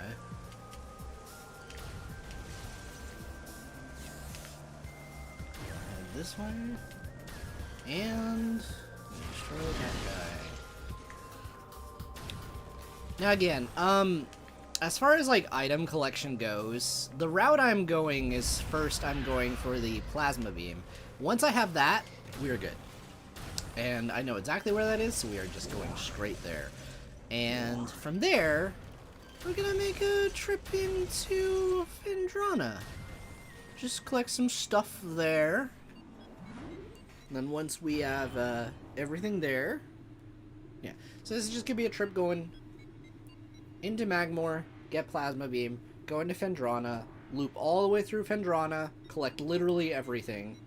Then we come back out of Phendrana, and then we head to the Chozo Ruins. And from there, we're good. We gaming. So, yeah. Again, I have played this game so many times. I have a few different ways I go about 100%ing it. I definitely have, like, routes. Again, a very, like, common complaint about this game is because of its length. I think people feel like it is, at the very least, harder to route than 2D Metroid. And, well, I wouldn't say that it's, like, as accessible as 2D Metroid, because, obviously, like, your movement speed is slower and stuff. I feel like in terms of optimization, you really can cut this game down. I've definitely cut it down a lot as I've played it, like, over and over and over. So, and I think anyone who has played the game before can probably see, like, what I've landed on, and I'm mostly self-taught with this game, with, like, a few exceptions. There's, like, a few crazy glitches, but almost all of the ones I know, like, again, the main one that I could do in this is that one trick back at the pirate lab that I did not know that before. That one I did learn elsewhere. But generally speaking, it's mostly just route optimization. Just learning where to go, when to start collecting things. Yeah. That's assuming you're a replay game head in the first place, though.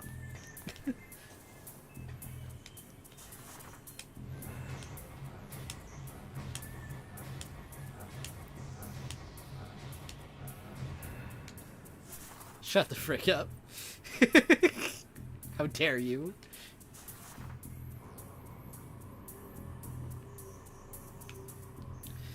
I mean, I don't think this game needs it myself, but I suppose some people would like that, but eh.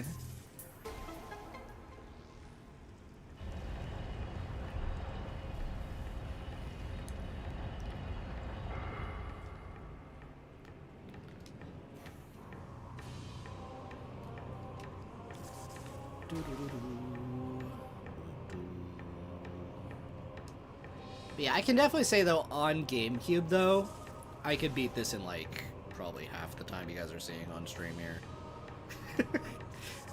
I think I've beaten the game 100%-ish in like 4 hours on GameCube. But again, like that's just because there's a lot more sequence break tricks, and they don't want you doing them. That's why they removed like a bunch of them. Which I will say that is one thing that a lot of 2D Metroid games have over this. But I kind of get it because like it doesn't really feel as organic as the sequence breaks in a lot of the 2D ones. Oh, I got something stupid to bring up in a second.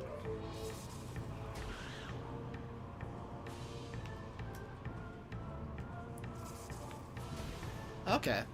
I am... Yeah, I mean, I don't have a Switch 2 anyway. Okay. Let's, Right, I had to remember the button, because I was switching control schemes.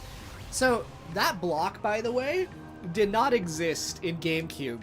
They put that there to hard make sure you did things in the right order, because technically, on GameCube, all you really needed to get here was either a glitch or the grapple beam. Or not, yeah.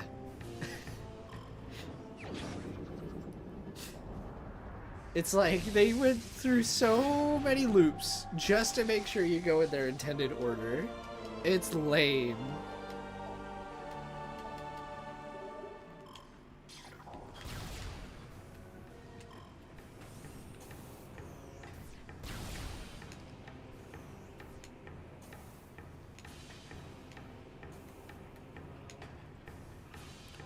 Alright, so now that we have this, let me double check that I'm heading the right way. Yeah, I'm heading the right way. Okay. So this is the strongest beam in the game, by the way. I'm gonna demonstrate how it works in a second. It is good. It is strong. Alright. Get ready to see a wipeout. Look how this guy is gonna die. Just incinerates. Jesus. Okay. Anyway, technically I could go right here and just head straight for the Phazon Mines. This is where, like, I basically do two things. I either go to Phazon Mines and clear that out right now, or I go for the item hunt. I'm going for the item hunt.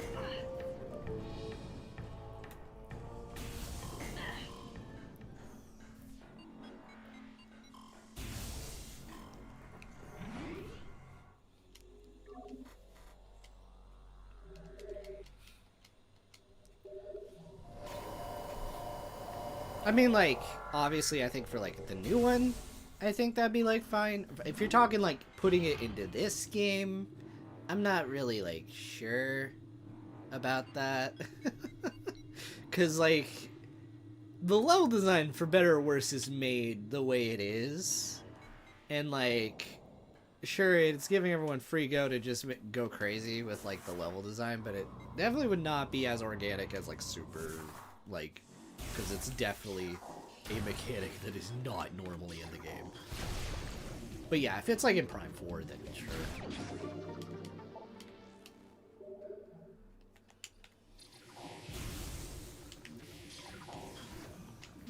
Okay, so here's the route I'm taking. I'm gonna be going all the way down into this area, and then... Okay, I can do like a few paths. Let's go underwater, because I'm like right by it. I still don't think switching beams is very graceful in the normal FPS controls, but hey, if it works.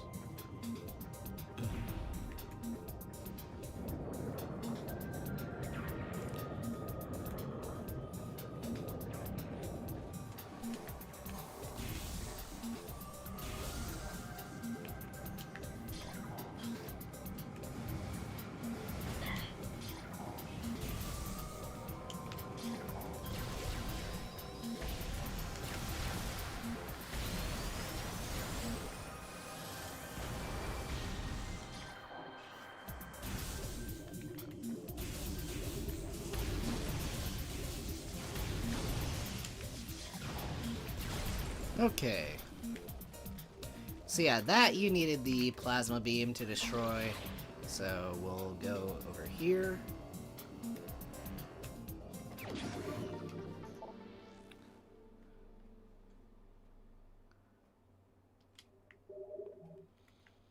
I mean, that makes some sense. Okay, so here's the thing though.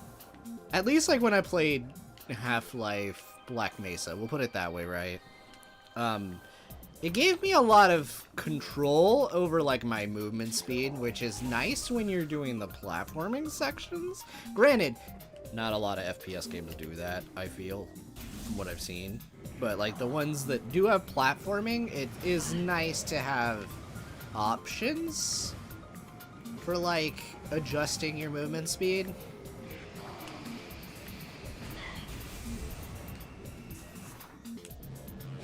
You're good. You're good. All good. Hope you're enjoying it. I am on the big old item hunt now. I got basically every major item in the game that I need to do that, so we're doing it now.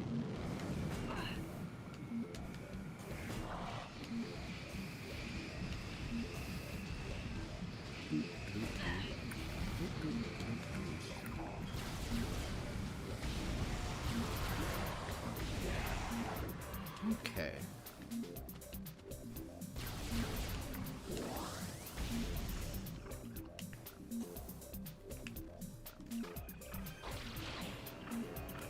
Alright, so there's a really funny part of this room. You do get a hint from those like statues that like we've gone over before. But yeah, there's just like an item, it says it's in Fendrana's Edge. If you do this right here, you can see the door. There's nothing you can scan, you just kind of have this. And let me check the map. Oh yeah, there's not even a door here right now. So that's very quirky. Man.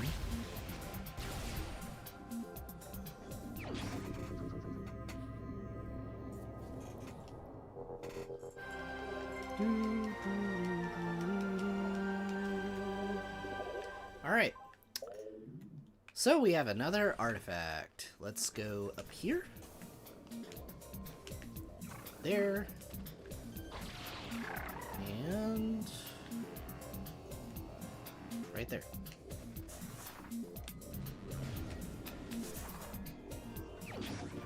Powerbomb expansion.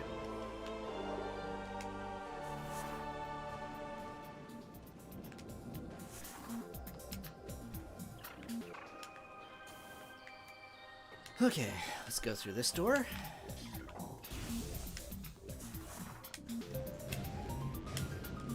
Yeah.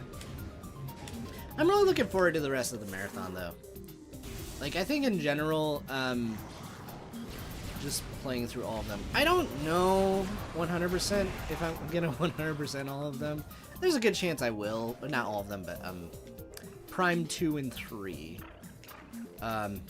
Hunters, no. because that one requires the scanning, and there's like nothing really like super incentivizing that. So yeah, that one, oh my god. Hunters also has a very interesting campaign in general. I'm feeling okay just saying. I feel like that's gonna be the low point of the marathon as far as like the main campaign's gonna go. But I at the very least have practiced it a bunch, so I know what I'm doing. I can get through it relatively quickly, I feel. And it is not as long as the others. The multiplayer is the part I'm really looking forward to with that, though. But yeah. Also, back to the environmental detail. If you were, like, in this cave in, like, the original, you looked underneath the ice, you could, like, actually see, like, fish, like, swimming underneath the ice. Which is pretty neat. Also, in randomizers, it is very possible to, like, make this break and everything and try and collect that without the gravity suit. I don't recommend doing that because you can soft lock yourself in randomizers. Just a heads up if anyone ever gets the idea. So we'll go in here. Save. Okay. So I think from here, okay. I'm trying to figure out a route for the, like, entrance of this area. I might dip into the TARDIS room and then go backwards. Wait, hold on. I know what I'm doing. I know what I'm gonna do. Okay.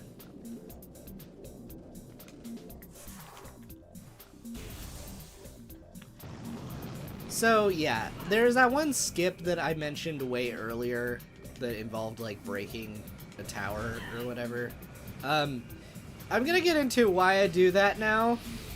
We're gonna go into the funny door of doom and despair. Look at it, guys, in all of its glory. Anyway. I'm gonna use this visor instead, by the way, because it just looks nicer than the other one. Okay.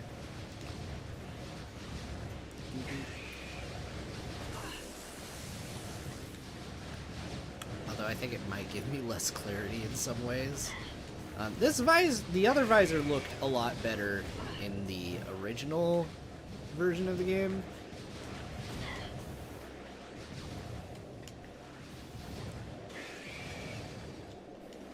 Okay, let's go through this door. Alright.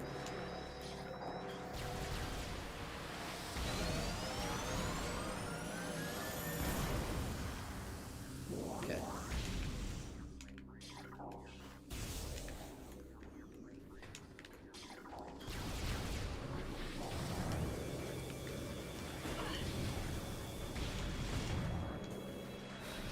Okay. Whatever, let's just get on the elevator. I was gonna try and be fancy. There's a lot of, like, standable collision all over this game. And I was, like, thinking, oh, I could just stand on the thing and then just, like, skip up the whole thing. Yeah, I'm messing it up pretty royally. I guess in the meantime, because, again, I'm just gonna be doing a lot of gameplay. If anyone has any stories you want to share or anything you want to talk about, feel free to. I know people brought up, oh, yeah! Yeah. Bradley, way earlier, you asked a question about me playing the other ones I have not covered for, like, Trails. Short answer, not really interested at the moment. I know, riveting. It's just because I have played them before. I don't think you guys would be really getting my reactions or whatever. Like, to really anything. And I feel that's kind of what a lot of people probably want from my playthroughs, but I don't know. Who's to say? At the end of the day, I just like Trails. But I don't know. I did stream, like, Zero when it got, like, another port, Like, I can see myself doing like a one-off, or like a...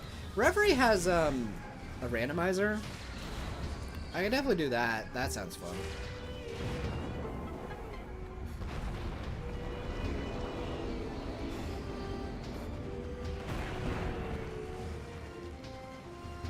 Yeah, no, for sure.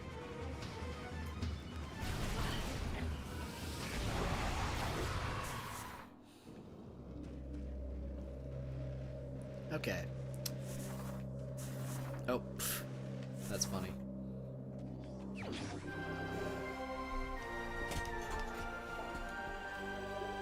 Alright. So that is another artifact, and we are going to be dipping back out of this area now. Okay.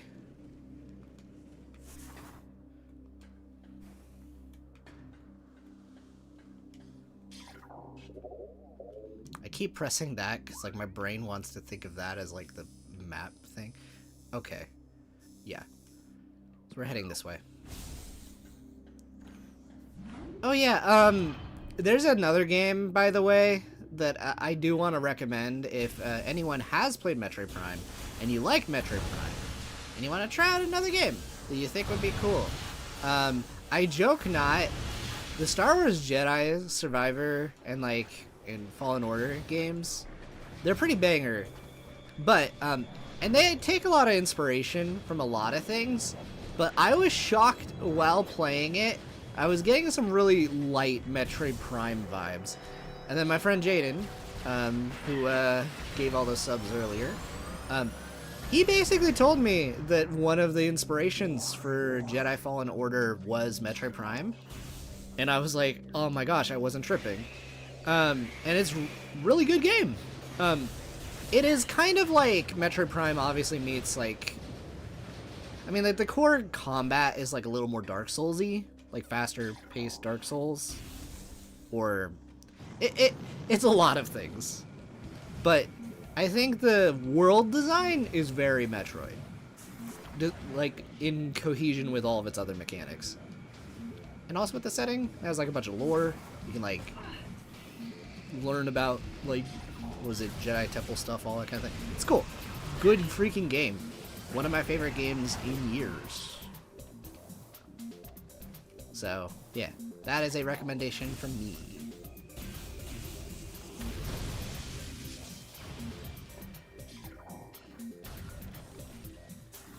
I will probably talk about it again when I get to Metroid Prime 3.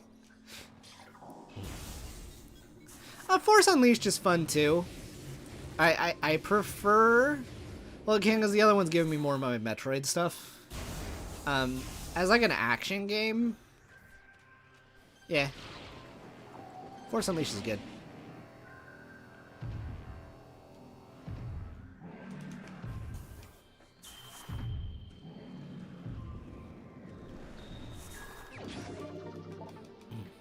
Okay.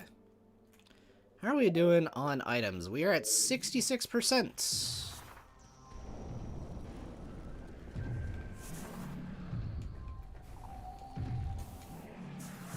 Alright, so there is a Sheegoth in this room. I'm gonna ignore it.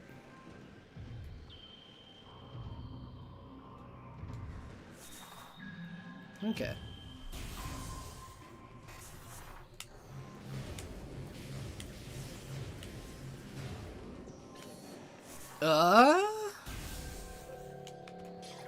Well, here's the funny thing. I'm not, like, super deep into Xenoblade, so, like, I don't really have too much to say about that.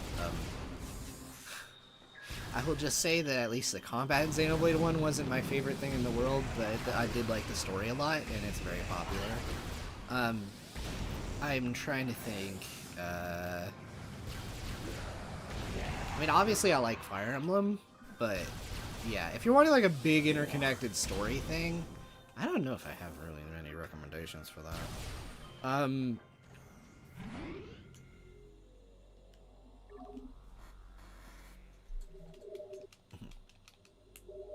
Yeah, and you might like vibe with the combat way more than I did, so I could definitely recommend that. At least that's something to try out. Yeah. Persona, though, from what I've played so far, I like the games. I could recommend them. I mean, they're very...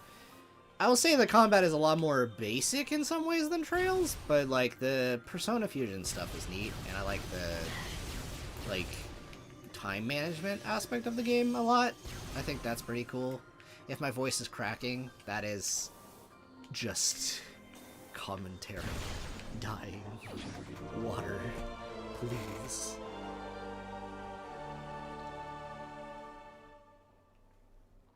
Oh, man.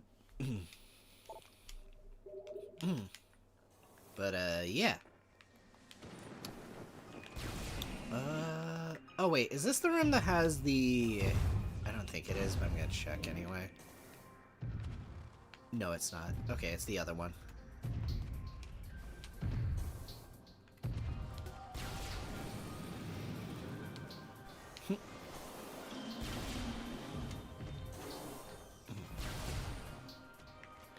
Yeah, I really liked, yeah, 4 Golden, 3 Reload. Those are the ones I played. I will say combat-wise, I liked 3 Reload better. And I think as far as, like, the emotional, like, stuff at the end and, like, the tone of it, I like 3 Reload better in those areas. But I feel like 4 has way better pacing. Or at the very least, like, you aren't waiting a really long time for the plot to get good. Because that kind of was the case for Reload for me.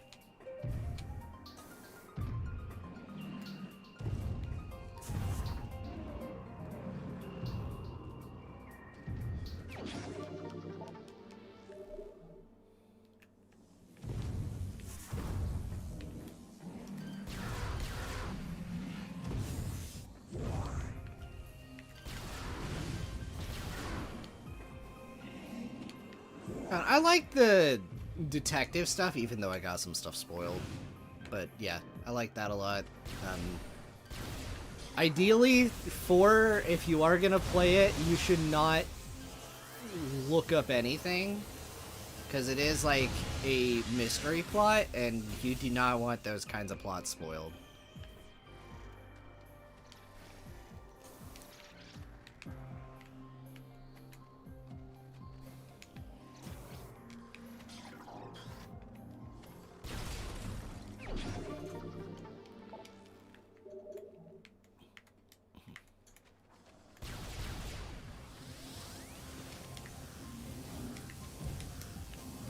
Also, one thing that 4 has over 3 is that 4 doesn't have Tartarus. I do not like Tartarus. Ugh.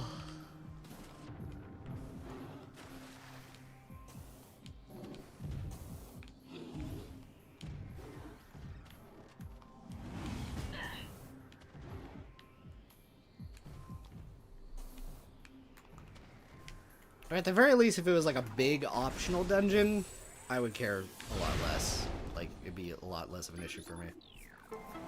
But, you know.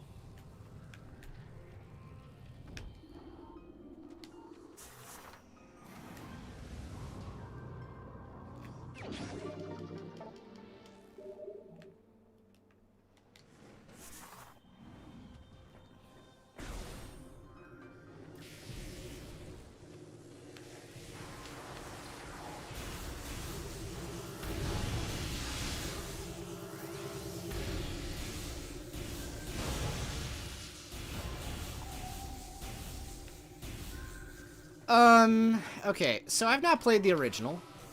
I do want to say that. I have researched into the original, but I've not played the original. The answer seems to be yes and no. It seems the approach to it was just turning Tartarus into a giant P4 dungeon. I think it has even more floors than the OG. But I think I have gathered it kind of lost in, like, variety. But it is probably more bearable in other areas.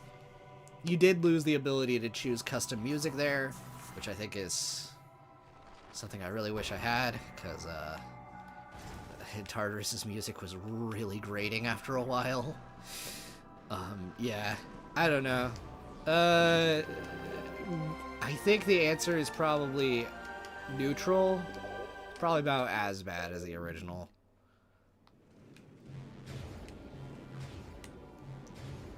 From everything I've heard.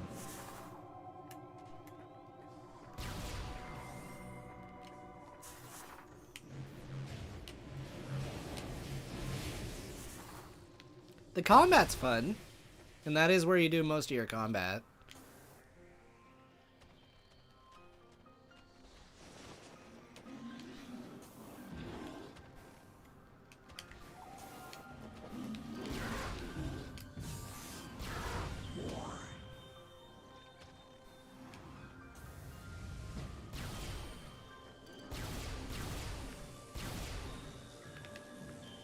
I mean, I wouldn't really know.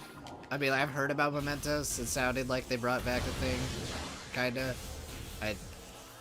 So in the original, it's basically just that's done faithfully to the original, where it does upgrade as you progress.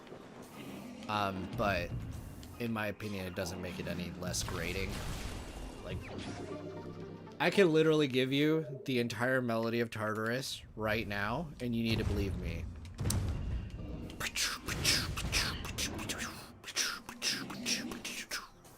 And then, like, occasionally you hear, like, a piano, like, ding, doom. And that's basically it. That's the whole track. You get, like, a few little variations, but they're very subtle. They're very subtle.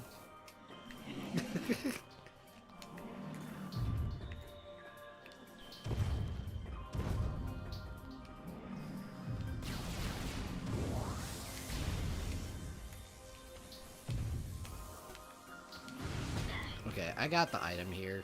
I can just leave. Okay. Well, I think we're... Are we good on Fendrana? I think we are. Okay. Yeah, that's one of the things I gathered. Although, it's weird. I think retooling it, maybe, this might be a hot take from my experience, I think retooling it would be maybe better than outright removing it, and here's my argument point. There's nothing stopping you from just running like 50 floors in a row with the exact same party. And while that doesn't sound bad, it makes it really monotonous. I could see that being a solution to force you to mix up your party comps. And, like, put slightly more thought into actually exploring it if you are gonna shotgun it. But, yeah.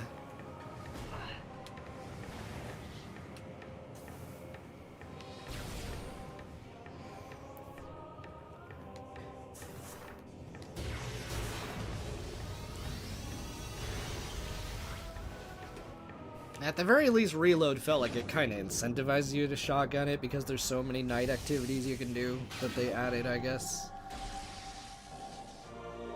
Anyway, Ice Spreader. So we have the Ice Beam combo. This one's okay. I used it on the final boss. It's pretty good. On, like, the final boss.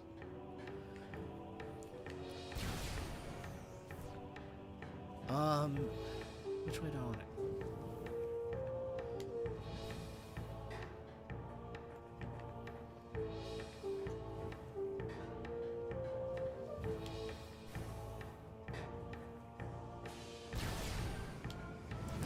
I think I have a route in mind, maybe.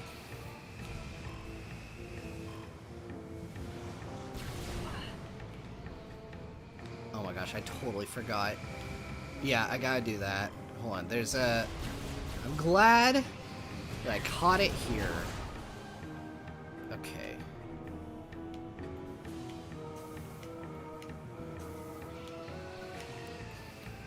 I think it needed it less. Yeah.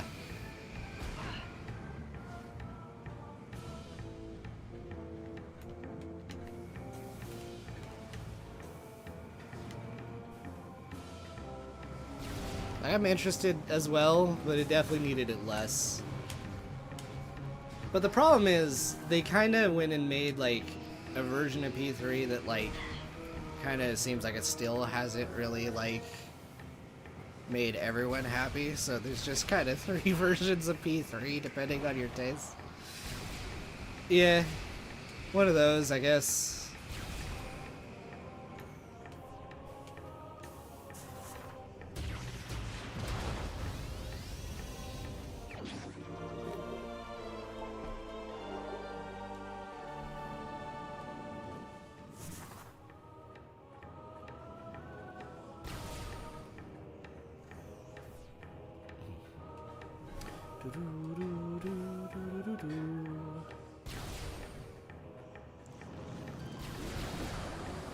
Wait, what am I doing? Okay. Routing, baby! That's what I'm talking about.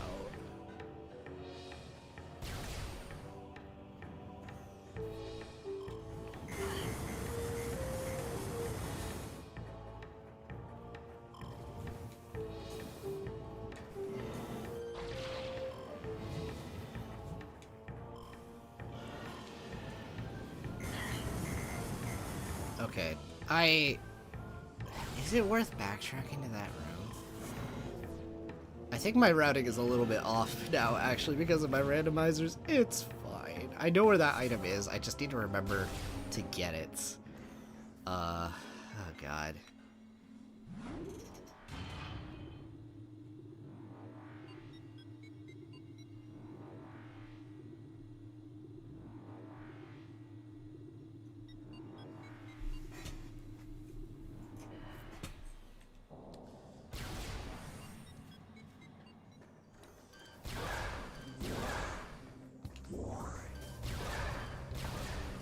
Yeah, I don't know. It seems definitely like they made P3 Reload to kind of be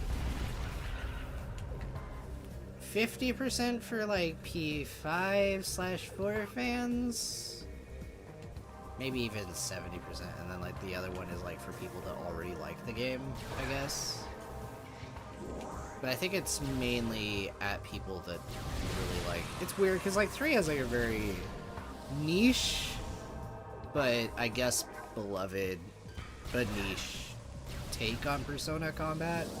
And I say it that way because, like, obviously a lot of people that like the others bounce off of it, but I have heard from the people that really like P3, they love P3 as far as like the way the original was made. Stuff like the... Also, I totally forgot to grab the thing back there. Oh my gosh, I'm getting into whole conversation derailing. Yeah,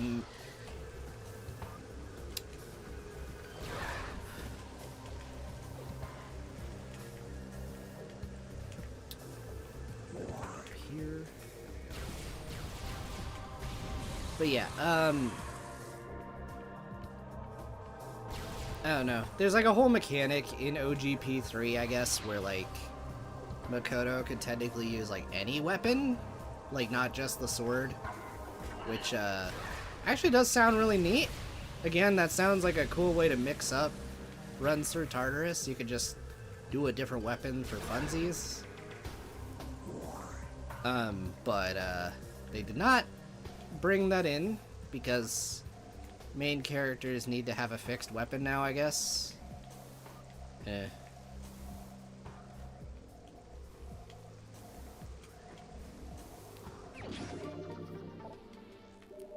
Very true.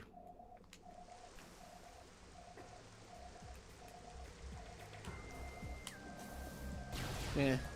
I don't know. I'm saying all of this just because I've researched this stuff. I don't technically have a horse in this race. But, yeah, it's interesting. I can say for myself, though, I enjoyed P3 Reload. Heck, I'll go ahead and say, like, that game's plot lives in my head very rent-free. Again, just in the moment, I wish it, got a move on. But I think that's a problem no matter the version of the game, so, you know.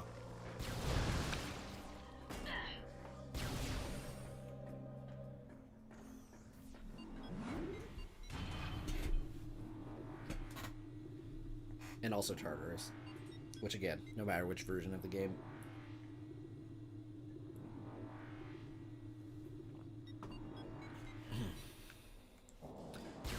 Okay. So this is going to be really quirky. I'm going to have to figure out a really interesting route here. Yeah, I never played it either. I have heard so many mixed things. Snivy likes it. A lot of people don't. But also, I would have to get the DLC, and I have other financial priorities at the moment.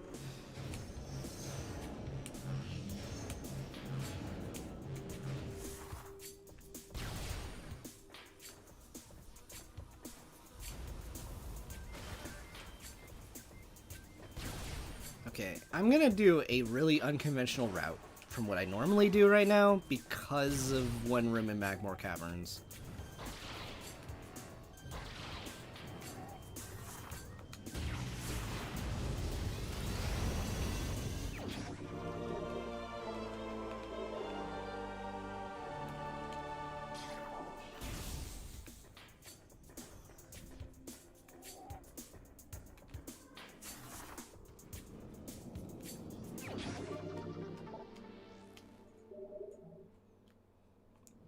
I did hear about that, and I hear people do not like it, which is understandable.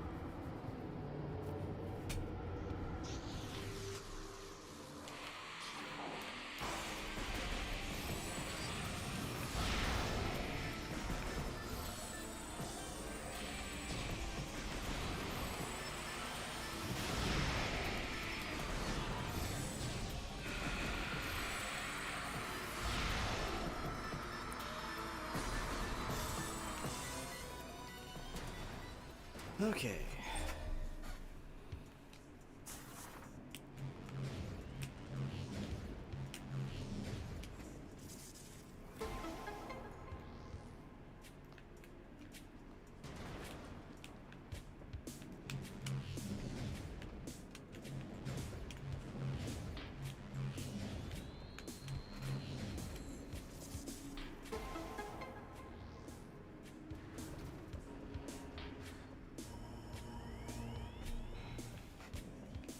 I definitely heard good things about that one.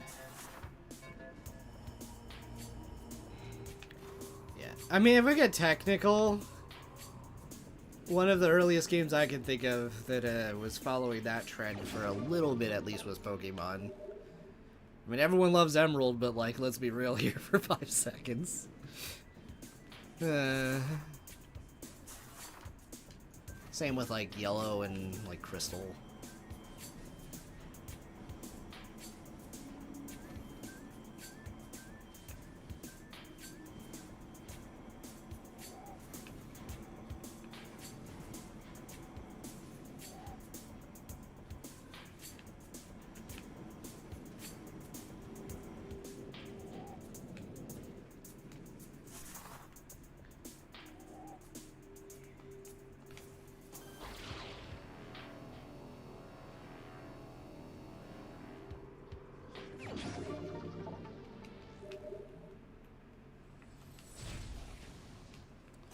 Okay, so here's what I'm gonna do. I'm gonna go in here.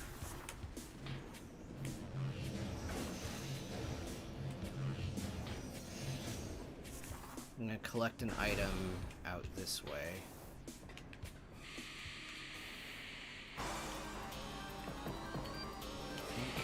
Is that? I hope that corner's still standable.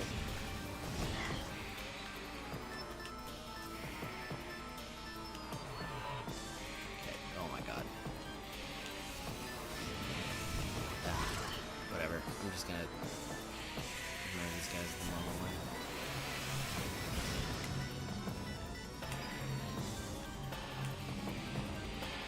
I really hate these ghosts.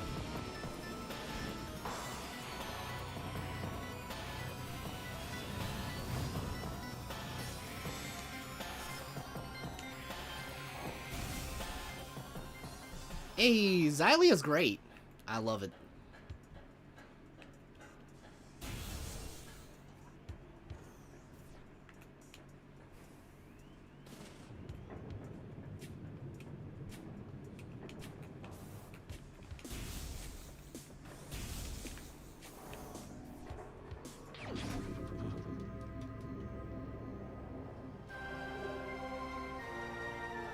And yeah, that is a valid approach, by the way, Bradley. That is sort of how I handled Trails for a bit there. I waited until I was caught up before I really started branching out again. I think there were a lot of games I just passed on because I was like, look, I'm in the middle of just binging this. I'm good. Yeah. That's fair. I'm just saying Xylia good.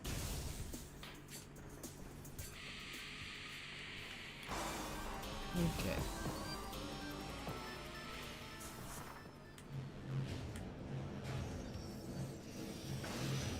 Hey, nice. Hope you enjoy it, JC. Okay, so I'm gonna head to that one Magmore Caverns entrance, and then once I'm in there, genuinely, which would be faster, waiting on the elevators or walking around? I actually am trying to figure that out. Wait, elevator. It's the elevator's faster. Oh, by the way, sacrilegious. This used to have Samus's reflection. Anyway. They robbed us. That's like literally the only downgrade I can think of in this version. Aside from like the aforementioned sequence break patches, but yeah. But that was the Wii version, so...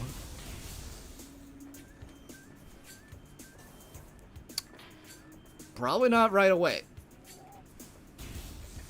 Because priorities.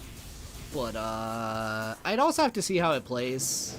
I'm a new Tales of fan, just to clarify. I have played 4 games. 2 of them are Xylia 1 and 2. The other ones are Symphonia and Tales of the Abyss. And yeah, of them, Abyss had the best story. Xylia 1 and 2 had my favorite gameplay.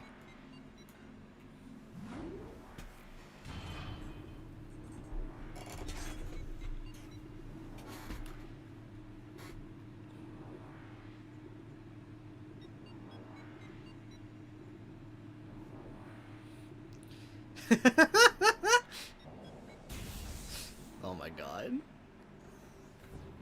No, that may happen to me.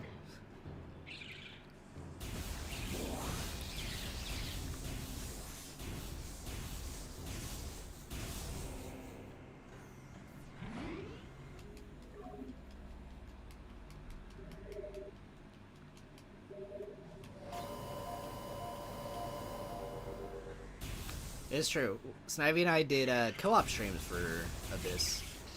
I will say this about Abyss. I think that game's combat is at its best, in particular when you're doing co-op, because it has this like gimmick. So on paper it plays sort of like, I guess, a more primitive version of Vesperia for you see, but like I think at the same time, it has like this gimmick where attacks will like put an AoE like effect ring on the ground. And then if you do like a specific art in that ring, it'll actually like upgrade it to like a new art, basically. The thing is, it is really hard to coordinate that with AI. It is a lot better when you are working with another human being that knows what they're doing. I was about to go in there for no reason. Because then they can like place rings, or you can like work together and like combo and like figure out like a rhythm with it. Yeah.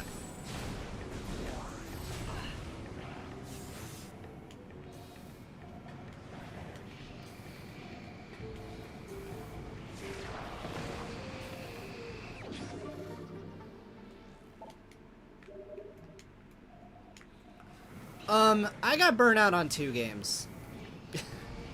Got close to burnout on a 3rd one. I think for me it was Sky 3rd and Cold Steel 1. That was where it was for me. But I think that was for somewhat different reasons.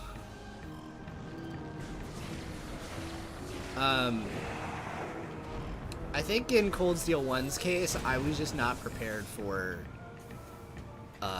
another FC game, I guess. If that makes any sense. In 3rd's case, oh my god. Oh my god. Oh my god. Oh my god. Okay. Amazing. In 3rd's case, it's like I just finished like binging Sky 1 and 2, and yeah, I was just right off of those 2. I had feelings.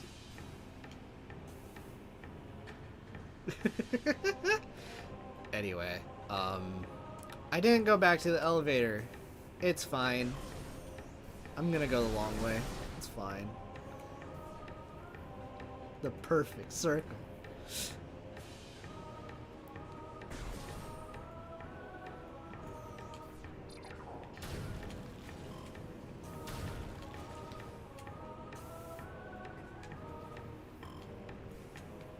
Yeah, I got almost burnout on Cold Steel 4, but like that's a game where like I think I had a lot going on as far as like a lot of the games I was playing, I was like with somebody in a call, like a friend or whatever, and then what was it, when I got to like 4, I ended up doing that one kind of like by myself a bit, and then one of the friends I was playing, he basically just dropped trail, or he realized he didn't like trails anymore when he played 4, so I was here just like enjoying the game, having literally no one to talk to for the first time in like forever. And it was a time, but that's changed now. I could talk to people about it for better or worse, but yeah. It was also just a long game. I was actually talking to all the NPCs because I wanted to savor like the last one I was gonna play for a hot minute, and yeah.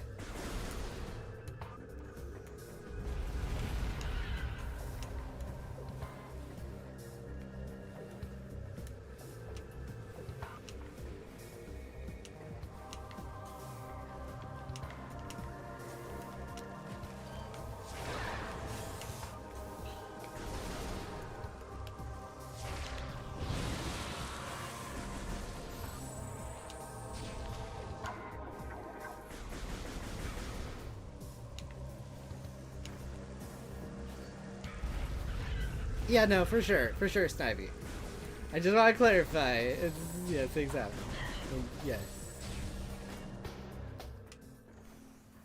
Bro, I could talk to you about like 80% of the series now. It's all good. Maybe even 90% actually. I don't know what we quantify it at this stage. You have 2 games left. You've even played Nayata. Peak action RPG.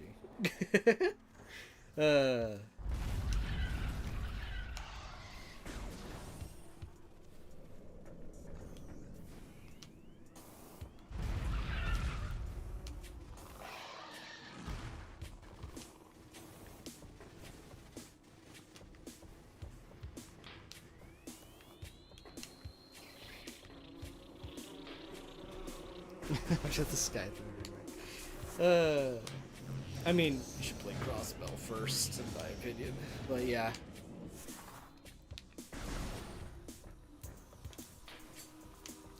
I say Crossbell, even though it looks old, it plays pretty good. I think like that's where like the combat really started getting good, in my opinion. And that is on Switch.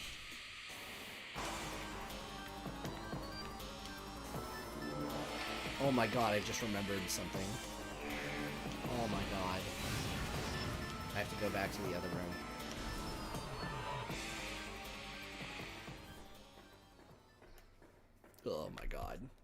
I am wasting so much time.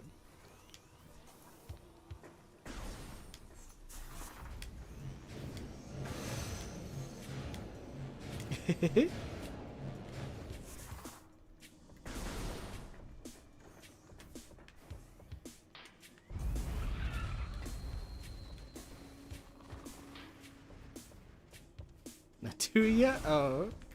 That's really funny. Yeah, Nayata is a really funny game.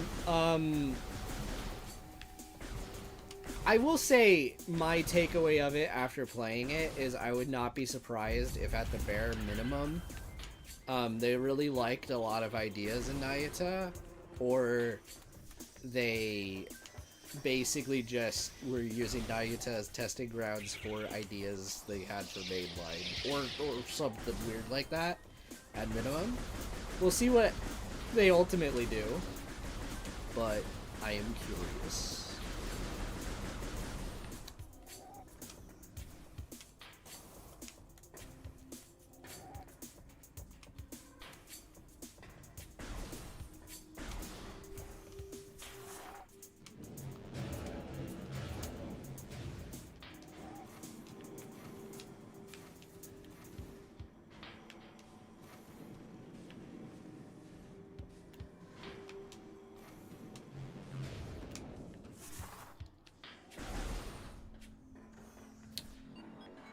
Okay, I have to go this way.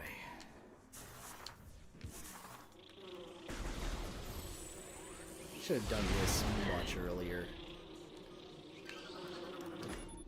Again, the randomizers I think threw me off. I had a really good route for a while. Oh man.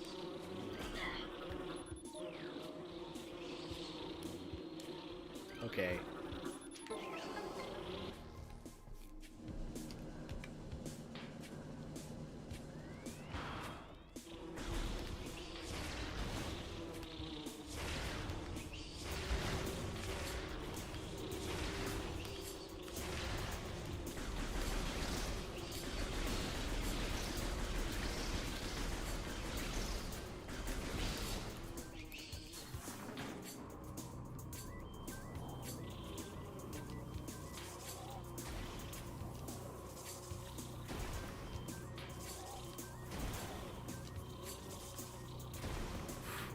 That bee is following me.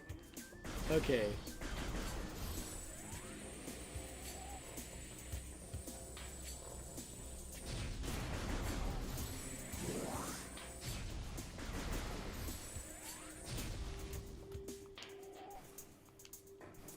Man, I am going to be so tired when I get this beat. It is not going to be fun. I think I did. I don't remember off the top of my head, though.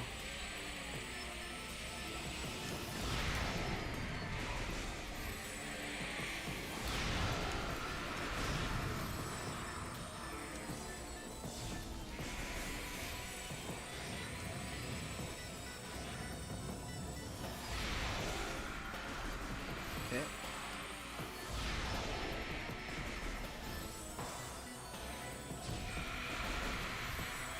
Yep. I mean, I know how to kill them and or ignore them most of the time, but yeah, it's a time. Our parents did you? Chimpanzees are to us. Very good question. I mean, there's a lot of them. Items, I mean. There's like a 250 missiles or something like that by the end of this. When I say like 250, I mean as in the amount you have. You get like 5 missiles for each expansion, so it's like I think there's probably like 100 then. Yeah, it's like 100 missile expansions. I think my math is right. Yeah. Oh wait. I'm stupid. Okay, let's go down here.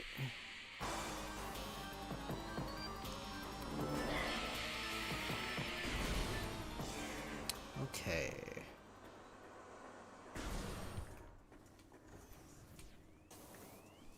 One thing I really wish the Prime games had that a lot of the 2D games have, and like even some games like, you know, just Jedi Fallen Order and Survivor do, is I wish there was like proper item tracking in this.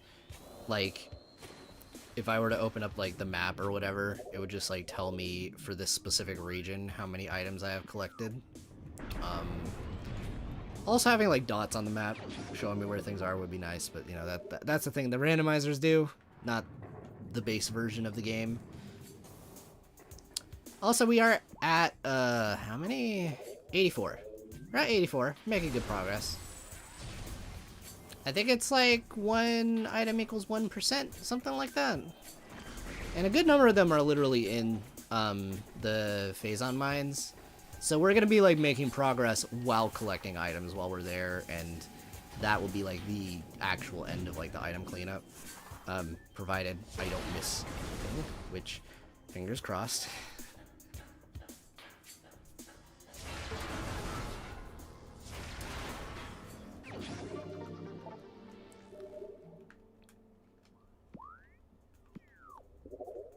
Yeah, there's 85 now.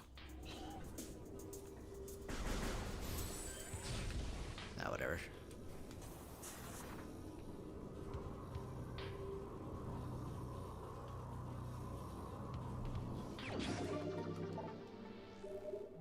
$86.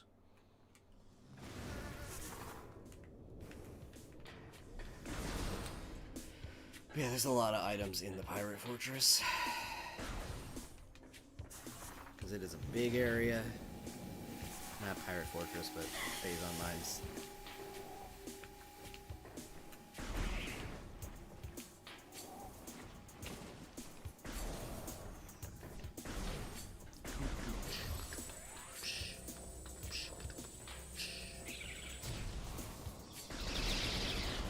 Again, like, I think 255.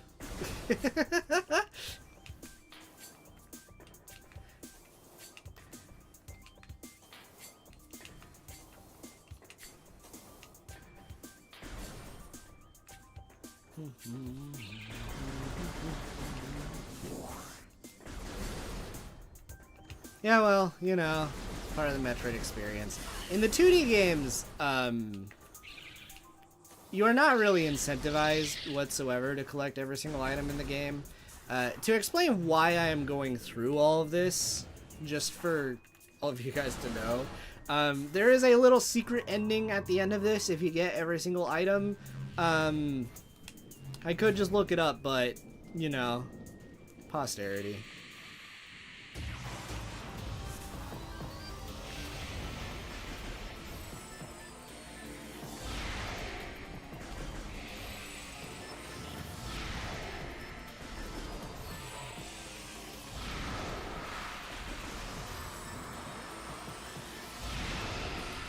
Yeah, no, in the 2D games, I mean, you get like a number percent, depending on the game. Some games actually do have rewards for collecting all the items. A lot of them mostly just care about you beating the game quickly.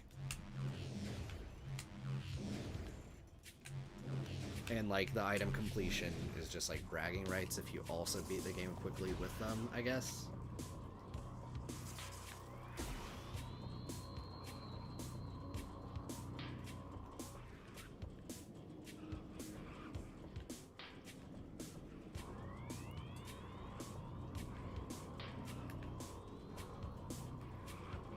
To clarify, I'm mostly referring to mainline Prime, the Retro Studios games.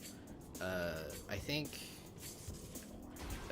Hunters doesn't give you anything, and Federation Force's Secret Ending is like flagged a different way. So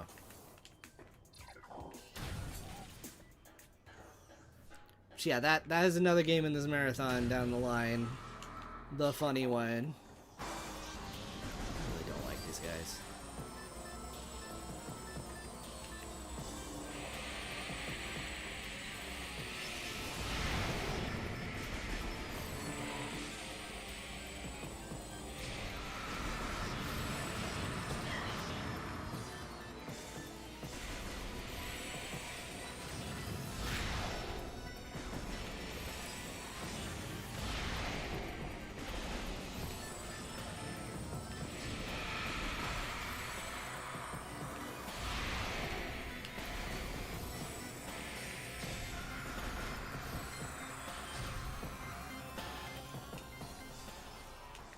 But yeah, 255 is kind of...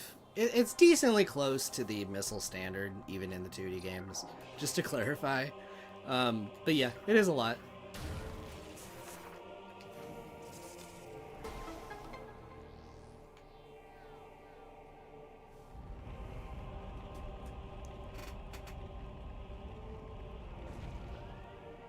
All right.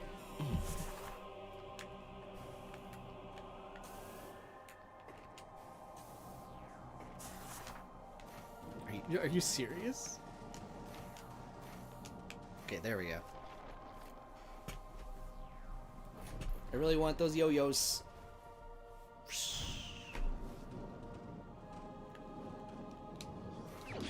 Energy tank acquired.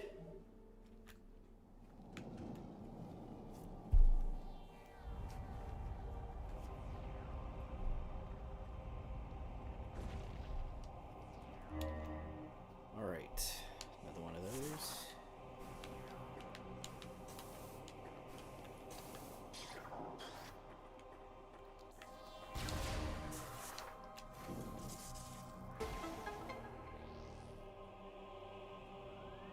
Nice. Nice. You enjoying the screw attack? It's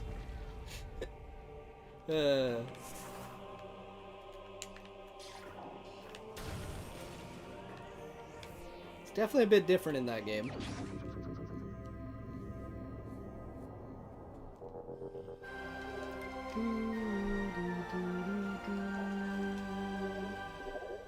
Okay, yep, and the only artifacts left are the ones in the Phazon mines. Okay. I'm trying to think very quickly. I don't think I'm missing any. My brain is literally trying to remember the entire world map of this game right now. Okay, I think we're good to enter Phazon mines. I think. Oh boy.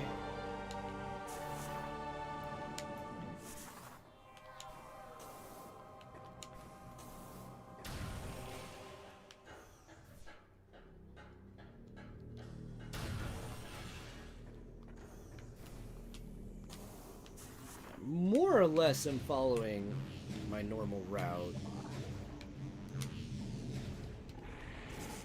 So this is probably correct. And we'll save right here. See ya, Bradley! Yep. See ya at tomorrow's. That one should be interesting.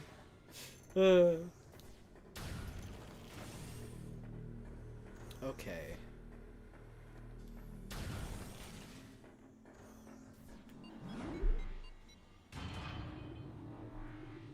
Also, I appreciate all of you guys sticking here this whole time. It's definitely a long one.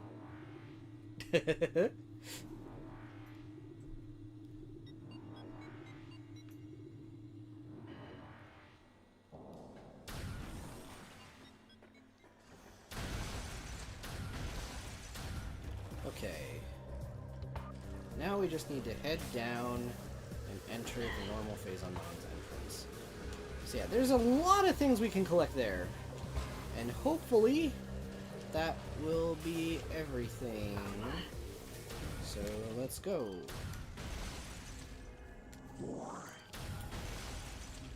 Phazon Mines.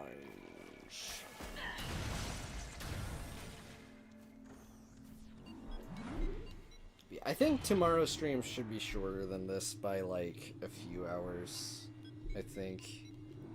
We'll see. Yeah. That is another one I'm doing in one sitting, but it is a much shorter campaign.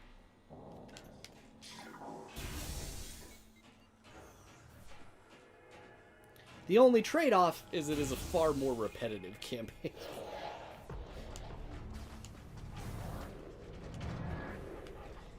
Okay, let's go down here. We're going through the path we did before, but we can collect a few new things now. So...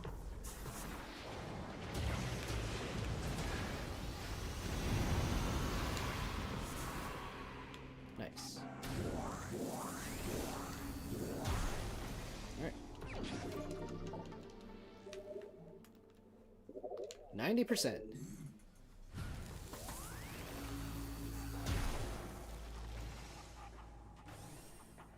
Oh yeah. Dude, Star Rail's cutscenes are so long. I love the game, but man, it really is just watching an anime in Amphorius in a lot of ways. Oh my gosh. Yeah, if anyone ever thinks the cutscenes and trails are long, they really don't know nothing. And it's like, it's well done story, all things considered. But boy. Yeah, 3.4 has like a big old exposition dump, and it does a whole lot of character work and all that sort of a thing. But, yeah, I'm not kidding. I think I was in cutscenes for maybe about 4 hours straight, 5, and that wasn't even the whole update. It was like that, and then I had like a little bit of gameplay. I had like a couple boss fights, and then I had like another few hours of cutscenes, and that was basically 3.4.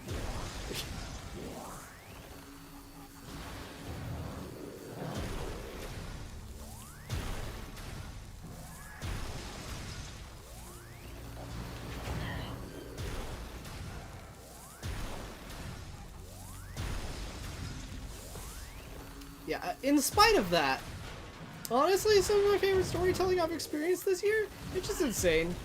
I'm talking about a gacha when I say that.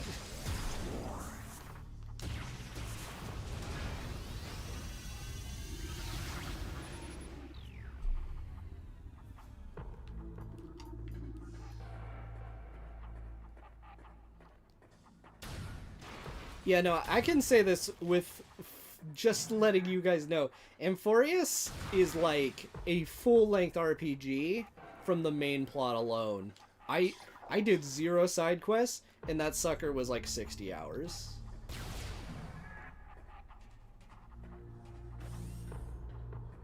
Yeah.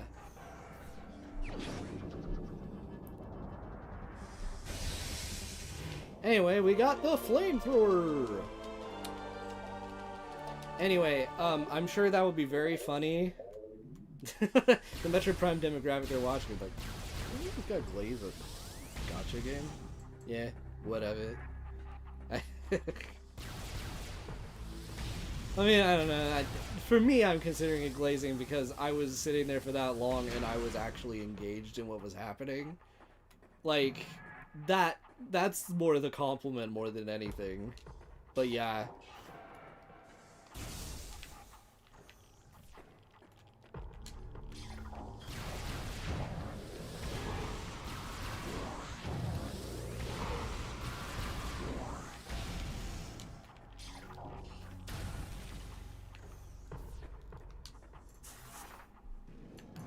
Anyway, very funny optional fight.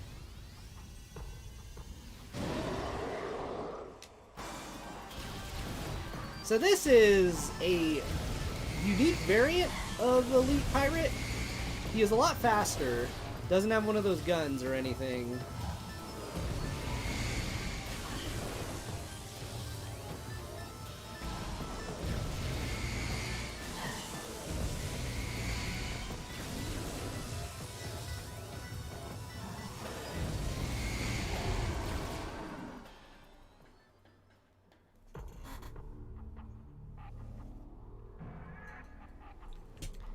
Yeah.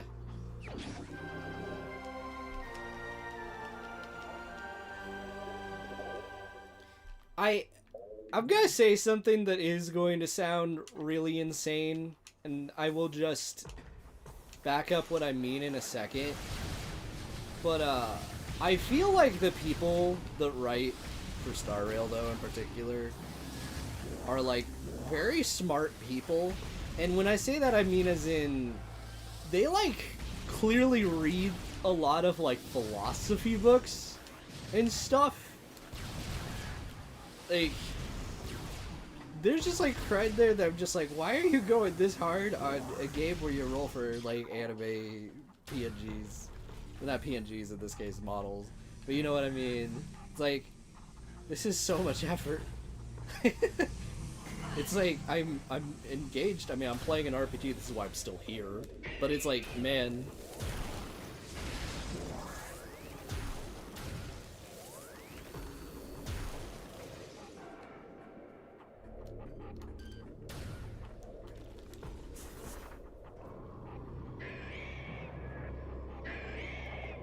That and also, like, the universe is freaking complex and there's, like, a lot going on.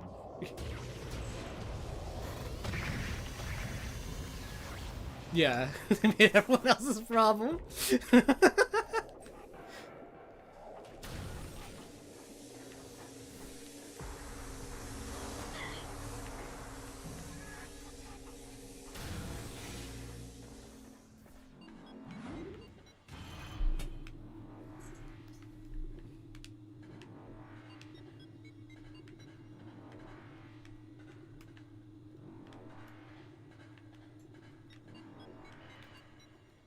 Okay. Once again.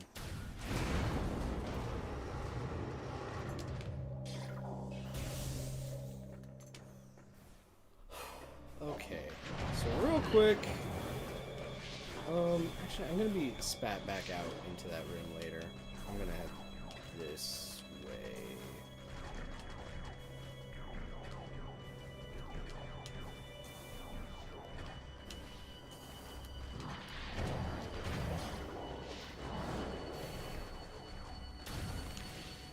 As an aside, something that is different about the remaster here is that the load times on doors here is significantly lower than it was on GameCube.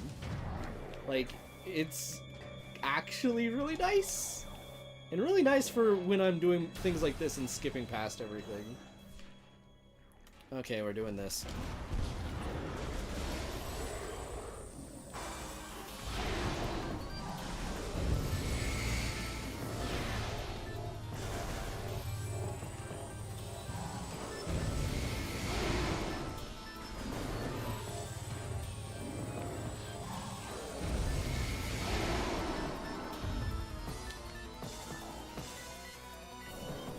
Okay.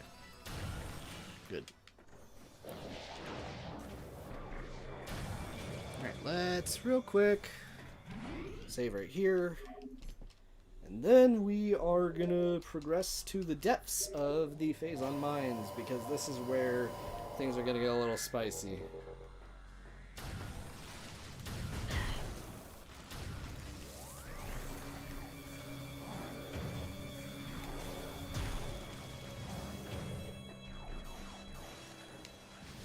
Oh man.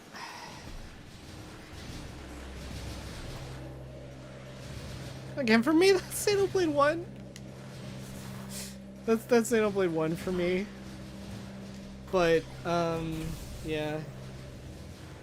I don't think it's bad, it just wasn't for me. Like, the gameplay. Again, though, I played it, like, post-Trails. Like, I also like my combat to be a little bit less reliant on, like, RNG or, like, AI, and, I think I like more strategy and all that kind of a thing. Like, in-combat strategy. But, like, Xenoblade, it just kind of felt like a lot of the in-the-moment combat was, like, at best, getting into a rhythm or reacting when someone is in danger. You know, it's not necessarily a bad thing, I mean, it's just taste. Again, like, I'm a lot more turn-based combat guy in this case than, like, I guess, like, RTS would be maybe the term for this. I also have, like, the spicy opinion that I don't really like ATB, like Final Fantasy ATB, as much as I used to, for, like, similar reasons.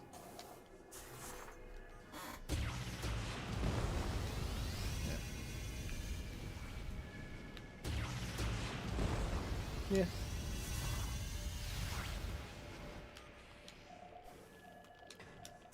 I think it was one of those things where I also had, like, a lot of friends that said it was, like, one of their favorite games ever, and I really wanted to agree with them, but, you know, how it played out. But I did like the story.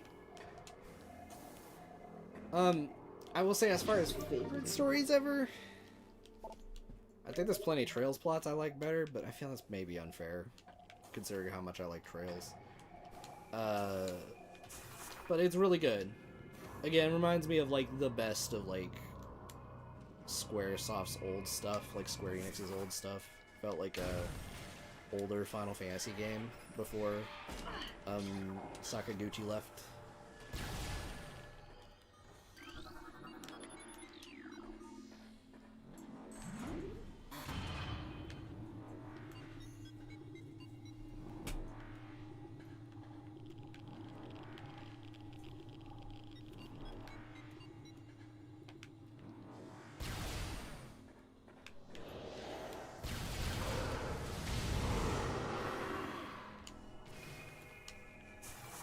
So I'm taking some damage here.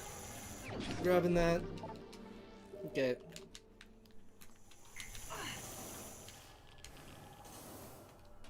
Yeah, I don't think that's an uncommon opinion. That story's good.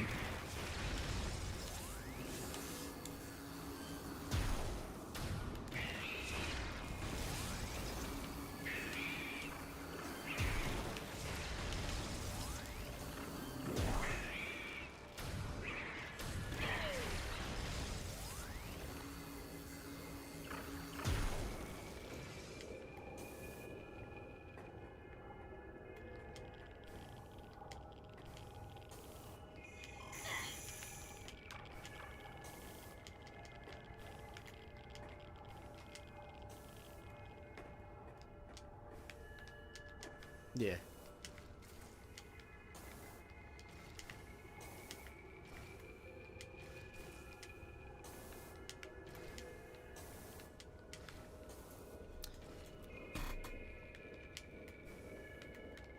Oh my god. The Goo Caves. Indeed. Also, I just want to say, so this is like the theme of Phazon. And it's really cool because it's a music track that is constructed at least partially with like Geiger counter noises, which is really neat. It's like very spooky.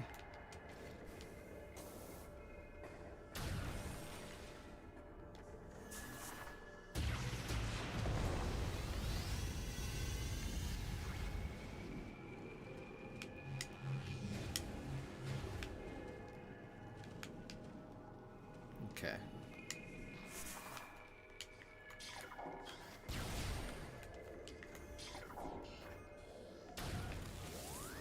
Oh god. Okay.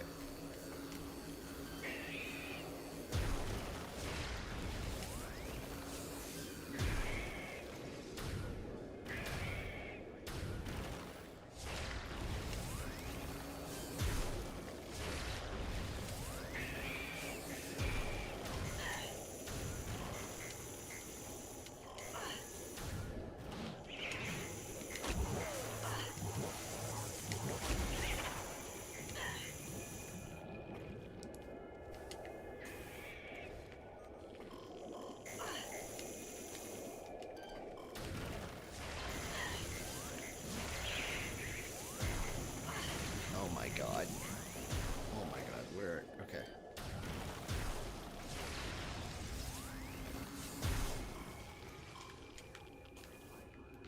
Man, this crud is not fun to interact with.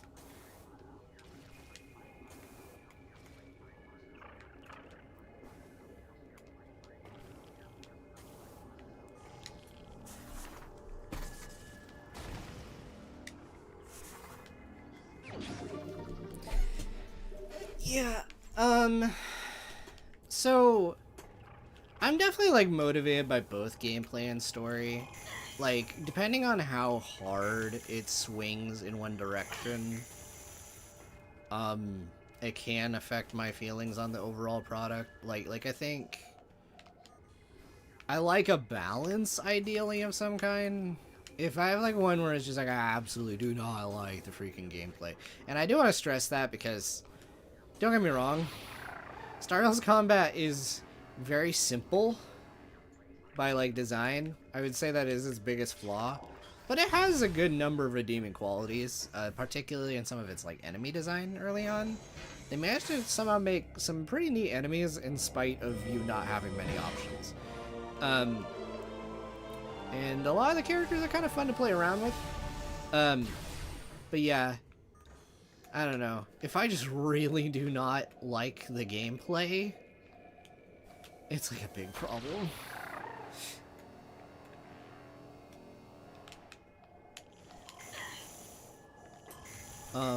Again, I'm not gonna say Xenoblade 1's gameplay is like bad. Again, as an example, I use it a lot, but it's like probably the best example I have of just I just did not vibe with it for most of it.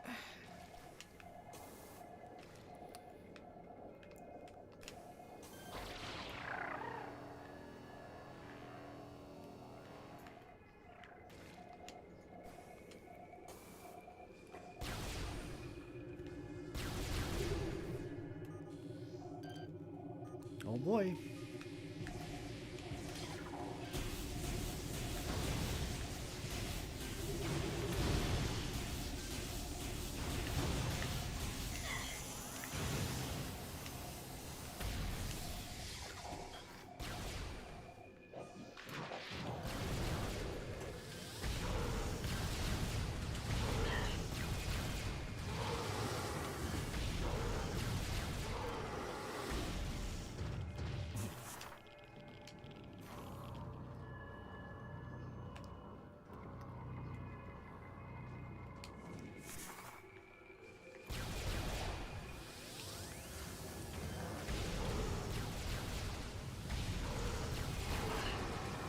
And to clarify, I'm not asking for like the greatest, like everything to be like my favorite, like my actual favorite gameplay in the world or whatever.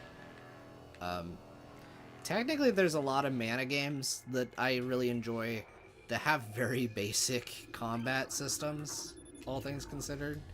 But I have fun with them. I think like, granted, I think it's kind of like comfortable simplicity in those games' case though, so that maybe is a bad example. It's like playing like a 2D Zelda, I guess. Yeah.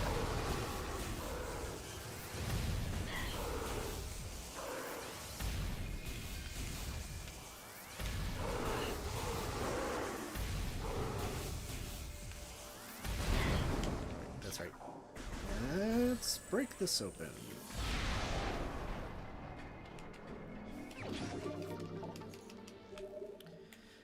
What are we at? 96%. Okay. I do feel a slight amount of concern creeping in. We'll see how that goes. Because I am probably missing some things in a few places. We'll find out. But okay. I am going to switch control schemes again. This time, because we're going to be doing one of the harder boss fights in the game. And I'm going to nuke it.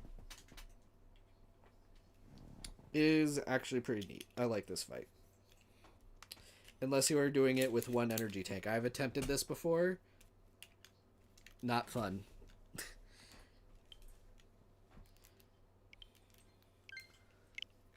Again, this is one of those games.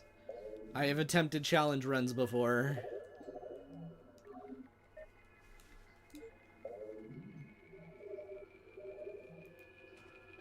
Okay.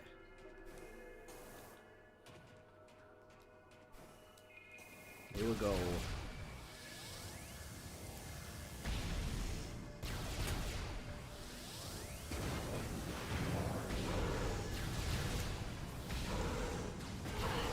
And now we shoot that. Woo! Okay. By the way, if you want a freebie on scanning this guy, just take little steps until that kicks in. That way you're not doing it in the heat of combat. Okay. Now there's a strat for this fight. They actually added in Wii, so they actually made this fight easier.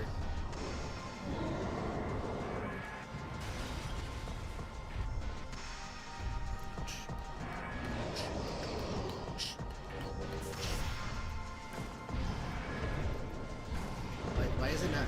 Oh wait, duh. Controller. Okay, See, he basically has like 4 joints. I destroyed all of them at once with a power bomb. So, now that I have that in place, what I'm gonna do is we'll kill these guys.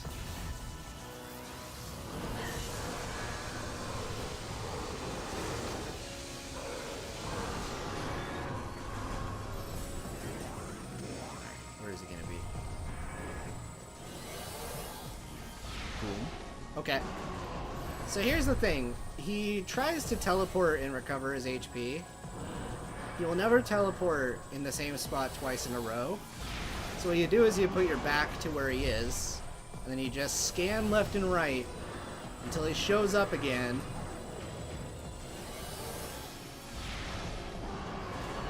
And this will be GG in a second.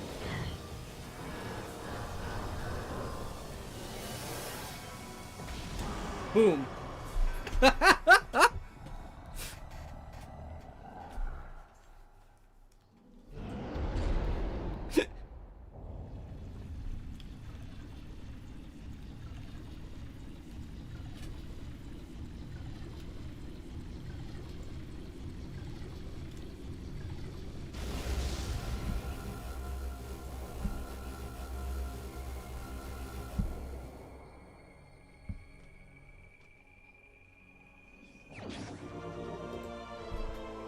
We got the Phazon suit. Why is it red? I don't know. But it's red, and it looks cool.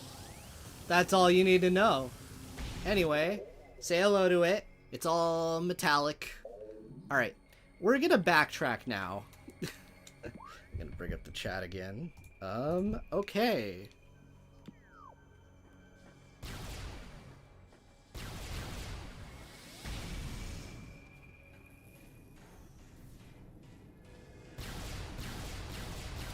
Ah, okay.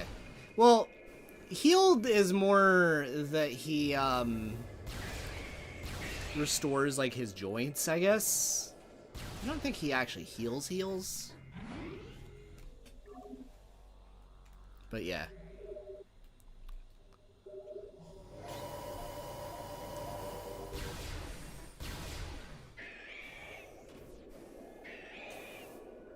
But, yeah. No, it's definitely one of the harder fights in the game, and I have it down to a science for the most part.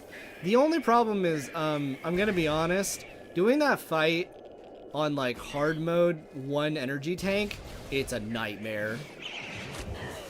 I don't recommend it. I've attempted it. It is, like, so hard. Oh, boy. So, my actual least favorite enemy type gets introduced in this area at this point. They're called fish and Metroids. I'm just gonna gun it through the room as much as I can, because I do not want to deal with them. The short gist, if you damage them enough, they turn into 2 Metroids. And they only take specific beam damage, depending on their color. So, yeah, not a fun time. Yo! Rosso! Welcome! Towards the tail end of Prime. I have a feeling I'm missing a few items. So that's fun.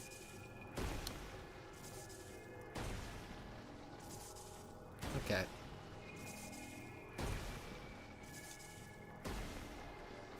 Boom. Doing alright. Definitely feeling a little bit of the commentary fatigue, that's for sure. Okay, I think I'm missing 3 items. That's good. I have to figure out where those are. Well, okay, I know where one of them is. So that leaves 2. Wait, no, I know where 2 of them are. So that leaves 1. Oh god, where's that last one then? I love when it's like that.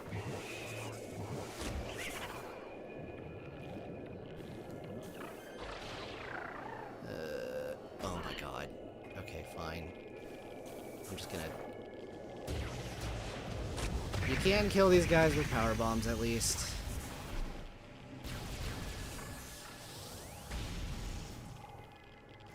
Yep.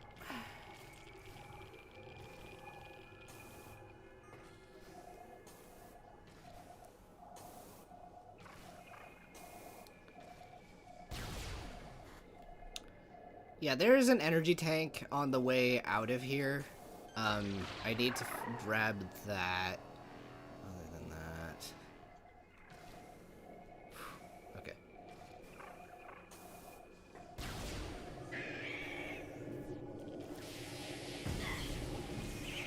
Yep. Yeah, no, this suit lets us walk in the Phazon.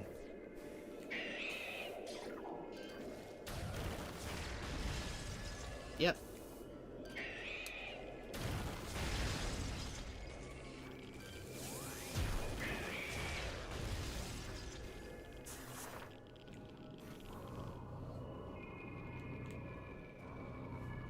Okay.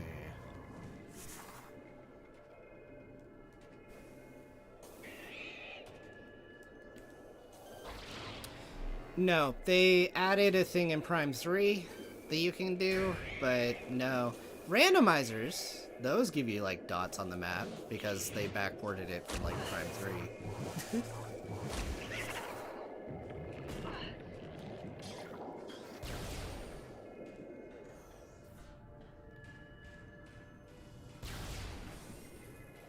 Yeah, if you're talking about like area completion percent, no, that's not a thing in this.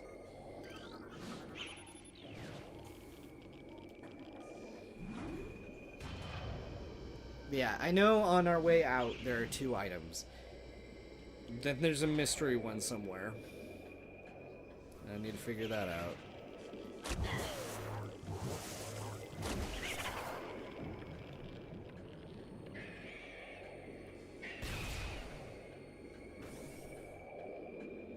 Okay. 98.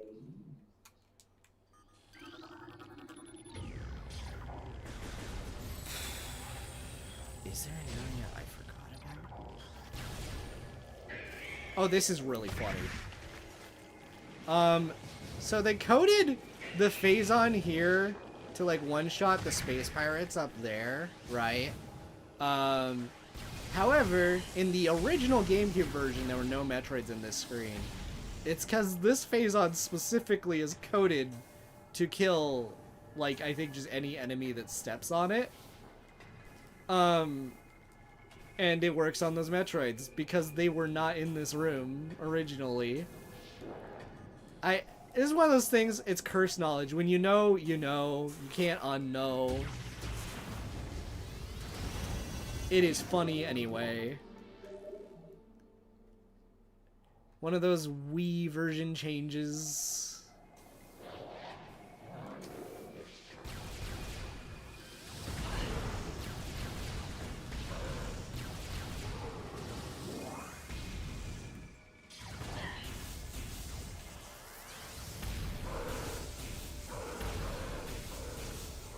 Okay. Let me bring this up again. What? Oh! Oh, we're good! Oh my god! We're good! Item completion 100%! We're good! We can beat the game! Oh my god!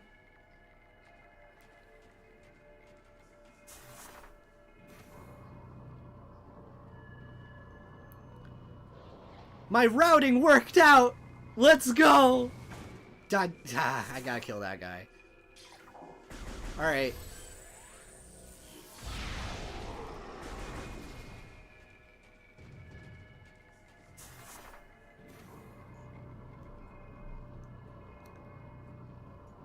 Okay.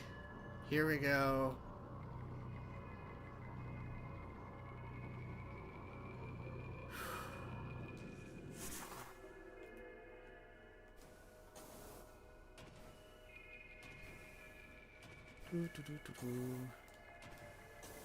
Alright. Let's go this way.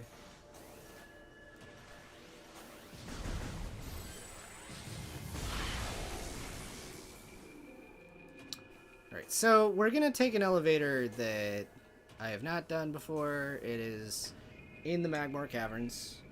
And then that should take us out by, well, somewhere else. So, once I follow that pathway... Actually, no, that will basically let me get over to Tallon Overworld relatively quickly. I'm just gonna walk in this because I can.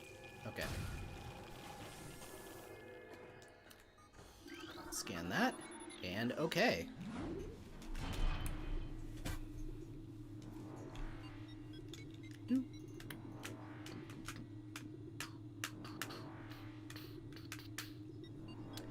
Also, I remember a fun bit of trivia. There was a Nintendo Power magazine I remember when I was a kid. And it actually had like a comic adaptation of the ending of this game we're about to do. So that was really funny when I was younger. I remember the artwork looked kind of neat. I'm gonna have to go digging for that at some point.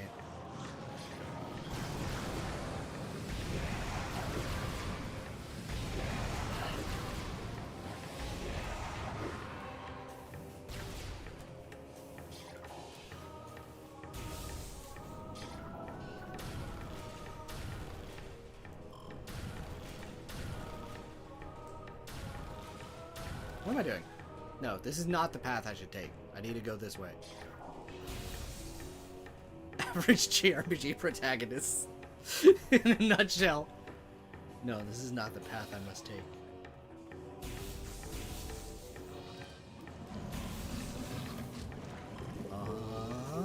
Okay. No, it's Tales of Protagonists. Because they have a moral dilemma in every single game.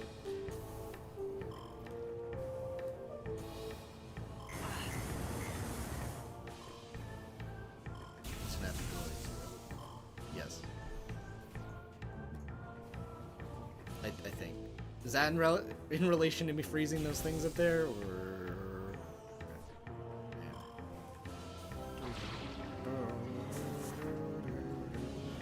I could do that gesture though. Not the droids. Anyway. Also, I've done this before. Good beat. Good beat. Anyway.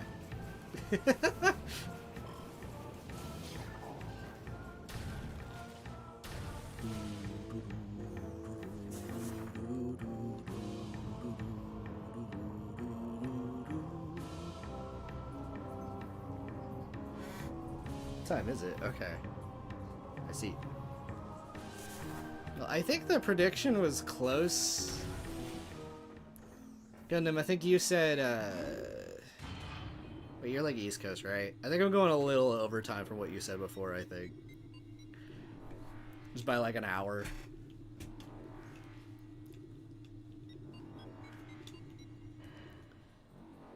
Hour or two, depending on how this next stretch goes.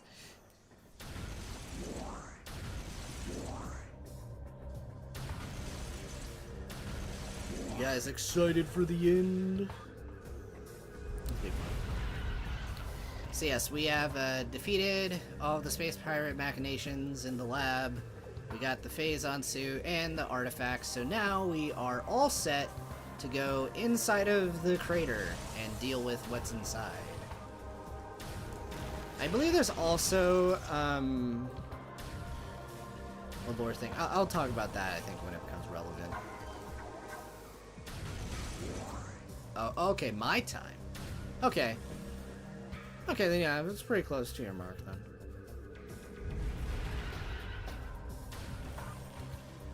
Okay, I appreciate the rest of you guys for sticking along. It is like midnight for you right now. Some of you guys, even 1 o'clock, depending on where you're at.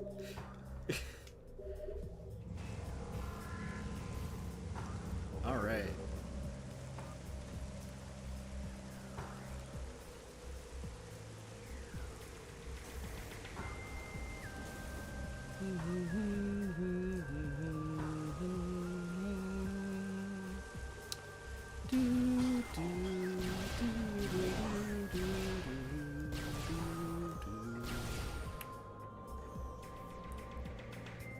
Oh.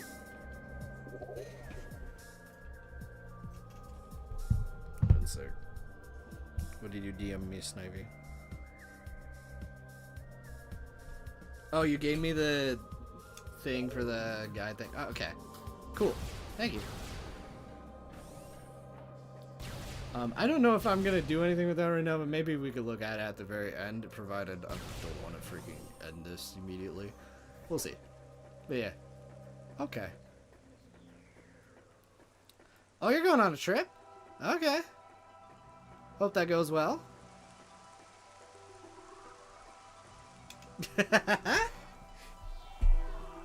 I didn't say you specifically. You had it yourself.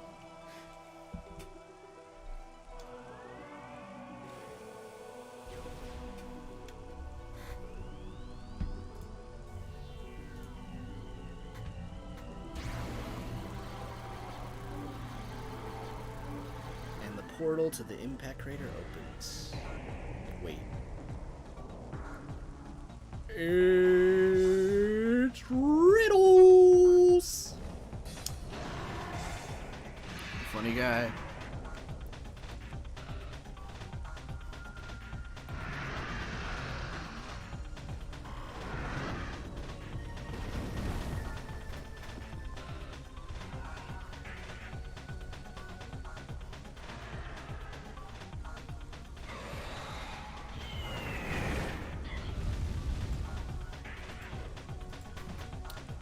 Oh boy. 1 second though. Let's see another. Oh no, it just didn't clear that. Okay. Anyway. Yep. It's Riddles. Anyway. So this is actually one of my favorite ways of doing this fight ever since I learned the quick missile strat. Very funny. Alright. So now he's gonna fly off. Yeah. So also to clarify, this is Meta Ridley, so after Metroid 1, where we beat the frick out of Ridley, they basically just cybernetically recreated him, which is what one of those scan logs was about. I don't think I've ever actually stood on top of these before. Yeah. I see.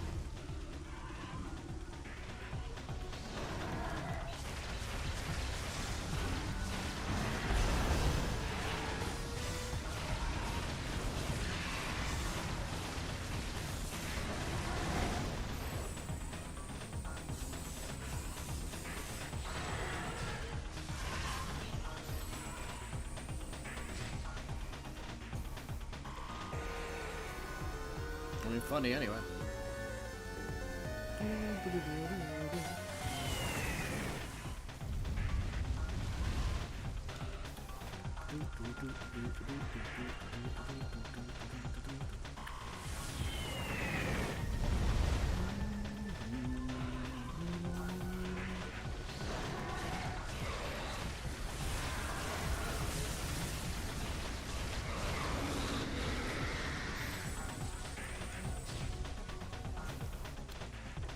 Yep.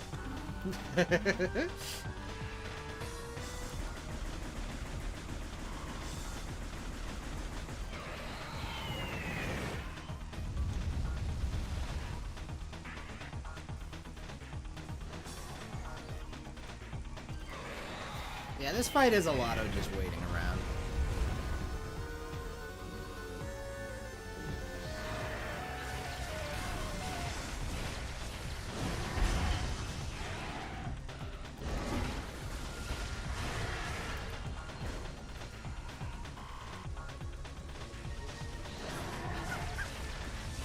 JC. JC, come on, man. Here is a very funny place.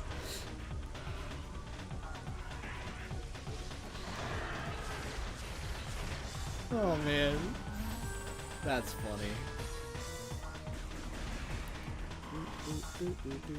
It's funny seeing the missiles trying to follow.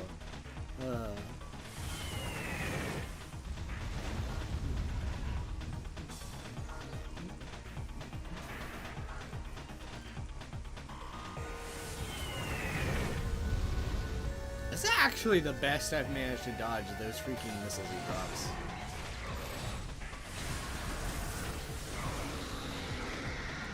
Okay. Now for the fun part.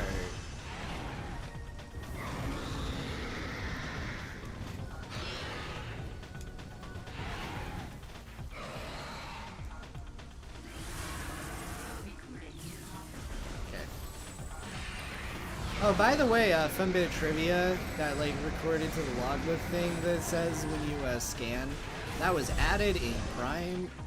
That's actually from Prime 2 originally. They backported it to Prime 1 and Trilogy. It just kind of didn't say anything originally when you scan something important. So...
There we go.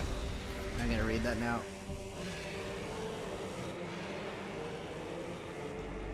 Yeah, I mean, that's funny. It's just funny.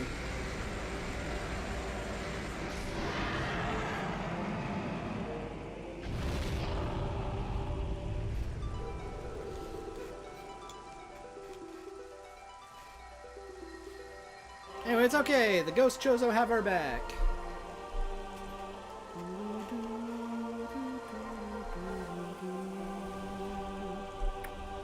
Nice.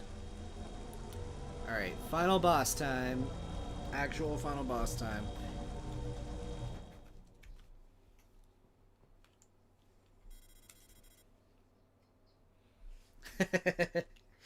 Yeah, definitely the last time we'll be seeing him in this marathon.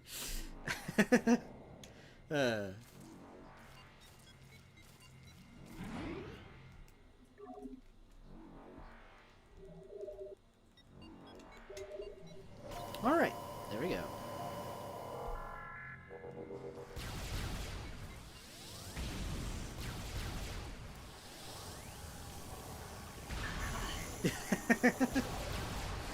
Alright, so now we are in the actual impact crater. This is inside of the meteor, where it has red Phazon. This is like the only time red Phazon shows up. It's very wacky. Also, there's like teeth inside of here. It's really creepy.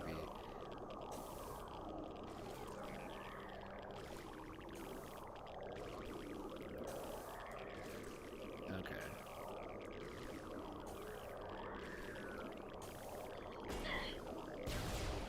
Let's go in here. Alright. And we'll recharge our ammo.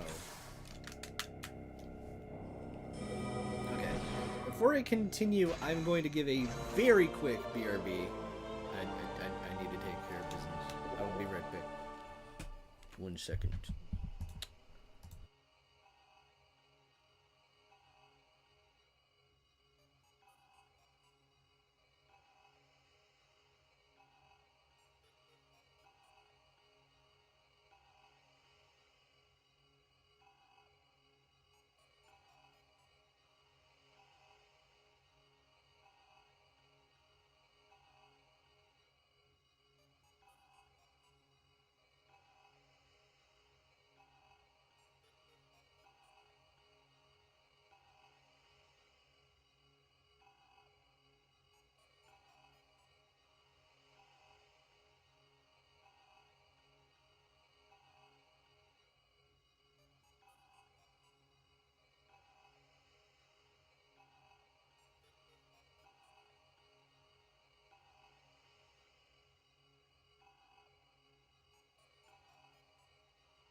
Alright, I'm back.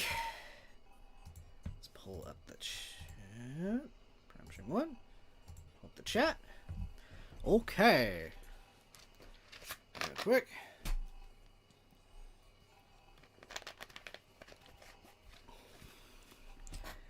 Here we go.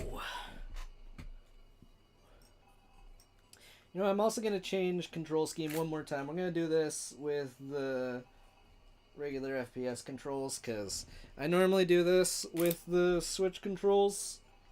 Or not the Switch, the Wii controls. Change it up. Go back to how we started this.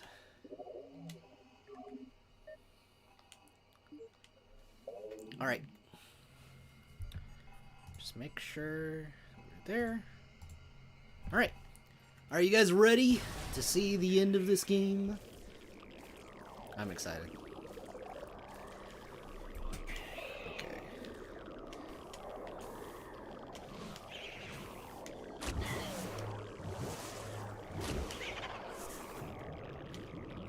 Yeah, I do not like this room, by the way, because it infinitely spawns those guys. It's not worth fighting them.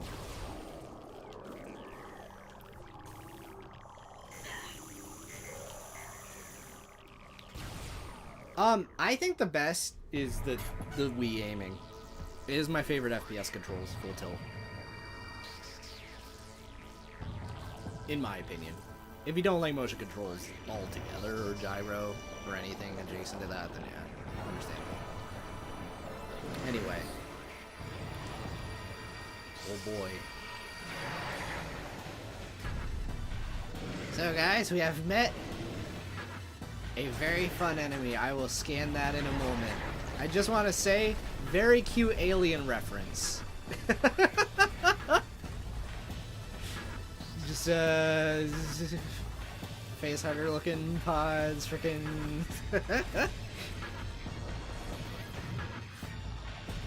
If you guys don't know, Metroid was initially inspired by the Alien movies. I think that just makes sense looking at the game, though. Anyway, Metroid Prime. Yep, this is the namesake of the game. Alright. And the aberration known as Metroid Prime is the source of Phazon, making it immensely powerful. A genetic flaw makes it susceptible to certain weapons for brief periods. Only its head is truly vulnerable. Other attacks are a nuisance. Yeah, so I won't read all of that. But yes, this is the Metroid Prime. We've done it.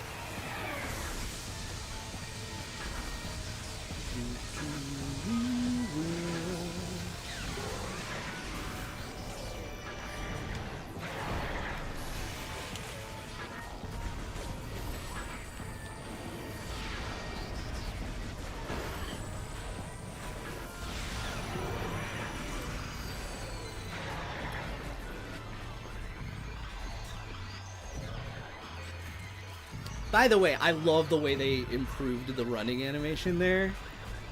Like, she sprints in this version. It's so good.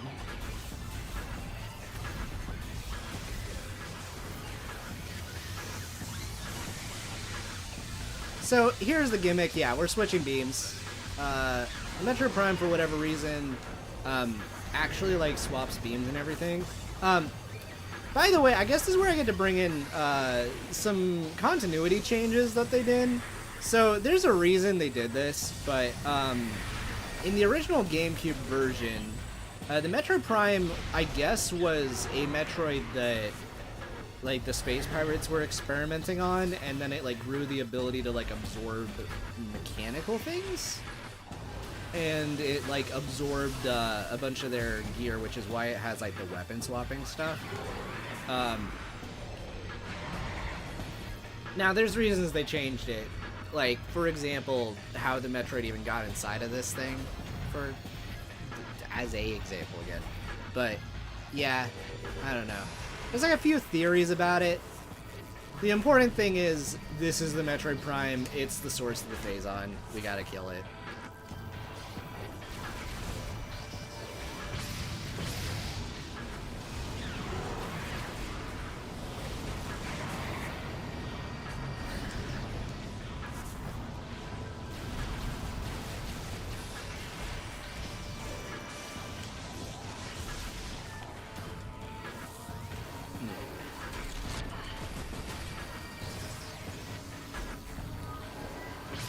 Also, yeah, that is another thing in the lore. Metroid is Chozo word for Ultimate Warrior. That's just a fun little bit of trivia though that mostly shows up in the manga and Metroid Dread. So.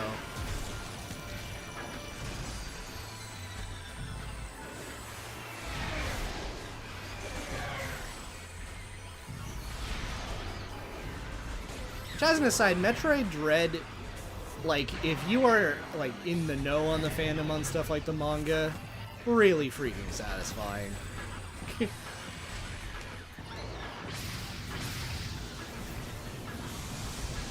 I mean, it's just a satisfying game anyway. It's well made.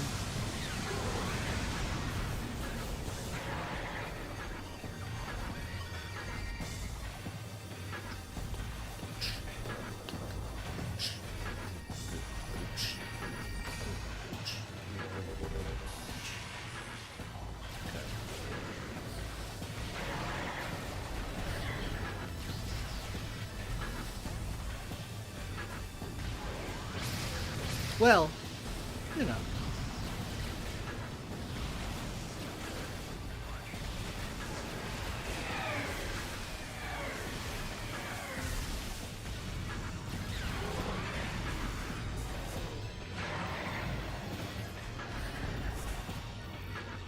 Yep.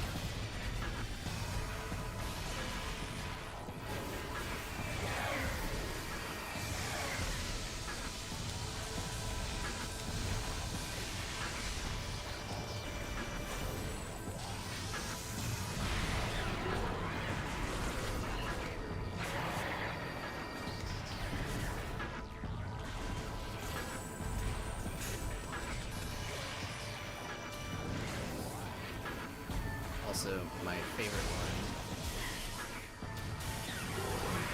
Ow, ow, ow, ow, ow, ow.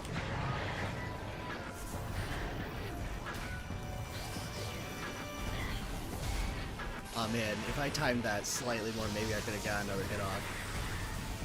Also, well done. Well played.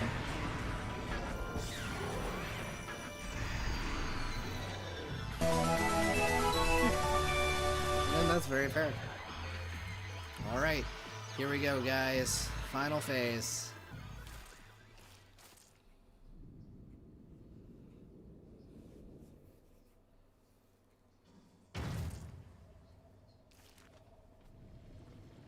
Also, Gundam, there's a reason why it got that name.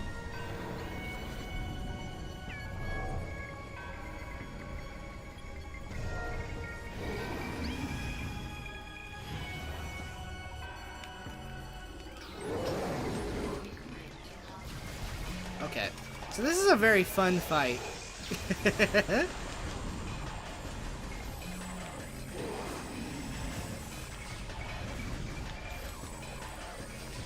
And by that I mean this is mostly a spectacle fight. You'll see what I mean in a bit. I cannot damage it with any weapons. It's doing something wacky right now though. Also, it's doing a rendition of the Metroid main theme for this boss fight. Pretty neat. Anyway, you don't know what's going on because of the visor, but I got a very funny property from the Phazon suit. If I were to open up the menu here, Phazon Beam. The viral corruption of the power suit has altered the arm cannon as well. It is now capable of firing the powerful Phazon Beam. Samsys notes, the Phazon Beam appears to trigger in the presence of high concentrations of Phazon. Regular arm cannon functions return when Phazon is not present. The charge beam does not function when the Phazon beam is active. So yes, this boss makes Phazon pools. You stand in it, and then you get sicko mode. That's the gist.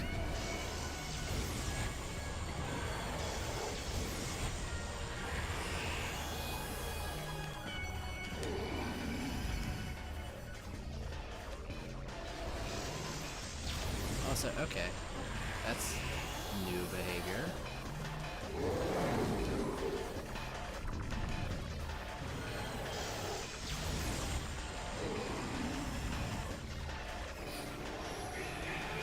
Oh, wait, there we go.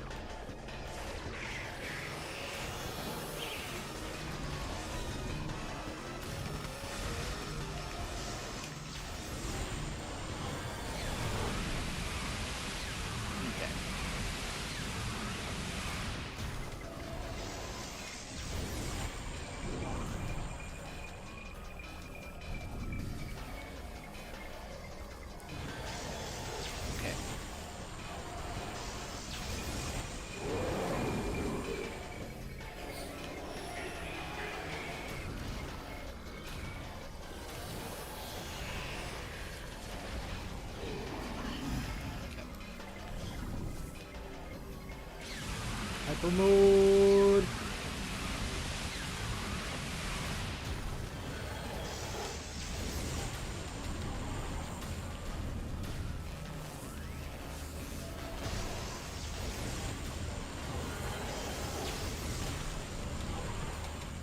Okay.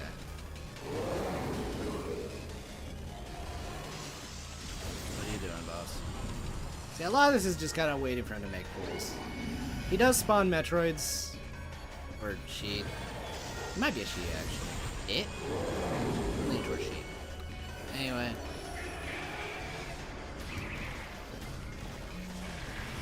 There's a reason I'm doing that.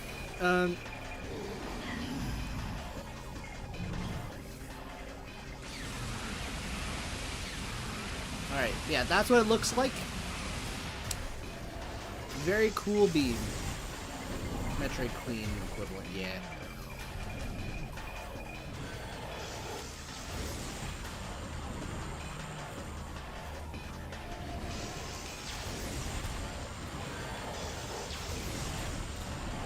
Alright.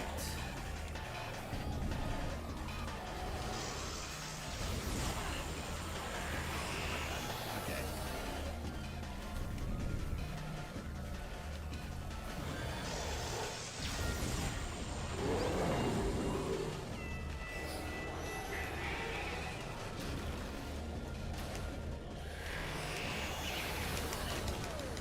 What the?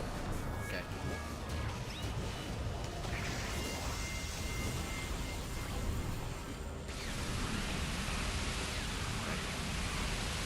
Good old fishing Metroids. So we are in the phase where it starts spawning the bad ones. Which is okay, because I have power bombs. A lot of them.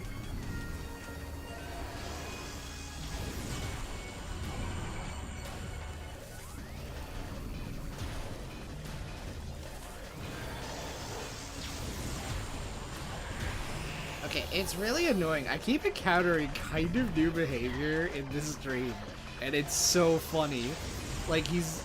Like, okay, the Metroid Prime just keeps going over this Phazon pool, which means it can't place one of the others, so it just kind of runs away, which is kind of funny and annoying. Okay.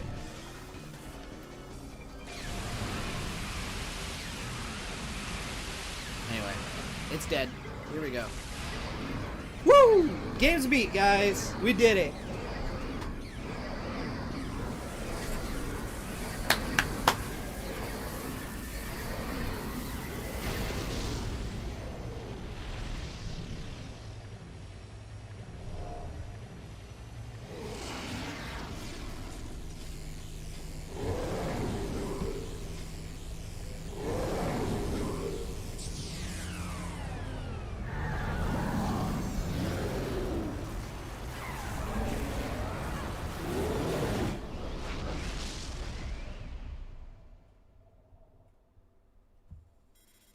Crater collapse imminent. Evacuate immediately.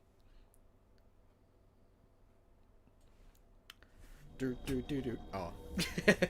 Nope, no escape sequence. We already did that at the start of the game. Also, guys, get ready to get jump scared by something really wacky. I'm still blown away this is on the Switch 1. I just want to clarify, this is not running on Switch 2. You will know what I mean in a second.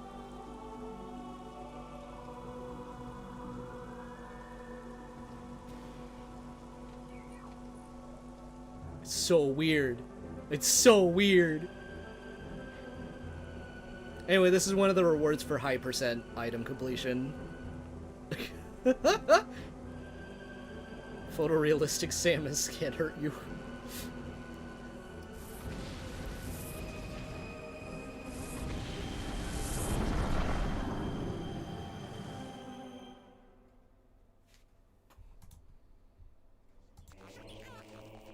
Man.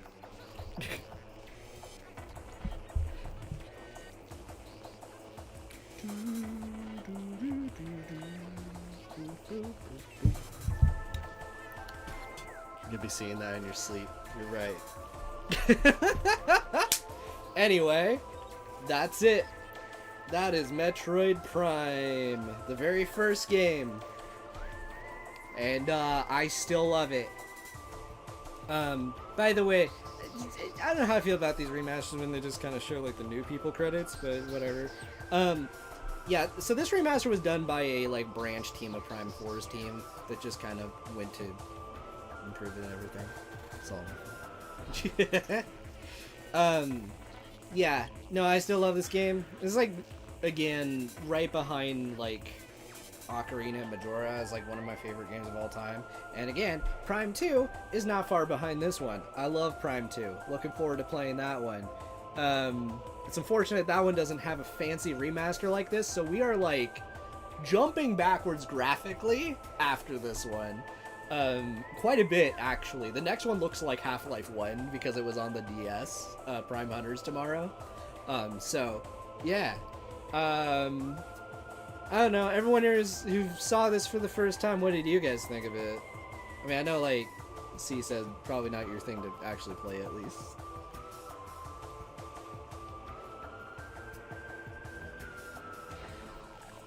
I had fun sharing this. I think, like, I don't know, it's just like a good game.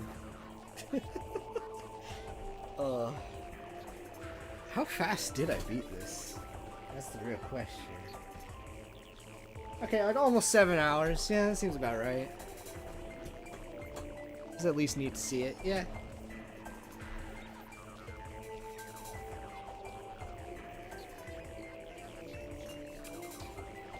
Thank you, Jaden.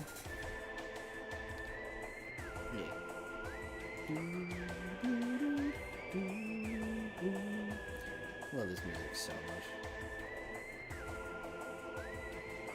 Play by yourself. Oh, like getting lost or something? Or other reasons. I see what you mean, yeah. Yeah. I will say though, guys, if you want my opinion, do not play a game as many times as I've played this one, or Ocarina of Time. Like, I have completely lost the ability to be spooked by anything in this anymore, which is very unfortunate. I've also lost the ability to take my time with this game. I still have fun playing it, though.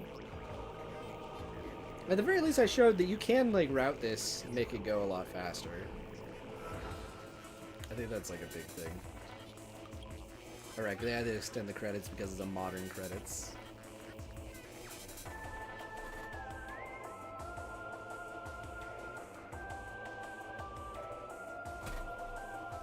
I see, I see.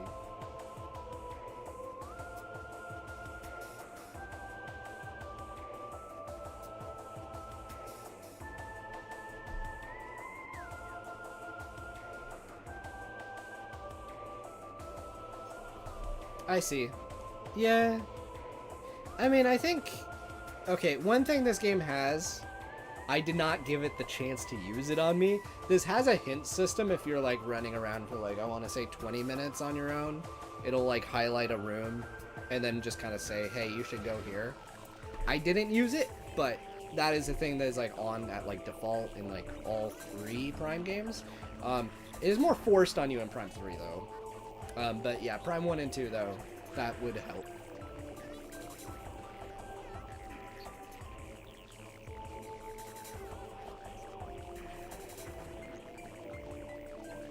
That's interesting.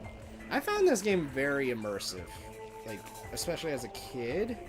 Obviously, I played this too many times for that to necessarily hold up as a statement anymore, but, yeah, I remember getting, like, spooked by parts of this as a kid. I remember, like, just the atmosphere was, like, super duper strong. I remember, like, just, it was, yeah, stuff that I'm incapable of feeling anymore from this, but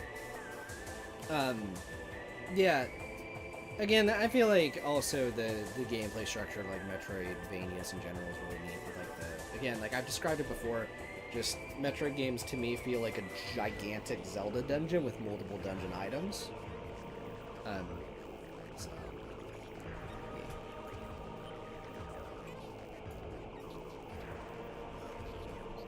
yeah. Yeah, no, for sure. I think I like... The thing is, I really like 2D Metroid. This is definitely just my, like, original, like, first, like, love for Metroid was definitely, like, Prime 1 and 2 in particular. Prime 3 as well, but yeah, just the Prime trilogy. I just really loved them growing up. 2D Metroid came later for me. So, I feel like I had adjustment the other way around in a lot of ways. But I love 2D Metroid. Even though Fusion was technically my first one, but that is also so different from the other 2D Metroid games that, like, that didn't even translate to this or the others or vice versa. But, yeah. Like, I think what I like about Prime versus 2D is, like, the atmosphere, the focus on just the raw, just exploration and, like, item completion stuff is, like, really neat. Whereas, like, I think, 2D is more just a skill game, speedrunning, combat focus as they go along, I think. Just like, I've described it before as like Super Metroid kind of, in a way, had those all coexisting, and it felt like Prime took one half of it and expanded, and the other 2D Metroid games took the other half of it and expanded.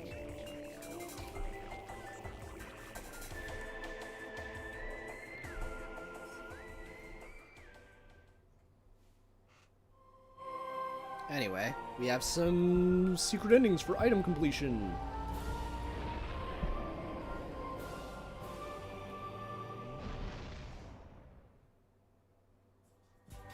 After this, more horrors. In-game. Okay, in-game it was like 5.5 hours. Let's go. Nice.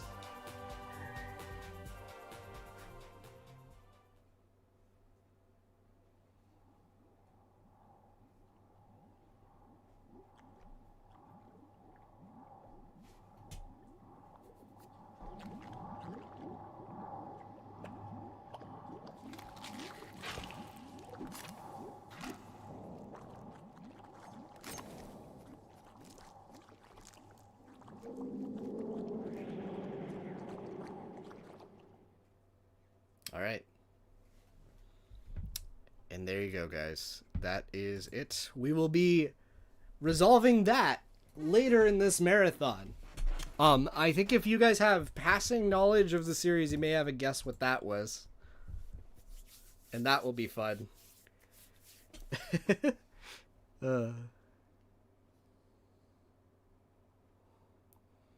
Yeah, no, I definitely see what you mean, Jaden. Yeah.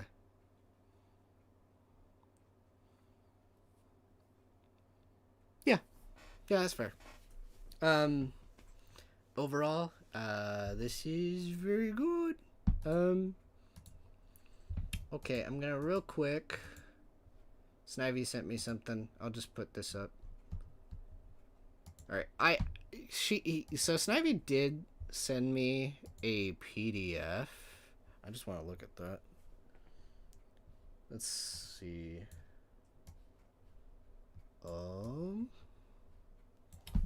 Real quick.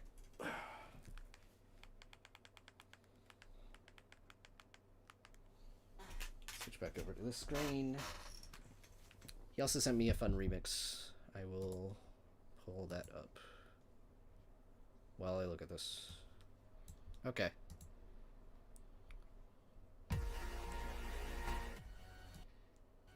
I see. Okay, this is very dubsteppy.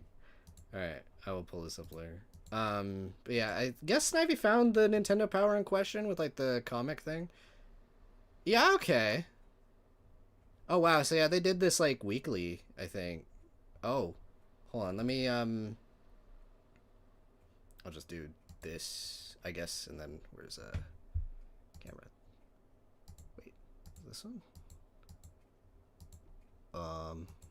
There we go. Okay. Yeah, no, let me just crop this. Yeah. That's really neat. Yeah, no, I remember all this. Yeah, I just happened to see this in Nintendo Power one time. Ah, the memories. Okay. Anyway, I'm not gonna linger too much on that. We've gone on long enough as is. But yeah, it's a synth remix. Yes. Yes, passing knowledge of the series or Smash Ultimate like you. Yes. All right. Anyway, I'm gonna go ahead and bounce for the night. Tomorrow is going to be Metroid Prime Hunters. I'm just gonna stick with the credits one for now, because that might be a bit aggressive for a outro. Yeah, tomorrow's gonna be Prime Hunters. That is a DS game. Hope to see at least some of you guys there if you guys are interested. Metroid Prime 2 is going to be later this week. That's going to be on Friday and Saturday, I believe. Let me double check the schedule, but 99% sure that is what it is. Friday and Saturday. So yeah, we will have mainline come back then, but I do want to take a detour for Prime Hunters. I'm going to do the campaign tomorrow, and then on Tuesday, we're going to be doing the multiplayer, and I have some friends coming on for that, and that is going to be really fun. So hope to see you guys then. I'm going to end off now. Thank you everyone who popped in. Even though it's very late for a lot of you guys, I doubt tomorrow's going to go this late. We'll see what happens though. Have a good one, guys, and see you tomorrow.